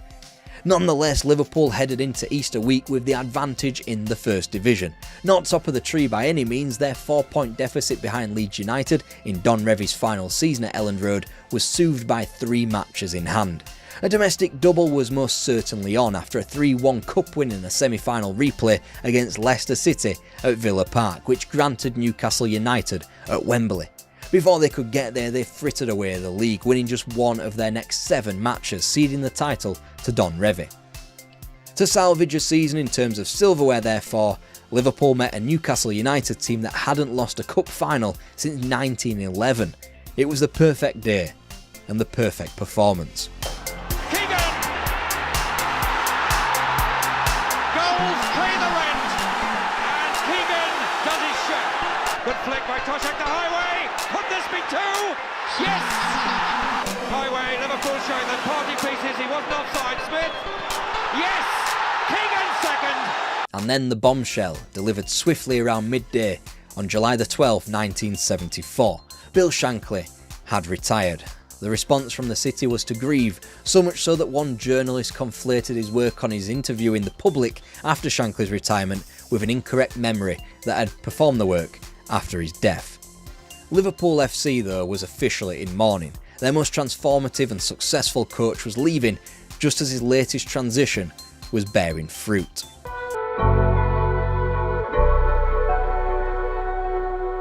The succession plan had been subconsciously designed by Shankly well in advance of his retirement.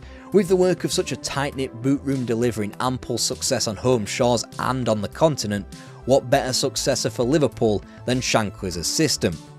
Enter Bob Paisley, the next Liverpool manager. Yet as he prepared to make Liverpool his own, the ghost of Shankly loomed large over the club over the entirety of the 74-75 campaign, which, owing to its success or lack thereof, must be categorised as wholly transitional. Bill Shankly wasn't just spiritually inhabiting Melwood during his first season after retirement, but physically as well, as he trained at the facility during the day, offered advice to players and staff, as they all continued to call him boss. All it did was inadvertently undermine the new boss. So weeks into the subsequent season, Bob Paisley and the club had to inform him to either leave or train at the club when the players and staff weren't there. In the end, he left the club entirely, with nobody at Liverpool willing to offer the olive branch of a role on the board as a director or even as a club ambassador. A sad way for the club's biggest legend to bow out. However, the decision to at least bar him from Melwood was the correct one. It was a decision with its writing on the wall ever since 1971, when Matt Busby parachuted himself back into the Manchester United squad as the club failed to live with life after his retirement. That had, in 1974, resulted in the club's relegation to the second division. Liverpool were living in this real time and were busy learning on the job not to repeat the mistakes made by other clubs. Paisley didn't need to change much on the pitch or around the club. The transition had already been acted by Bill Shankly. Figures such as Ronnie Moran and Roy Evans played more of a role either in the reserve or in the first team, whilst Joe Fagan effectively juggled 2 roles as the assistant and as the first team's trainer. Ultimately though, the season wasn't vintage. Liverpool were nowhere in the domestic cups, crashing out early in Europe to a good Ferencváros team, whilst a low tally of just 51 points wasn't enough to win the league in 1975. However, they did come close to pipping Dave Mackay's Derby County, which gave a flickering glint of hope for the coming years. Further flames were stoked by the machine still working overtime in the background. Players like Northampton's Phil Neal, Newcastle's Terry McDermott and Arsenal's Ray Kennedy were brought into the club, and opportunities from the reserves continued to be handed out as Jimmy Case and David Fairclough breathed new life into the club. This Liverpool team were going to be just fine. Bill Shankly had built the club, he'd gifted them glories, and now it was time for Bob Paisley to go out into Europe and make Liverpool the biggest club in the world.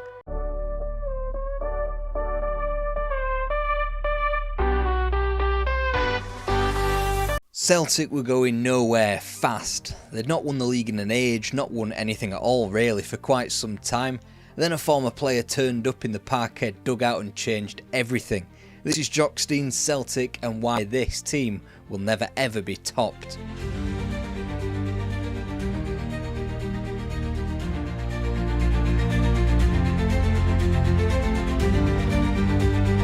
Alright, here's the 4-1-1, folks. Celtic were a disgrace by the mid-1960s, has won the league just once since the war and hadn't won anything of note since October 57 when they thrashed Rangers 7-1 in a League Cup final. Those days were long gone. The days of Jimmy Quinn and Jimmy McGrory banging in the goals for fun, the days of 6 titles on the bounce had been exchanged for finishing 9th behind teams like Ayr United and Clyde. They'd just lost another League Cup final to Rangers and the latest Celtic team was in the process of being broken up. Billy McNeil was leaving at the end of the season with interest from London. Bobby Murdoch had planned to emigrate to Australia. Bobby Lennox had Falkirk sniffing around his signature. Jimmy Johnston was even contemplating retirement. Jimmy McGrory had never really left the club spiritually, save for physically 8 years spent at Kilmarnock, 6 of which had been gobbled up by the war. Safe to say his 20 years in the Parkhead hot seat hadn't gone as swimmingly as his playing days had done. Roughly around the same time as his return, so too did the chairmanship of the club back into the hands of the Kelly family, who had previously been in charge towards the back end of the record-breaking 6 titles won in a row in the 1900s. It was Bob Kelly who fielded a phone call from the Dunfermline manager in the spring of '64. Normally I wouldn't bring it up, but I thought I better add, since the Pars boss at this time was a certain Jock Stein, a man who had masterminded Dunfermline's 1961 Scottish Cup final win over Celtic after all. Stein had been part of the 54 double winning Celtic team, the last from paradise to win the league, having taken the scenic route via Albion Rovers and Llanelli Town in his playing career. He was ringing his former chairman under the illusion of advice since he had been approached by Hibs for their vacant manager's post. Perhaps he had the ulterior motive to remind his former club of his existence. 10 months later, Stein was enveloped in a charge towards a potential double with Hibs, entering 1965, 2 points back but with a game in hand on Kilmarnock at the top of the table. January 30th, 1965 was a day landmarked in British history by Winston Churchill's state funeral. It was also the last Celtic match before the influence of Jock Stein swept over the club forevermore. On that day, just 14,000 turned up to Parkhead to witness Celtic's sudden uptick in form, 8-0 against Aberdeen. The following day, Jock Stein was announced as the club's new manager.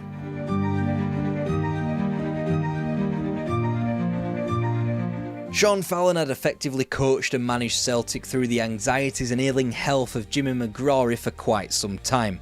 Fallon was the one who continued to coach the Hoops through until Stein became available in March. Chucked to one side were St Mirren leaders Kilmarnock whilst they progressed through the Cup semi-finals via St Mirren, Queen's Park and once again league leaders Kilmarnock.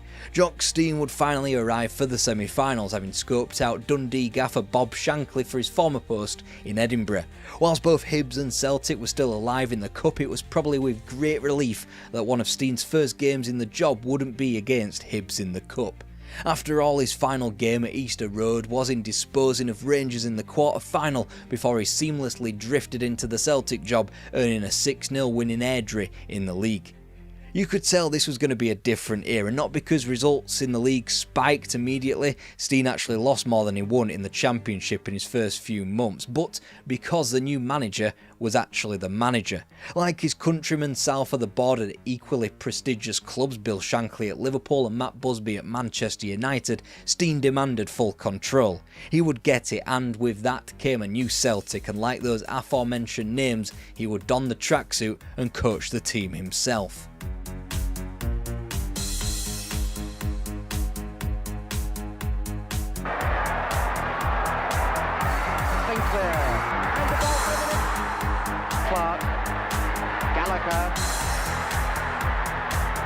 Could be something here. Gallagher.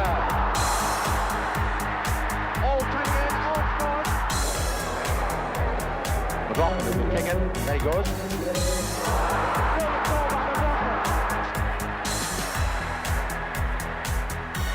Hughes. And all.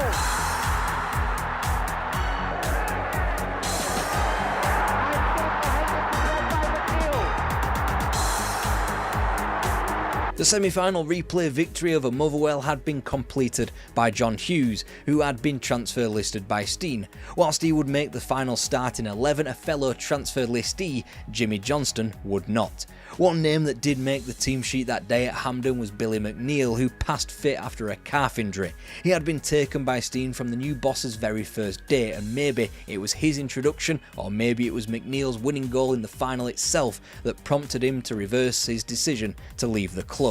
All three names that I've just mentioned would remain at Parkhead for the foreseeable.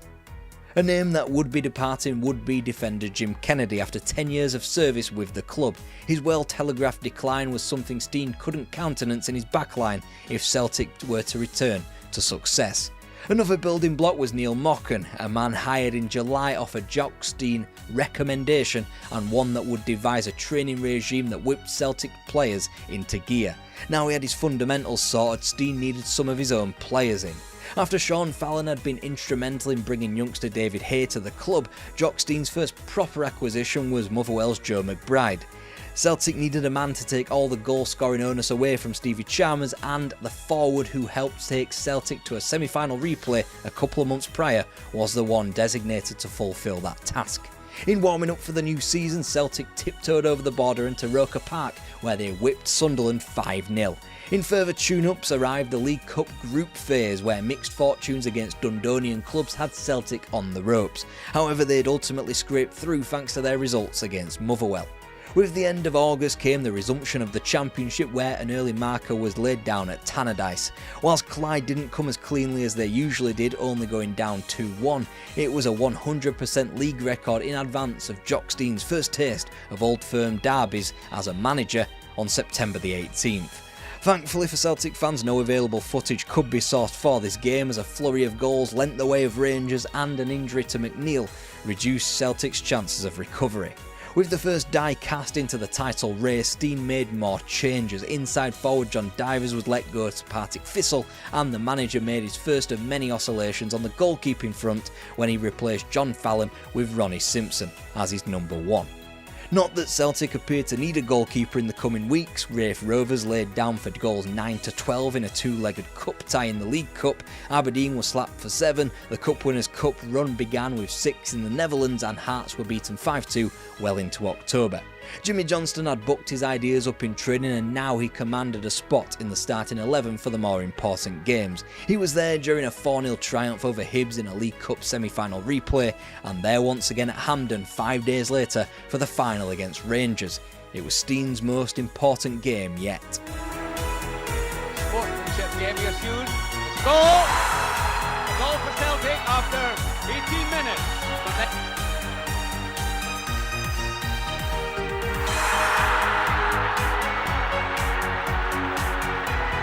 Well, Richie got his hands to it, but couldn't stop the ball.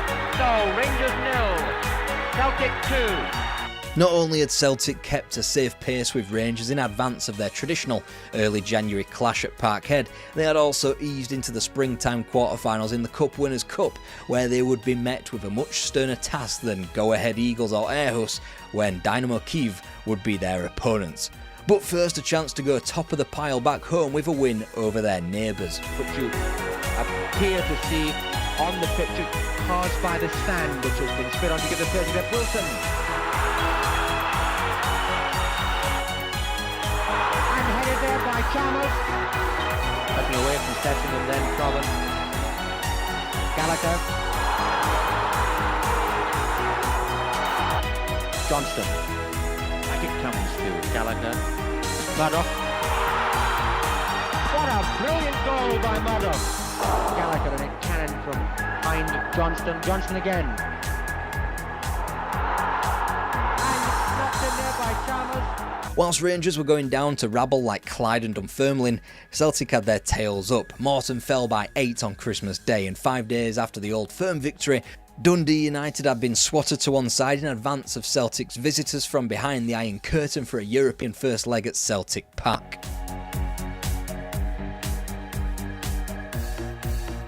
But for some attempted skullduggery in the Soviet Union, Celtic were safely housed in the semi-finals of European competition for only the second time. 2 years prior, it had been a remarkable Hungarian comeback that nullified a 3-0 first leg victory at Parkhead in the first leg. It seemed as though Stein's side was made of sterner stuff, and they'd have to be, because Bill Shankly's Liverpool were next.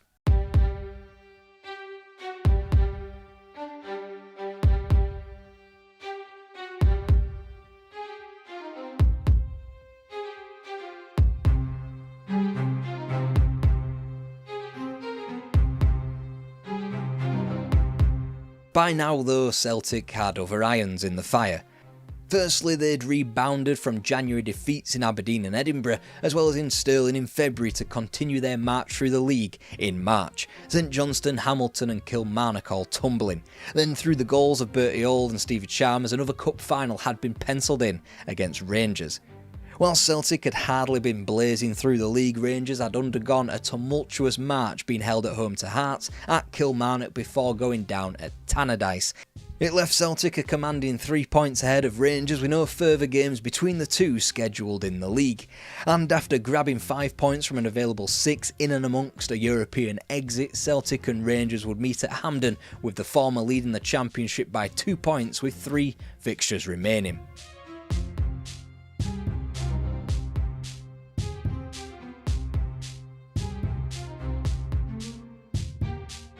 With matters shared in the league fixtures and in both cups, Celtic were now 3 matches away from gaining the bragging rights and the title. A nervous Celtic survived a Morton penalty miss to return from Greenock with both points, which was an imperative thanks to Rangers' win over Dunfermline. Dunfermline remained within the Old Firm vicinity for their trip to Parkhead 5 days later, as a certain Alex Ferguson opened the scoring for the Pars. Fortunately, Celtic responded in kind, Bobby Lennox and Jimmy Johnston with the goals to eke out another win. Rangers' predictable battering of Clyde was not enough to stop the party mood, as only a series of wild events on May the 7th would stop Celtic from earning their first championship flag in 12 years.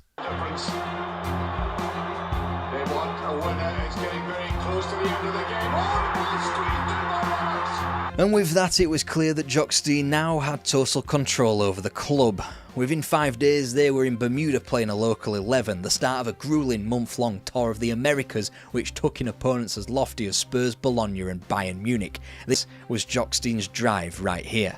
Tweaking in the off-season delivered the manager closer to his preferred 11. Bertie Auld was seen more and more in the midfield, and his fullback selections of Tommy Gemmell and Willie O'Neill had stuck since they had made themselves always available. Case in point, they played throughout all of the American tour.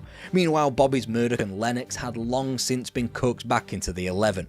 As was tradition, the 1966-67 campaign began with the League Cup group phase, which was far calmer for Celtic this time around. An 8 stuck beyond St Mirren and 6 smacked past Clyde. Some early bragging rights were even gained over Rangers via the Glasgow Cup on August 23rd. That paled into insignificance, of course, a month later when a ferocious 4-minute flurry of goals ended Rangers' involvement in the Parkhead derby in the league on September the 17th. Celtic were utterly insatiable, winning their first 8 league fixtures as well as dropping only 3 points in advance of a Hogmanay trip to Tannadice. In spite of a loss on Tayside, Celtic held a commanding league and a rich vein of form in league competition.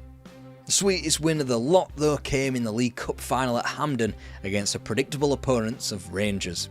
Here's Bertie Auld. That's a beautiful cross by All, back by McBride. Oh, he comes Lennox, he's done it! Lennox has opened the scoring! One trophy down, one looking as though it was on its way as well, particularly after beginning 1967 with 6 wins from 6 in the league. Despite this, a much improved Rangers were just about hanging in there in the title race. The third trophy up for grabs, of course, a Scottish Cup, which began with 11 goals without response in predictable fashion against Minnows Arbroath and Elgin City, as Rangers couldn't fulfil that portion of their season, sensationally going down to Berwick Rangers. It had long since become evident that there was a potential 4th trophy on the table as well. Gibble comes forward, nobody taking a one, decoy one. A tremendous shot, the goal by Tom Gibble, people seem to lose it. 1-0 Celtic.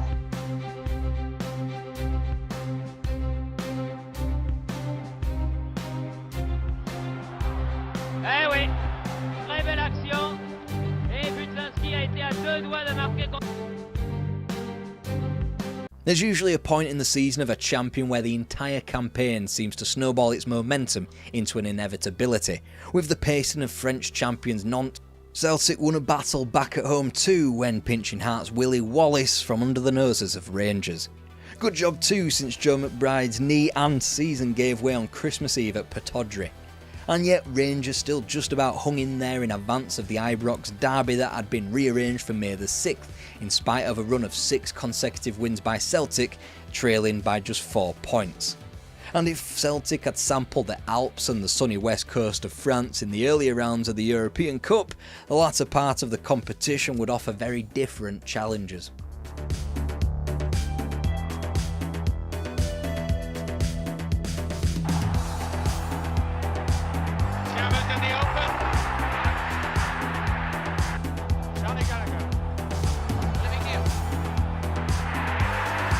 The European Cup, Celtic refused to be intimidated by the occasion.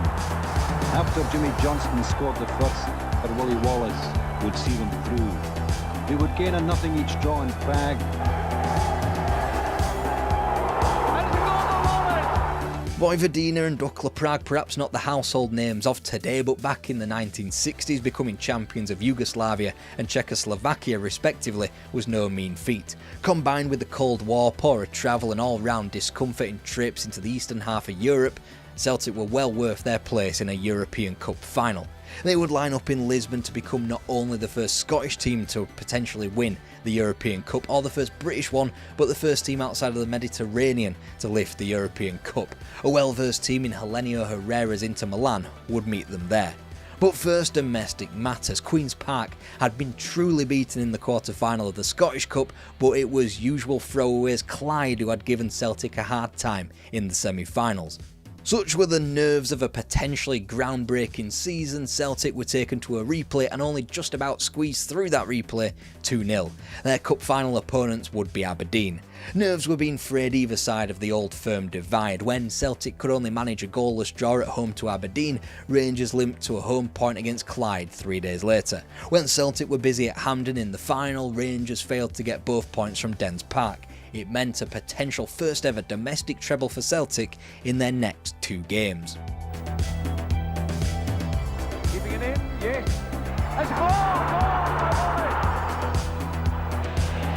Inside forward Wallace. The cup was won thanks to Jock Stein's tactical brilliance, from Stevie Chalmers lining up on the right instead of centrally to Jimmy Johnston's free roll throughout the field. Celtic were worthy Scottish Cup champions once again. Whilst the league wouldn't be sewn up later that week in a home defeat to Dundee United, who somehow completed the league double over Celtic, the alternative was much sweeter. The alternative was going to Ibrox, avoiding defeat and becoming Scottish champions for the 22nd time against a team who were busy preparing for their own European final.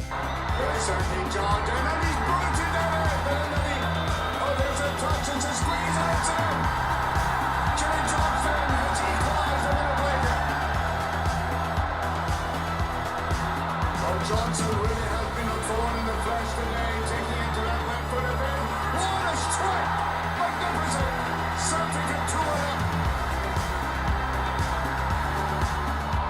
There's a touch inside. There's a Celtic put in by Walter High. 2 each. Johnson realizes they are the champions. The season was far from over. Domestic treble assured, now Jock Stein and his players touched down in the Iberian Peninsula with his Lisbon Lions to complete the greatest single footballing season ever played.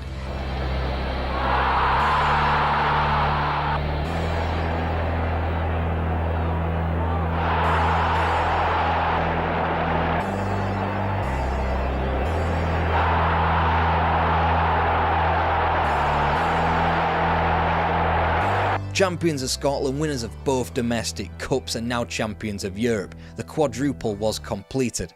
Nobody had done it before, nobody has done it since, and it is likely that no team will ever do it ever again. Bad one by Craig's a goal. A bad cross, but it worked out well for him eventually. Number 6. Another blunder. CHANNEL made it 3-0. The 1967-68 league campaign saw just one game lost, a nonsense second matchday defeat at Ibrox, and yet still Rangers clung on in there. In winning their last 16 matches, only on the final weekend did Celtic earn their right to call themselves Scottish champions again. Whilst the Scottish Cup would not follow thanks to a stunning defeat at home to Dunfermline at the first hurdle, the League Cup certainly did. First with a scoring of 5 against Dundee, and then in the following season a 6 fell against Hibs. Despite much regression on the pitch during the 1968-69 season, Celtic scooped up all domestic honours again. 5 points ahead of Rangers in the league programme before just as commanding a victory at Hampden in the cup final weeks later. The campaign after the league was merely a formality. Thanks to an ailing Rangers side cycling through the managers, the title was scooped up by a whopping 12 points, and whilst Aberdeen stopped Celtic from another domestic treble, the League Cup had long been sewn up against St Johnstone in October 1969. Jock Stein had warned his players, and he was right. After May 25, 1967 in Lisbon, nothing in football would ever feel the same way as when they won the European Cup. The very first pit stop in repeating those heroics was stopped by a team they already knew all about, a strong Dynamo Kyiv side. Still, there were more continental, even international honours for Jock Stein's side to fight for, as they looked to become champions of the world against Argentine outfit Racing Club in the Intercontinental Cup.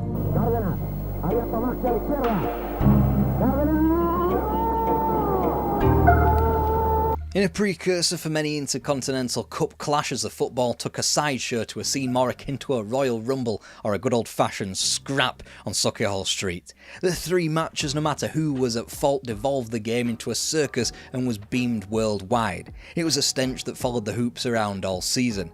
Their subsequent attempt at the European Cup was a far prettier affair and showed Celtic in a more positive light.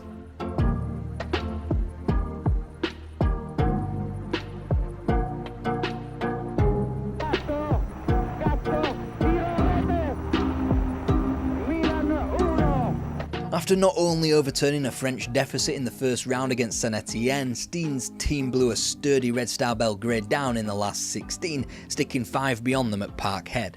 Any illusion that Celtic would have a 1967 repeat was swiftly dashed in the quarter-final at Parkhead when a team from Milan, Nerio Rocco's Rossoneri this time, scabbed an away goal in Glasgow before lifting the trophy aloft a month later. But there's a reason why Tom Campbell and David Potter in their seminal book on Jock Stein called the 1969-70 campaign the twilight of the gods. It's because of what happened in the European Cup. Im Stadion an der Elland Road. Und Tor! Tor in der ersten Spielminute für Celtic. Surrender. Way to go!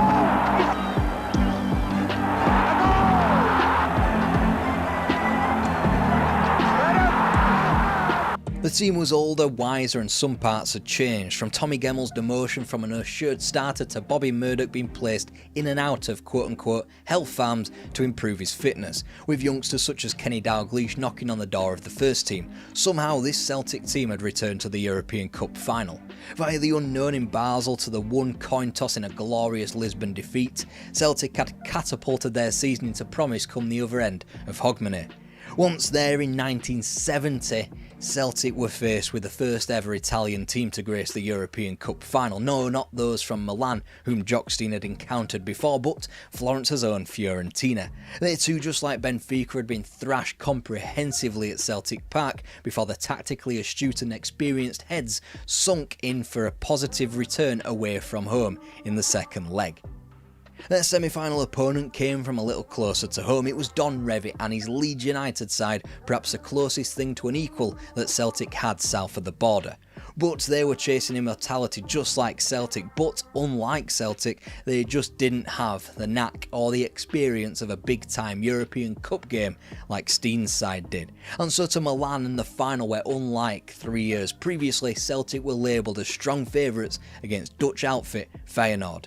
Feyenoord, who had overcome teams like Legia Warsaw, Vervaerts Berlin and holders Milan to be here, who hadn't so much as had a sniff at European glory in almost a decade, there seemed only one winner.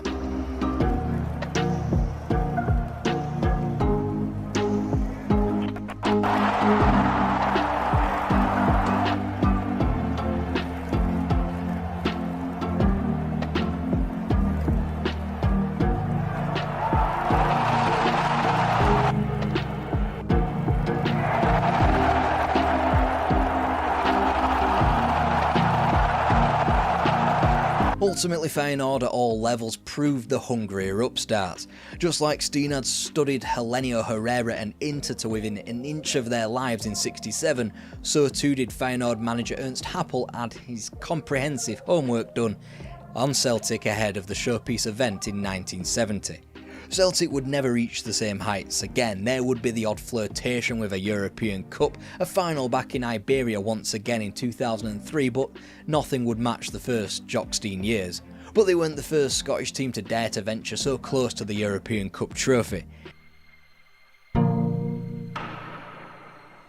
We left you yesterday with Celtic's second European Cup final, one of the comparative disappointments to the heady old days of Lisbon, 1967, and a win over Inter. They had been the favourites 3 years later, but squandered the chance of regaining the European Cup. On the continent, they wouldn't have it so good again. When times were better, a quick jaunt across the Atlantic for a protracted post-season tour worked a treat. Now, when they met teams like Man United, Bari, Eintracht Frankfurt, it was more of a chore. A tour that Jock Stein decided to up and leave midway through a bizarre game in Toronto against Bari, who had themselves staged their own second-half walkout moments prior. A suddenly short-tempered Stein told Sean Fallon, his assistant, to make sure neither Bertie Auld or Tommy Gemmell played again on the tour. Celtic were at the top of the mountain, but air was thinning fast. Once more, rumours abounded that Stein was away to Manchester United to fulfil a role left behind by Matt Busby. Whilst that came to nothing, he did set the wheels in motion for a sea change at Parkhead. Jimmy Johnston joined Gemmell on the transfer list. Charlie Gallagher was given a free transfer, and goalkeeper Ronnie Simpson retired due to a recurring shoulder injury. Either way, Celtic wouldn't entertain bids for Johnston or Gemmell, and Gemmell was crocked for a few months, mere moments into the league opener at home to Morton. In Danny McGrain, Stein found a suitable replacement at fullback, and David Hay was also blossoming in the same position. Kenny Dalglish, George Connolly and Lou Macari rounded out the litter of youngsters who would become known as the Quality Street Kids. Celtic had not only eased themselves into the knockout phase of the League Cup, but they'd regained the soft power also known as the Glasgow Cup in August. More pertinent bragging rights would be on offer a few weeks later at Celtic Park, John Hughes and Bobby Murdoch scoring either side of the half in an early Old Firm marker.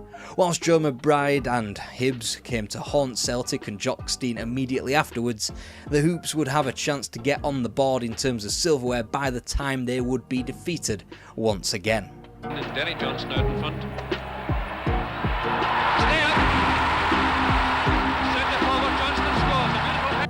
Still, despite that setback against an otherwise out-of-form Rangers, Celtic continued in their rich streak in the Championship. They stretched their superiority to just one defeat over the first 15 matches. Unfortunately, Aberdeen had done the same, only trailing Celtic by a point. So even though Rangers were languishing in third and barely a speck on Celtic's rear-view mirror, there was still a title race to contend. So too was their competition to be had in the European Cup after Christmas.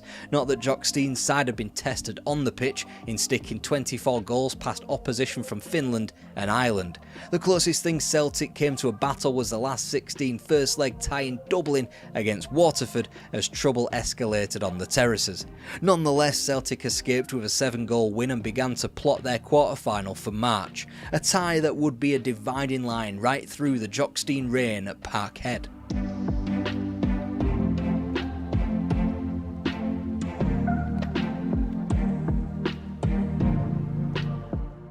It was a night that signalled what was to come, not just for Celtic but for the whole of European football. They'd had a taste back in Milan 10 months prior with Feyenoord, but this, Ajax, Cruyff, Neeskens and Mikkels, was new money. The football of Stein and Busby, the goals of Eusebio and Puskás, the arenas in Madrid and Milan, old money. This was total football. Celtic had approached the tie in cumbersome fashion, going down to their nearest title rivals Aberdeen, whilst only getting a point from Ibrox before losing late on in Perth against St Johnstone.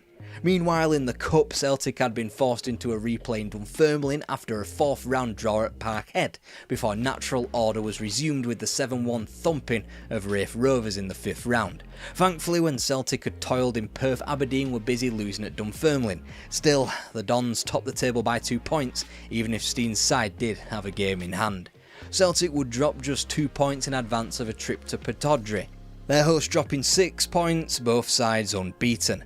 Whilst Aberdeen had no distractions, Celtic were constantly delving into replays against lesser opposition in the Cup, the latest example being Airdronians, who had the cheek to score 3 times in the quarter-final at Parkhead. Ultimately, Celtic would book their predictable final with Rangers. When we reached April 17th, we had the rarity of fate being in both clubs' hands. Celtic started the week 5 points off the Aberdonian pace, thanks only to holding 3 games in hand. A win over Motherwell reduced that gap to 3, and they could get to within a point with a win up north, whilst retaining those 2 games in hand. The onus therefore was on Aberdeen to snatch both points, but they couldn't, as Celtic carved out a draw. Even better news came for Jock Stein a week later from Brockville Park when Falkirk all but handed the title to Parkhead on a silver platter with a shocking 1-0 win. It wasn't quite the new firm challenge of the 80s or even Aberdeen's final day collapse of 91, but they had proven stern opposition. With St Mirren, Ayr and Clyde to come and only 3 points required, Celtic wrapped up another championship with a game to spare, unfortunately away from Parkhead due to the grandstand's renovations. Title celebrations therefore would be reserved for just 25,000 people at Hampden on a Thursday night. The main event was next though, Hampden again, Rangers and the 1971 Scottish Cup final replay. And it's in for a goal, it's in the goal! There he is coming back, and then it's 2-0 for Celtic! Revenge was gained, another double won, and with their more permanent rival a massive 15 points behind them and as low as 4th, there was nothing to suggest that Celtic's domestic dominance was about to stop anytime soon. The 1971-72 campaign almost began with a disastrous clerical error, as young Kenny Dalglish hadn't been sent a form in order to renew his contract. With realisation dawning on June 30th, the deadline, the hottest property in British football put pen to paper with only hours to spare. In truth, it's probably the closest Celtic came to real conflict in what was an idyllic season for the most part. Down to Ray, and it's a goal! Fox, inside, right foot shot to the far side, and it's there! With a corner, up go the heads, and chance for Thistle, McQuaid scores! Taken by Laurie, in comes Bowen, walks the ball into the net! Now, I did say, for the most part, it did feel like the potential changing of Celtic. This is what a future may look like after Billy McNeil, a man absent through injury, was gone. Also, the match was preceded by the sales of former regulars John Hughes and Willie Wallace to Crystal Palace. After that absolute aberration against Partick Thistle, a team whose only sniff of silverware had come 50 years prior in the Scottish Cup, Celtic wouldn't lose again domestically until they had title 7 in a row wrapped up. They'd corrected their autumnal Hampden mess in the Scottish Cup final, sticking 6 past Hibs. They'd won the title by 10 points and even went on to discover newfound ways of being eliminated from Europe. Whilst new signing Dixie Deans had made his mark at Hampden, he'd also make his mark in Europe, but for very different reasons. And Dixie Deans misses it.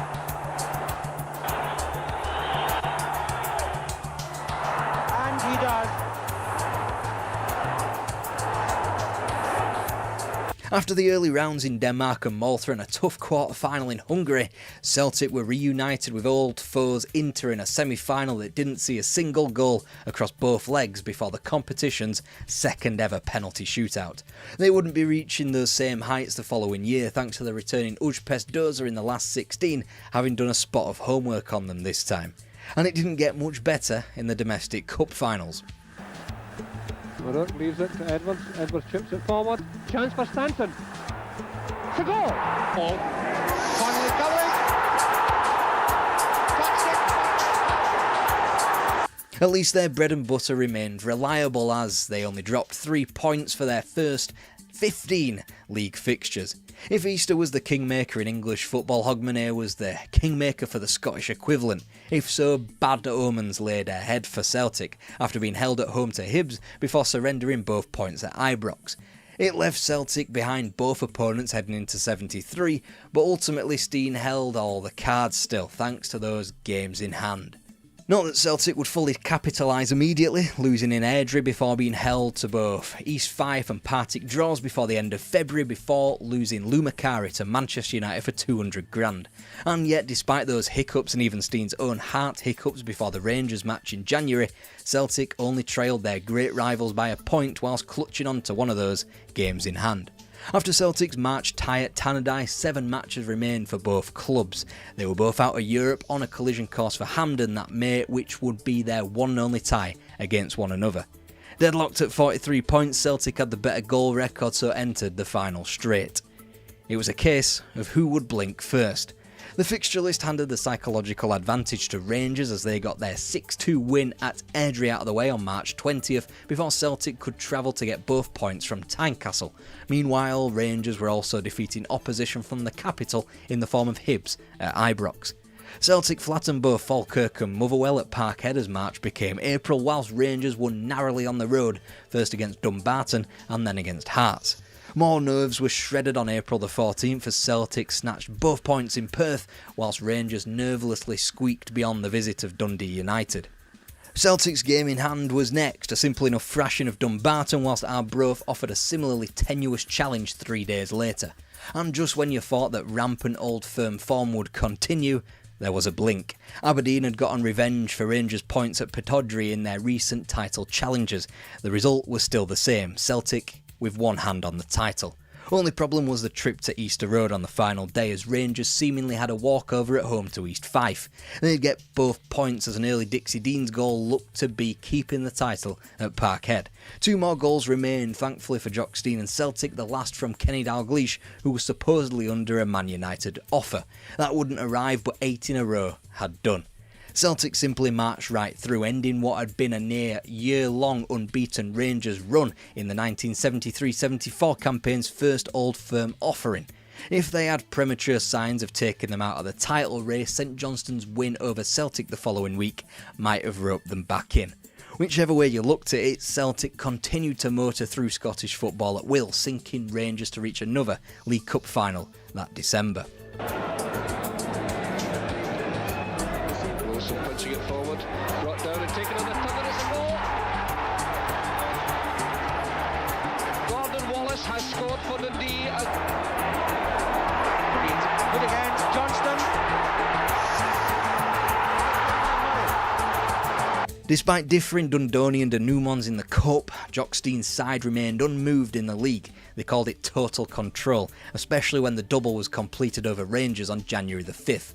It was effectively goodnight Vienna in the league as Rangers sat 5 points back in third and Celtic's closest title rivals Hibs could only muster 1 more point. Despite playing great stuff back at home, Denmark's Velje proved a harder nut to crack as Celtic booked their quarter-final spot in the European Cup 1-0 on aggregate. The road to another semi-final wouldn't be easy, even if it was little old FC Basel standing in their way. A beautiful in-swing and McNeil's there, and it's a goal! Ground, lovely move. Here's Murray. Out in front, there's a chance, and it's a goal! Bending it out in front, it's a nice one, and it's a lovely goal. Great shot, the ball spins loose, it's turned in, and it's a goal. Here, overcomes the cross, down to Callaghan. Goal! A low cross and comes through, it's Hood inside the box.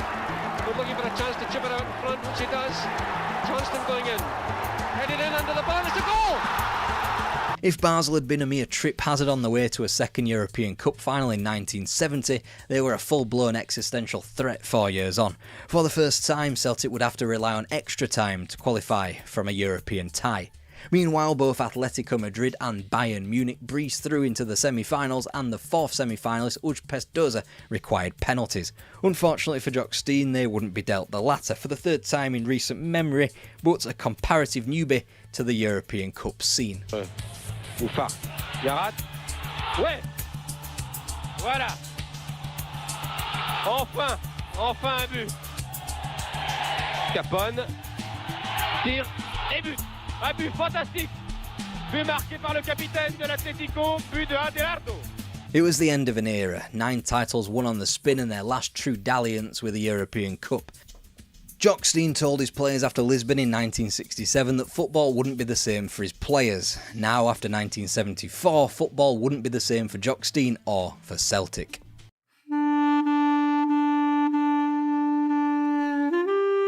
9 in a row had been achieved, now it was time for a change. Firstly, the long-awaited departure of David Hay had been completed in a record-breaking deal to Chelsea, months after his walkout and suspension from the club. That had the knock-on effect of all but bringing an end to George Connolly's time at Parkhead too. The 1974-75 campaign started off just like any other season, as Celtic only dropped points at home to Rangers in what was their first win at Parkhead in 6 years. Stein couldn't decide on a number one goalkeeper, but again, nothing new there then, for which West Brom's Peter Latchford was signed partway through the season. In advance of a Hampden date with Hibs, Celtic gained a lovely little psychological edge when they thrashed their final opponents 5-0. It only made the League Cup final more of a formality as the heroics of Dixie Dean sealed the first silverware of the season. More of a novelty was Celtic stumbling at the first hurdle in Europe for the first time since their ill-fated defence of the European Cup. Whilst a strong Dynamo Kyiv team supplied the ammo in 1967, Olympiacos were the ones stunning Celtic this time. Despite Rangers completing the double over Celtic, the pair were locked level on points after 20 games. Then, the wheels fell off the season, first with a loss at home to relegation-threatened Motherwell and then to a shocking pair of draws against Arbroath and Dumbarton. In all, Celtic would win only 4 of their games in the league after New Year's Day. The season's one saving grace, the Scottish Cup.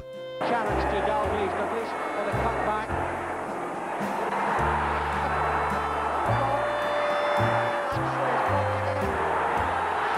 Sheer grit and determination. 2 minutes to go to half-time and the score 1-1.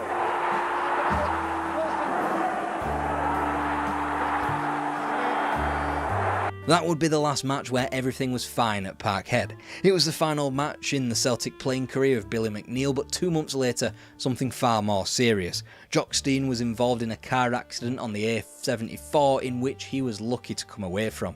However, it would take a full year of recuperation. In the meantime, Sean Fallon took the step up into the caretaker charge for the entirety of the 75-76 campaign.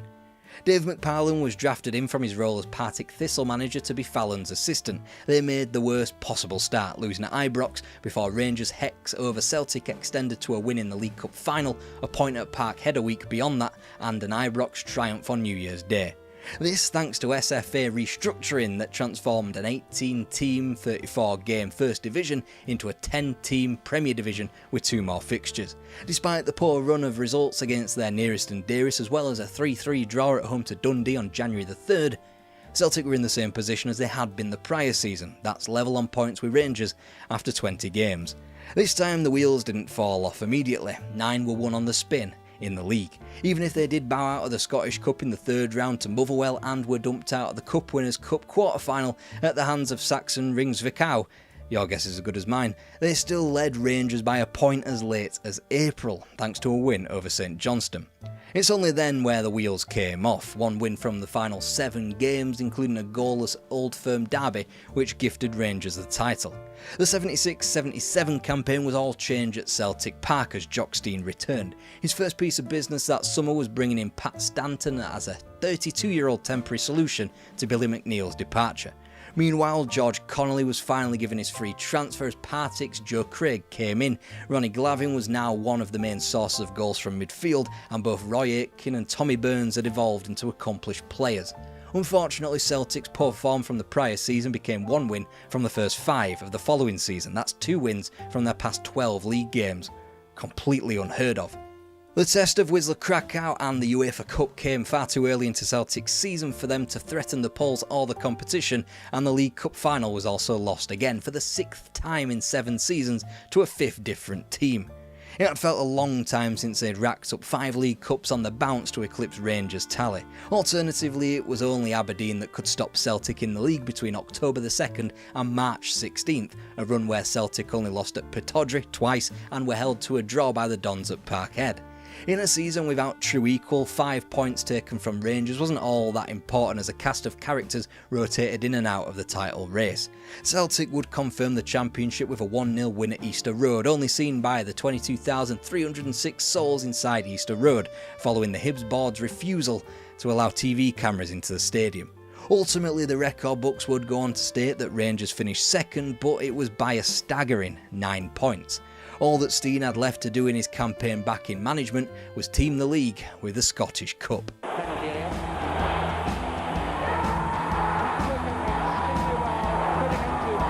10 years on from Lisbon, the act of picking yourself up from a near-death experience to win the league and cup double was arguably as big of an achievement, if only Stein had left that summer. The die on the 1977-78 campaign was cast almost immediately. First off, Kenny Dalglish was allowed to go to Liverpool for just $440k. Still a record amount for a Scottish club, but when the likes of Gordon McQueen, Malcolm McDonald and Kevin Keegan had all gone for more than that amount south of the border, it was a complete steal. Then Celtic slumped to just 1 point from their first 5 matches again. If that wasn't an indicator that the season wasn't over already, and humiliation to Wacker Innsbruck in the European Cup second round wasn't, then 5 lost on the spin from Hogmanay certainly was. In fact, Celtic occupied as low as 8th in a 10-team table as late as March.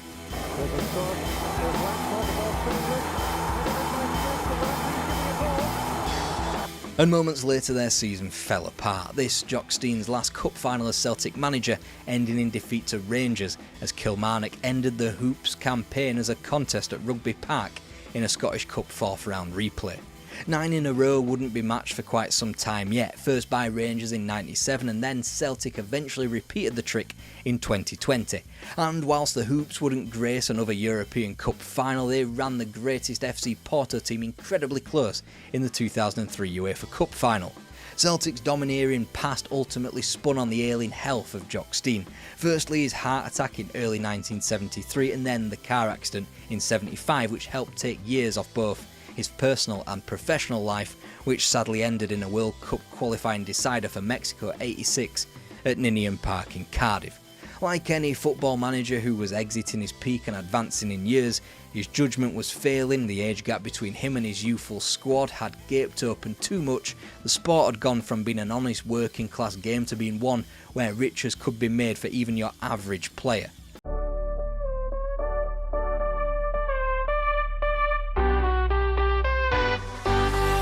Arsenal were just existing, seemingly only made to watch Manchester United's rampant success from a nice little vantage point. Then Arsene Wenger showed up and not only Arsenal but English football changed for the better. This is a very special team managed by a very special man. They have done the double. They are Arsenal!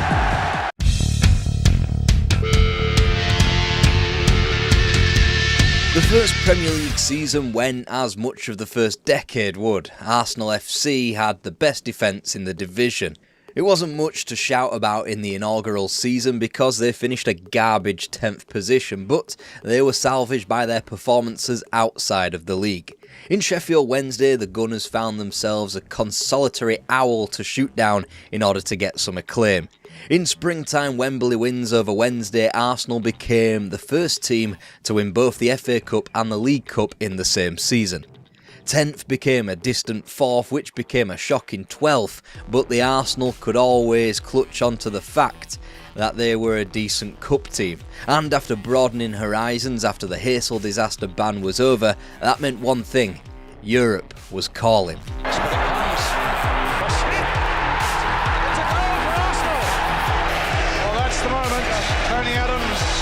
The trophy David Seaman has his moment as well. My goodness, he deserves it. Alright, it wasn't all good news, and by the summer of 1995 the club was an absolute mess that lurched from disgrace to disgrace.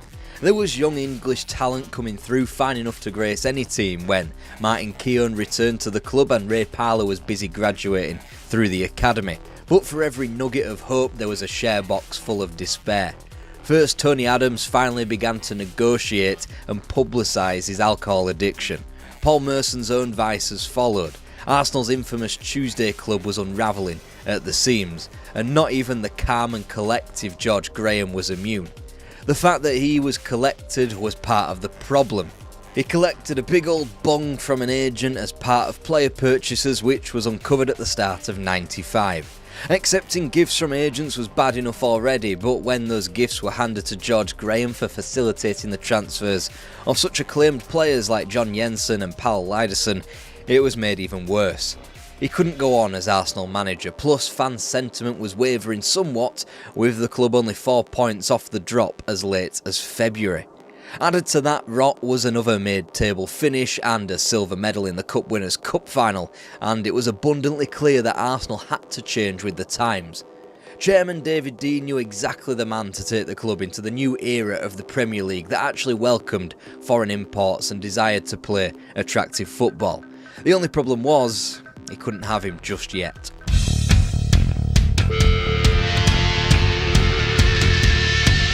Arsene Wenger was born in Strasbourg and played to a below-average level professionally for his hometown club.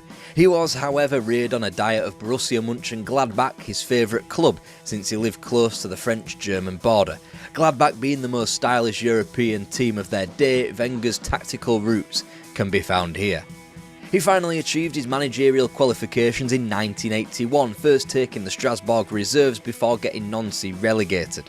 However, he must have impressed somebody because Monaco came calling and, armed with money for the first time in his professional life, Wenger led the Principality club to a league title in his first season.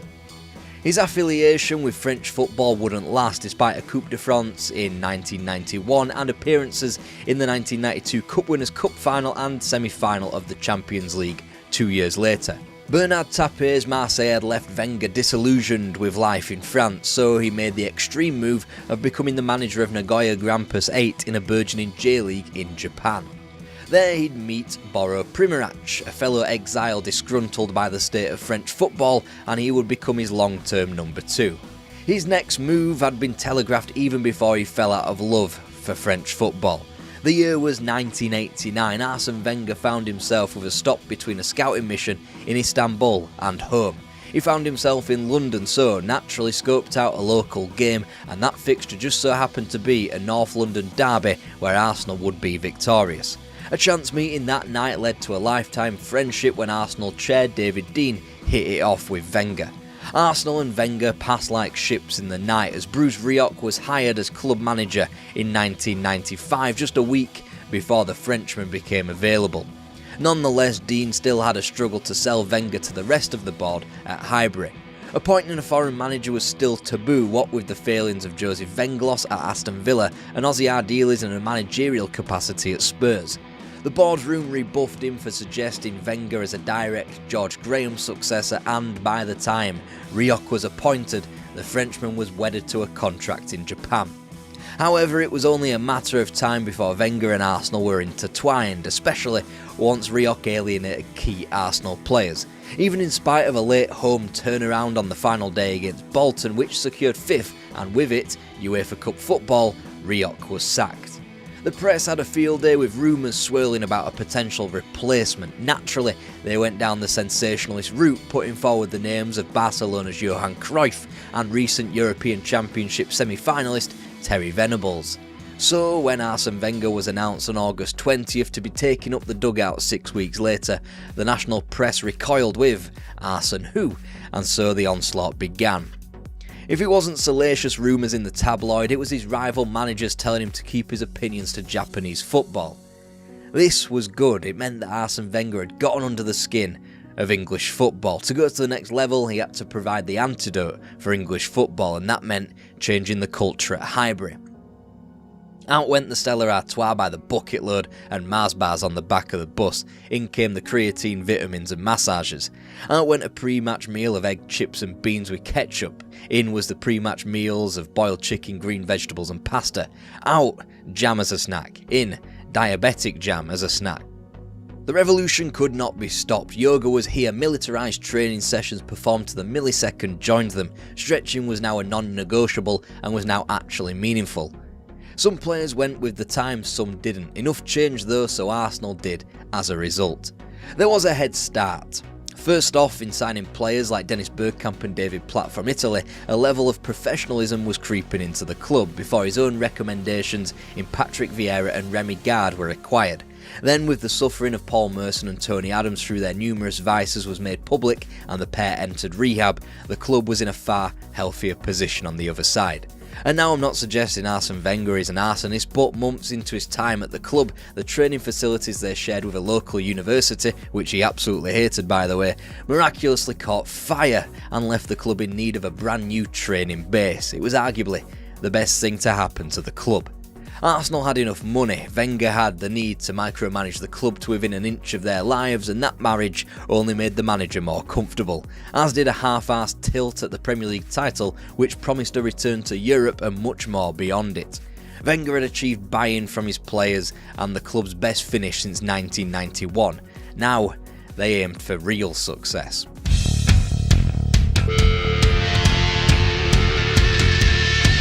Arsene Wenger hadn't officially taken to the dugout before he got to work in changing the club forever.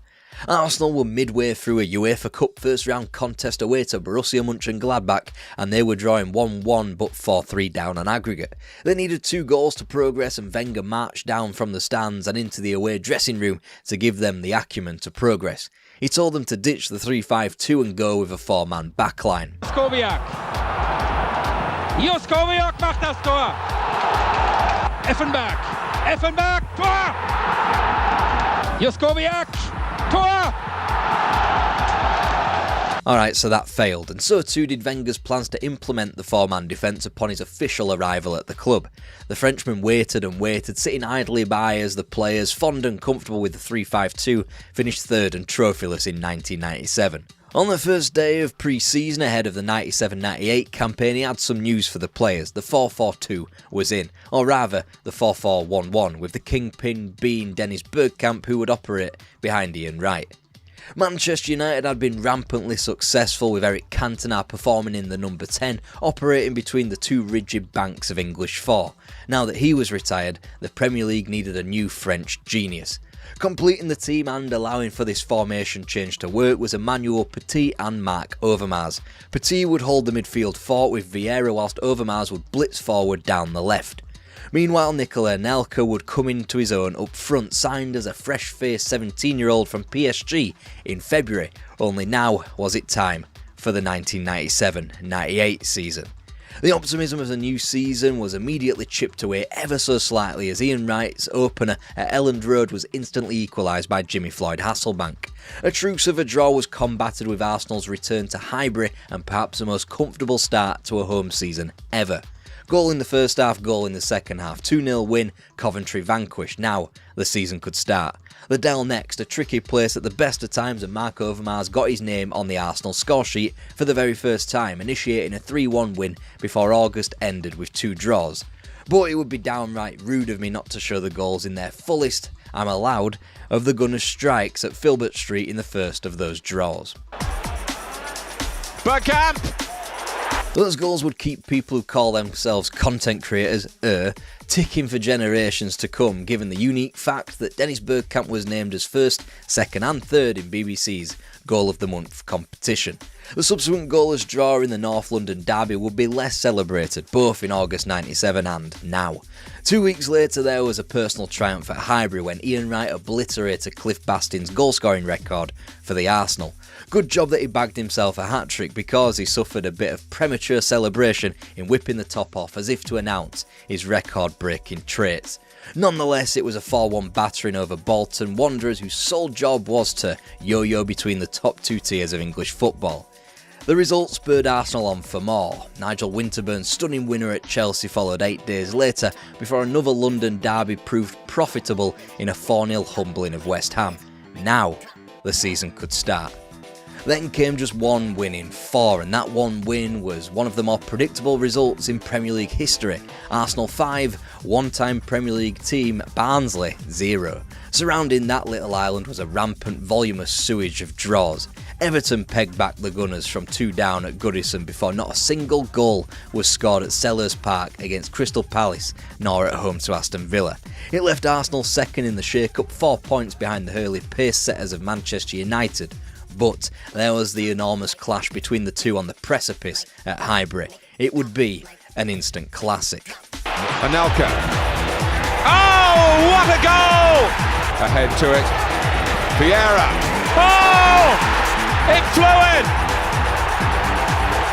That should have been a springboard, but then Arsenal collapsed, losing in quick succession to Sheffield Wednesday. Liverpool and Blackburn, a rare chance to pick up a victory before Christmas, was scuppered by an act of God. Floodlight failure away to Wimbledon, which left Arsenal way back in 6th and a staggering 13 back on the incessant champions Manchester United. The title was officially gone, or rather it was supposed to be. 4 losses in 43 days prompted a night of soul-searching amongst the Arsenal ranks, and it changed the club. The back 5 defensive unit told Emmanuel Petit and Patrick Vieira in no uncertain terms that they weren't doing their jobs properly. Consequently, the Frenchmen changed up their entire game in midfield, and the results followed. Wright still running, and Ian Wright! Overmars in again! Bergkamp caught Southampton's back line out. Well, it's misjudged that, and Overmars has read it splendidly. Adams, and Stephen Hughes has got another one. This is Grimaldi. Oh, the goal! And still Arsenal had 12 points to make up, but had grown an extra game in hand. That was pissed away quite successfully with a goalless draw at Upton Park. 12 matches remained, 11 points was the deficit, and even with 2 games in hand, a trip to Old Trafford on March 14th looked increasingly daunting. Arsenal crowbarred in a classic 1-0 to the Arsenal, winning the rescheduled Wimbledon trip. In the meantime, however, Manchester United were busily wobbling like it was rice bowl downhill on Takeshi's Castle. Dropped points at Hillsborough and Upton Park, Arsenal's fate was suddenly in their own hands. 9 points behind but 3 games in hand, Old Trafford suddenly became a bit of a title decider. They're gone. Bergkamp and then Anelka gets in and gets it home. And now we were talking, especially once 1-0 to the Arsenal wins returned against Sheffield Wednesday and Bolton Wanderers. Alex Ferguson, ironically enough, was questioning Arsenal's bottle now they were effectively ahead.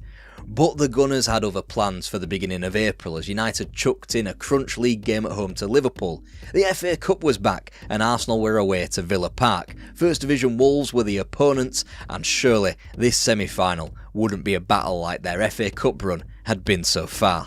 Well, he has to score. Oh! Arsenal are through. Start here, and here's Overmars with an early chance, and it's come on through for Nicholas Anelka. Off the post and in! To keep the shootout going, to keep West Ham in the FA Cup. They're out! Then Christopher Wray's in, and what a run he's on! With the cup final books, the league in their hands, there was a dash of 1971 about it, but there had been the chance for glory that had never been achieved yet.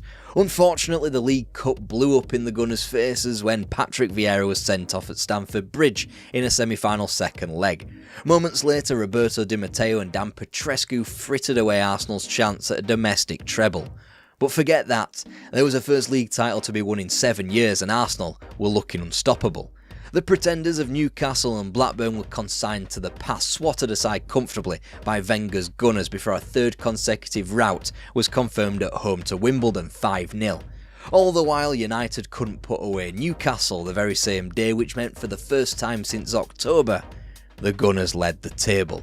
Now it was a matter of time, and they weren't about to let up that advantage, as Barnsley and Derby County found out. Therefore, a crowning was pencilled in for Highbury, where Everton were led out like lambs to the slaughter. There was only one winner, and perhaps only one man to sum it all up. Put through by Steve Ball, would you believe it? 13 days was left until the showpiece event of the season, giving Arsenal time to lap it all up, chucking in away matches at Anfield and Villa Park to allow their history books to pen a tiny 1-point gap for perpetuity. But forget all that noise, Arsenal were booked in for a cup final and the potentially dangerous Newcastle, comfortably the most dangerous team they'd faced on the road to Wembley, and let's not forget that this wonderful Arsenal team had been taken to penalties at Port Vale and West Ham. Over Mars, he's passed Pistoni! And Arsenal have taken the lead! There's no flag, and it's Anelka! No catching him, maybe no catching Arsenal now! And officially, after that incredibly one-sided cup final, Arsenal were back. The defence seemed hungry, as though 5 years had been added onto their careers. The midfield was equal parts technical and combative, while speed up front was provided by Overmars down the left and Anelka centrally, who more than made up for Ian Wright's elongated injury. Meanwhile, Bergkamp's creativity knitted the side together. It was a nirvana the Premier League had yet to see. The possibilities going into the 21st century was mouth-watering.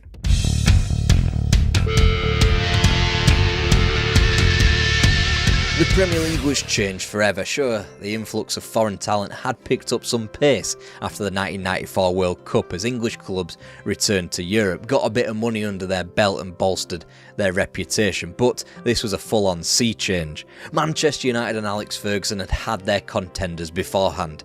Norwich City and Aston Villa made some half-baked attempt in winning their first edition of the Premier League in '93. Then Blackburn actually did so 2 years later. Then it was the turn of Newcastle United, who were deemed to be entertaining under Kevin Keegan. All the while, the household names of Leeds, Everton, Chelsea and Liverpool, as well as Spurs, failed to cope. They were all pretenders, just like Arsenal were, until 1997. Manchester United had won 4 of the first 5 Premier League titles. Now, after Arsenal's double, Arsene Wenger was the first true opposition to the Alex Ferguson tidal wave of success that had threatened to sweep through English football unabated. Wenger knew what he had to change and was prescient enough to stay clear of the things he didn't need to change. For example, Arsenal had the best defensive record in 2 of the first 4 Premier League seasons before Wenger joined. The 5-man backline of Seaman, Winterburn, Dixon, Bold and Adams that had been so successful under George Graham would not be tampered with because it was still getting results. Wenger's job was to add some physicality into the midfield, which through Petit and Vieira he more than achieved. His job was to add goals up front, and through Anelka, Bergkamp and Overmars he achieved that as well. Wenger knew the game was becoming more technical, more continental, and he just hurried that process along for the English game. And for as much as he is viewed as this all-conquering, invading, transformative effect off the pitch, Wenger understood what was required tactically on the pitch for Arsenal to be successful again. The prevailing force was Manchester United, who used a 4-4-1-1 with Eric Cantona in the number 10 or shadow striker role. Meanwhile, before Wenger arrived, Arsenal were operating Dennis Bergkamp in an incompatible 3-5-2. The biggest shift on the turf was moving Bergkamp behind a quick striker of the ilk of an Ian Wright or a Nikola Anelka, and in that 4-4-1-1 that the players resisted for a season, Wenger struck a goldmine. The foundation was set, the players were healthier and hungrier, they had tactics befitting a league champion. Now they were favourites to do it all again, to win the double-double in the Millennium's final year. Ferguson's Man United had done so, but they'd never done it in successive years. That pipe dream though would fall flat on its arse as United famously roared back in '99, but Arsenal would have their double-double, they'd just be made to wait for it a little longer. But for now, we start 3 years prior at Villa Park, April 1999. Arsenal are the reigning double champions, having unseated the great Manchester United team of Alex Ferguson, and now they were fully primed to do it all again 12 months later. They'd got 4 points off their nearest rivals in the league that year, so led the Premiership with fate very much in their hands. And after a goalless draw in the first go-around, Villa Park was treated to the last ever FA Cup semi-final replay and perhaps the greatest match in the competition's history. Great run here by Ryan Giggs! Oh, what a goal! Arsenal had gone from favourites and holders of the Premier League and FA Cup to trophyless, effectively in the span of 120 minutes. Manchester United went one better, winning the treble. Arsenal couldn't rub two pieces of gold together for quite some time thereafter. It was a defeat that prompted the great Arsene Wenger reboot at Highbury. They had lost the title on the final day, and the freshly knighted Sir Alex Ferguson would ascend to something that not even Arsenal's Herbert Chapman could do, and that was win 3 English league titles in a row. In response, Arsene Wenger decided to sell his most prolific goalscorer in Nicola Anelka to Real Madrid. Turning a £22.5 million profit inside of just 2 years, Arsene Wenger took the £23 million sale of Anelka and, with half of it, funded the club's dedicated training facility, and with the other half, replaced him with another forward, and he'd go by the name of Thierry Henry. It would prove to be the most important £23 million Arsenal ever spent. But not immediately. Arsenal weren't immune to a couple of bad moves in the transfer market. After Barcelona had swooped in and took 2 of their prized assets in Marc Overmars and Emmanuel Petit in the same summer of 2000, and Arsenal, already weakened by the Premier League inferiority, was worsened by their activity in the transfer market. There were some that would never work, Guy Demel and Igor Stepanovs, and others that would work but not immediately, Robert Pires and Edu, whilst both Laurent and Sylvain Wiltord, promising starts but weren't just enough yet. Meanwhile, young English talents in Richard Wright and Francis Jeffers, who were supposed to be the silver bullets to the Gunners' woes at both ends of the pitch, turned out to be complete duds. The gold of 98 had been replaced by silver of 99, and that trend only continued into the 21st century. First up, Arsenal matched their second place of the 1999 title challenge, but the deficit was now agape to 18 points in 2000, and 10 points the year after. Arsenal could only be called title rivals to Manchester United if you were either being incredibly charitable, naive or optimistic. Ultimately, silver followed Arsenal everywhere at the beginning of the new millennium. Stretching his legs and getting away from Dixon and getting his shot away. That is just absolutely fantastic. Momentum had long since deserted the Gunners, and they needed a seismic shift to reassert themselves within the top echelon of English football. They certainly still had the players. Dave Seaman still kept goal, Tony Adams still the captain, Patrick Vieira anchored the midfield, and the mercurial talents of Bergkamp and Henry still led the line. Freddie Ljungberg and Robert Pires were now the men flanking them to varying degrees of success, whilst Ashley Cole was coming through the ranks at left back. The one missing piece of the Arsenal jigsaw would be found in the summer of 2001, and it would shake London to its very core.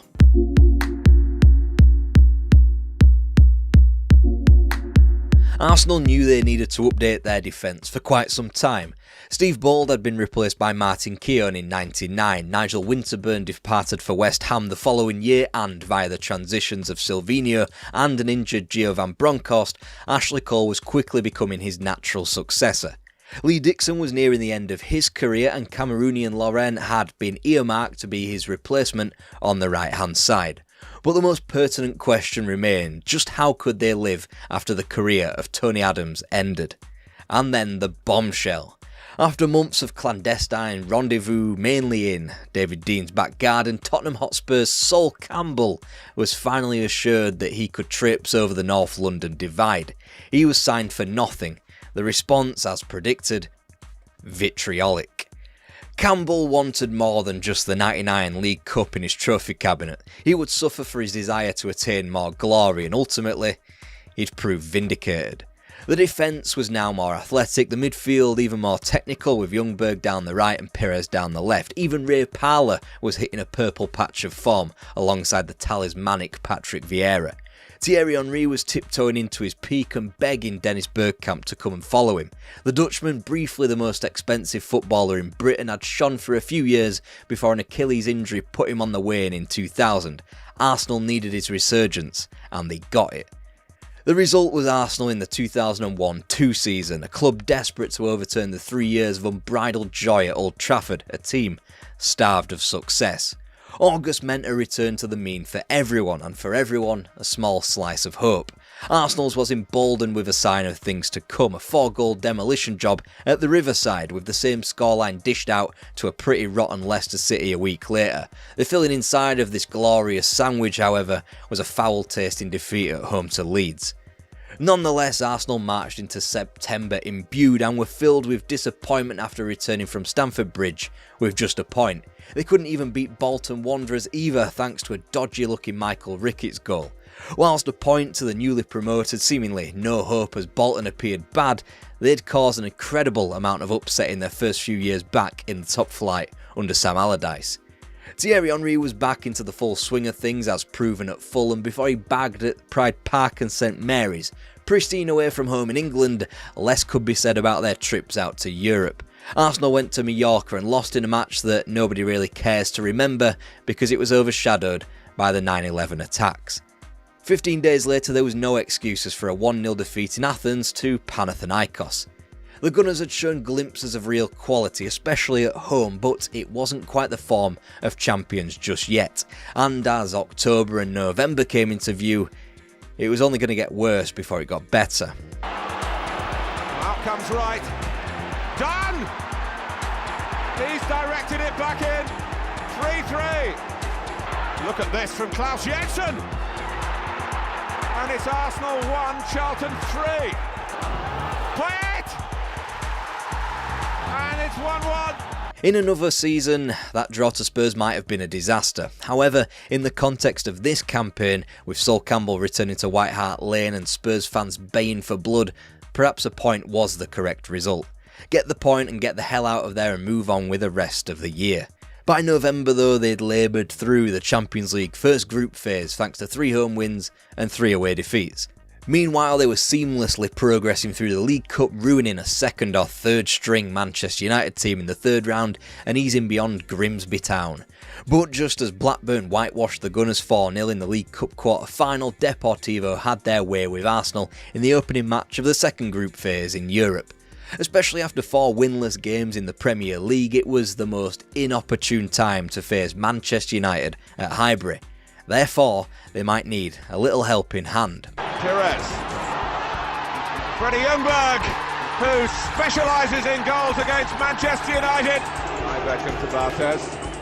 Oh, what's he done here? He's given it to Henry! Thanks to Fabian Barthez, Arsenal were back in form, compounded by wins at Ipswich Town and at home to Aston Villa, the latter after a stunning fight back after trailing by 2. What Arsenal needed was that continued form to be matched by their recent run of luck. Instead, they were handed Graham Poll and the visit of Newcastle. Had a yellow card and he's going to be off. Takes the corner. Oh, it's in at the near post. A yellow card for Campbell, but it's a penalty. It's Alan Shearer. He's done it. Bobby Robson has done it. Newcastle have done it. A win in London. Luckily, Christmas week was perked up with 2 enormous triumphs. First away to Liverpool and then at home to Chelsea. Even Sol Campbell was finding the net. Another victory to end 2001, another 2-1, this time at home to Middlesbrough, left Arsenal a place and 2 points back on leaders Leeds United with a game in hand. It was absolutely imperative they shot out of the blocks to begin 2002, especially since the champions of the past 3 seasons, Manchester United, had begun to awake from their slumber. And Rita equalises for Liverpool. And it's Robbie Fowler. Leads off to a flyer. Instead, it was a relentless pursuit of dropping points to nearby rivals as United sped from 5th to lead the Premier League in mid-January. Now Arsenal were all the way back in 4th, still with that game in hand, but with a 4-point deficit. With momentum seemingly only going one way, the FA Cup provided a useful distraction as both Watford and Liverpool fell. 7 points were then eked out from trips to Filbert Street and Ewood Park, as well as a disappointing draw to Southampton at home. In a field with arguably 6 genuine title winners, but ultimately led by the perennial champions of England, Arsenal simply had to keep winning. Thankfully, Everton and Fulham allowed them to do that as February drew to a close. Of their form, Tony Adams was particularly prescient when he said, "We're playing well, but we're not consistent enough yet. Top sides go on long winning streaks before they win the league." Still in the FA Cup, thanks, Gillingham, a monumental League and Cup double-header against Newcastle kick-started March. Whoever came out on top would have a real advantage at winning both competitions. Then, Dennis Bergkamp decided to do something a little bit special. The move, and then this, which left Dabby's ass totally stranded. The Toon were also seen off in the Cup, albeit after a replay, but it didn't distract from the objective of returning to the pole position in the league, and by March, Arsenal had become nearly unstoppable. Following Newcastle, Derby, Villa and Sunderland all fell. It was just a shame that a momentous season domestically could not be replicated on the continent yet again. After all, the Gunners had seemingly accomplished the tricky part. They got their first point on the road in Europe with a 1-1 draw in Leverkusen. That really ought to have been all three after Ray Parlour's red card and a late German leveller. Then the Gunners slapped 4 beyond the same opponents back in North London. This Leverkusen team, it should be noted, ended up in the Champions League final that year after eliminating both Liverpool and Manchester United. They wouldn't be given the same satisfaction against Arsenal. No, that right was reserved for another team. En hier zit hij erin. Salajeta. In an incredibly tight group, Arsenal needed all 3 points in Turin, which would have eliminated Bayer Leverkusen there and then. Unfortunately, it was another case of a European underachievement. Still, the Gunners were herring through the field back home. Charlton were disposed of like the little April fools that they are to kickstart the 4th month of the year. Important because Arsenal got some revenge for the needless defeat the Addicts handed out to them earlier on in the season. Also important because it placed the Gunners top of the tree, finally. A point ahead of Liverpool, 2 ahead of Manchester United, and by this point each of Newcastle, Chelsea and Leeds had long given up the ghost of an outside title bid. Oh, and there was that game in hand, still in the bank. The perfect time then to meet Tottenham Hotspur, get revenge for their treatment of Sol Campbell and grab an 8th successive league win. Youngbergs again! And Keller got a piece of it but couldn't keep it out. Sheringham against Seaman. 1-1. And it's Lauren who's taken on the penalty duties for his country, Cameroon. But this is the first time for his club, and he doesn't fail Arsenal. And that's exactly what they had done. Not even the teams of George Graham, Bertie Mee or even Herbert Chapman could attest to this kind of form. Arsene Wenger's previous vintage of 98 would have a hard time dealing with this kind of quality, and so was chalked off what appeared to be one of Arsenal's few banana skins left in the season. All that was left to do was emulate that class of 1998 and follow suit in the FA Cup. Middlesbrough at Old Trafford was a slippery match if ever there was one. The performance did not matter, only the result and a return to the Millennium Stadium. Really got into gear, Arsenal. Oh, it's an own goal! Festa, the substitute! Just as that encounter was a long drawn-out battle to see who would go to Cardiff, the Gunners' next 3 games whittled away at every last nerves of the North Bank faithful. Ipswich Town were beaten by 2 thanks to a late Freddie Ljungberg double. West Ham also sunk 2-0 at Highbury by an even later brace of goals thanks to Ljungberg again and Canu. Bolton was seen off at the Reebok 2-0 as well, this time a little more comfortably, with both goals coming in the first half. Still, as difficult as those victories were, it was more than their title rivals were doing. United, meanwhile, lost needlessly at home to Middlesbrough and should have done the same at Pride Park the month prior.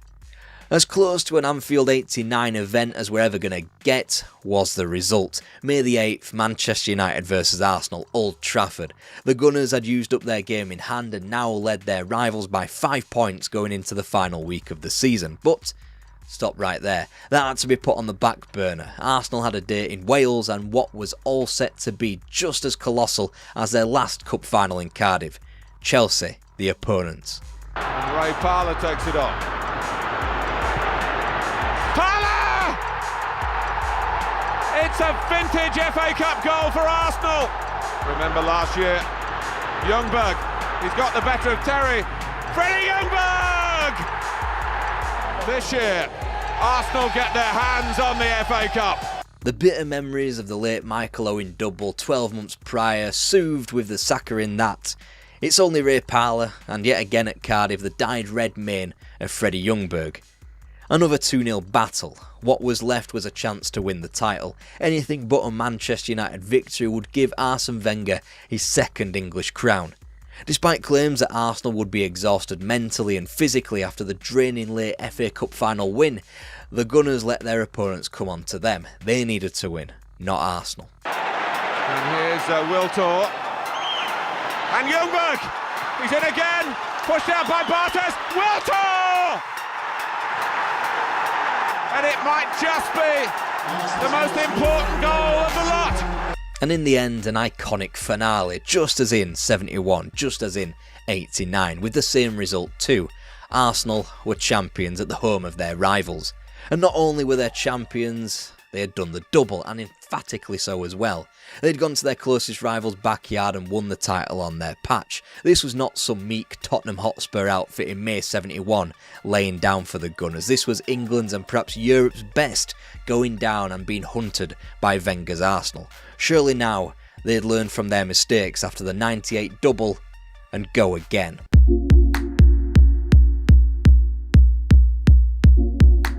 Arsene Wenger had become the first foreign manager to win an English football championship in 1998. He'd done it all over again, arguably more impressively and with a different team 4 years later.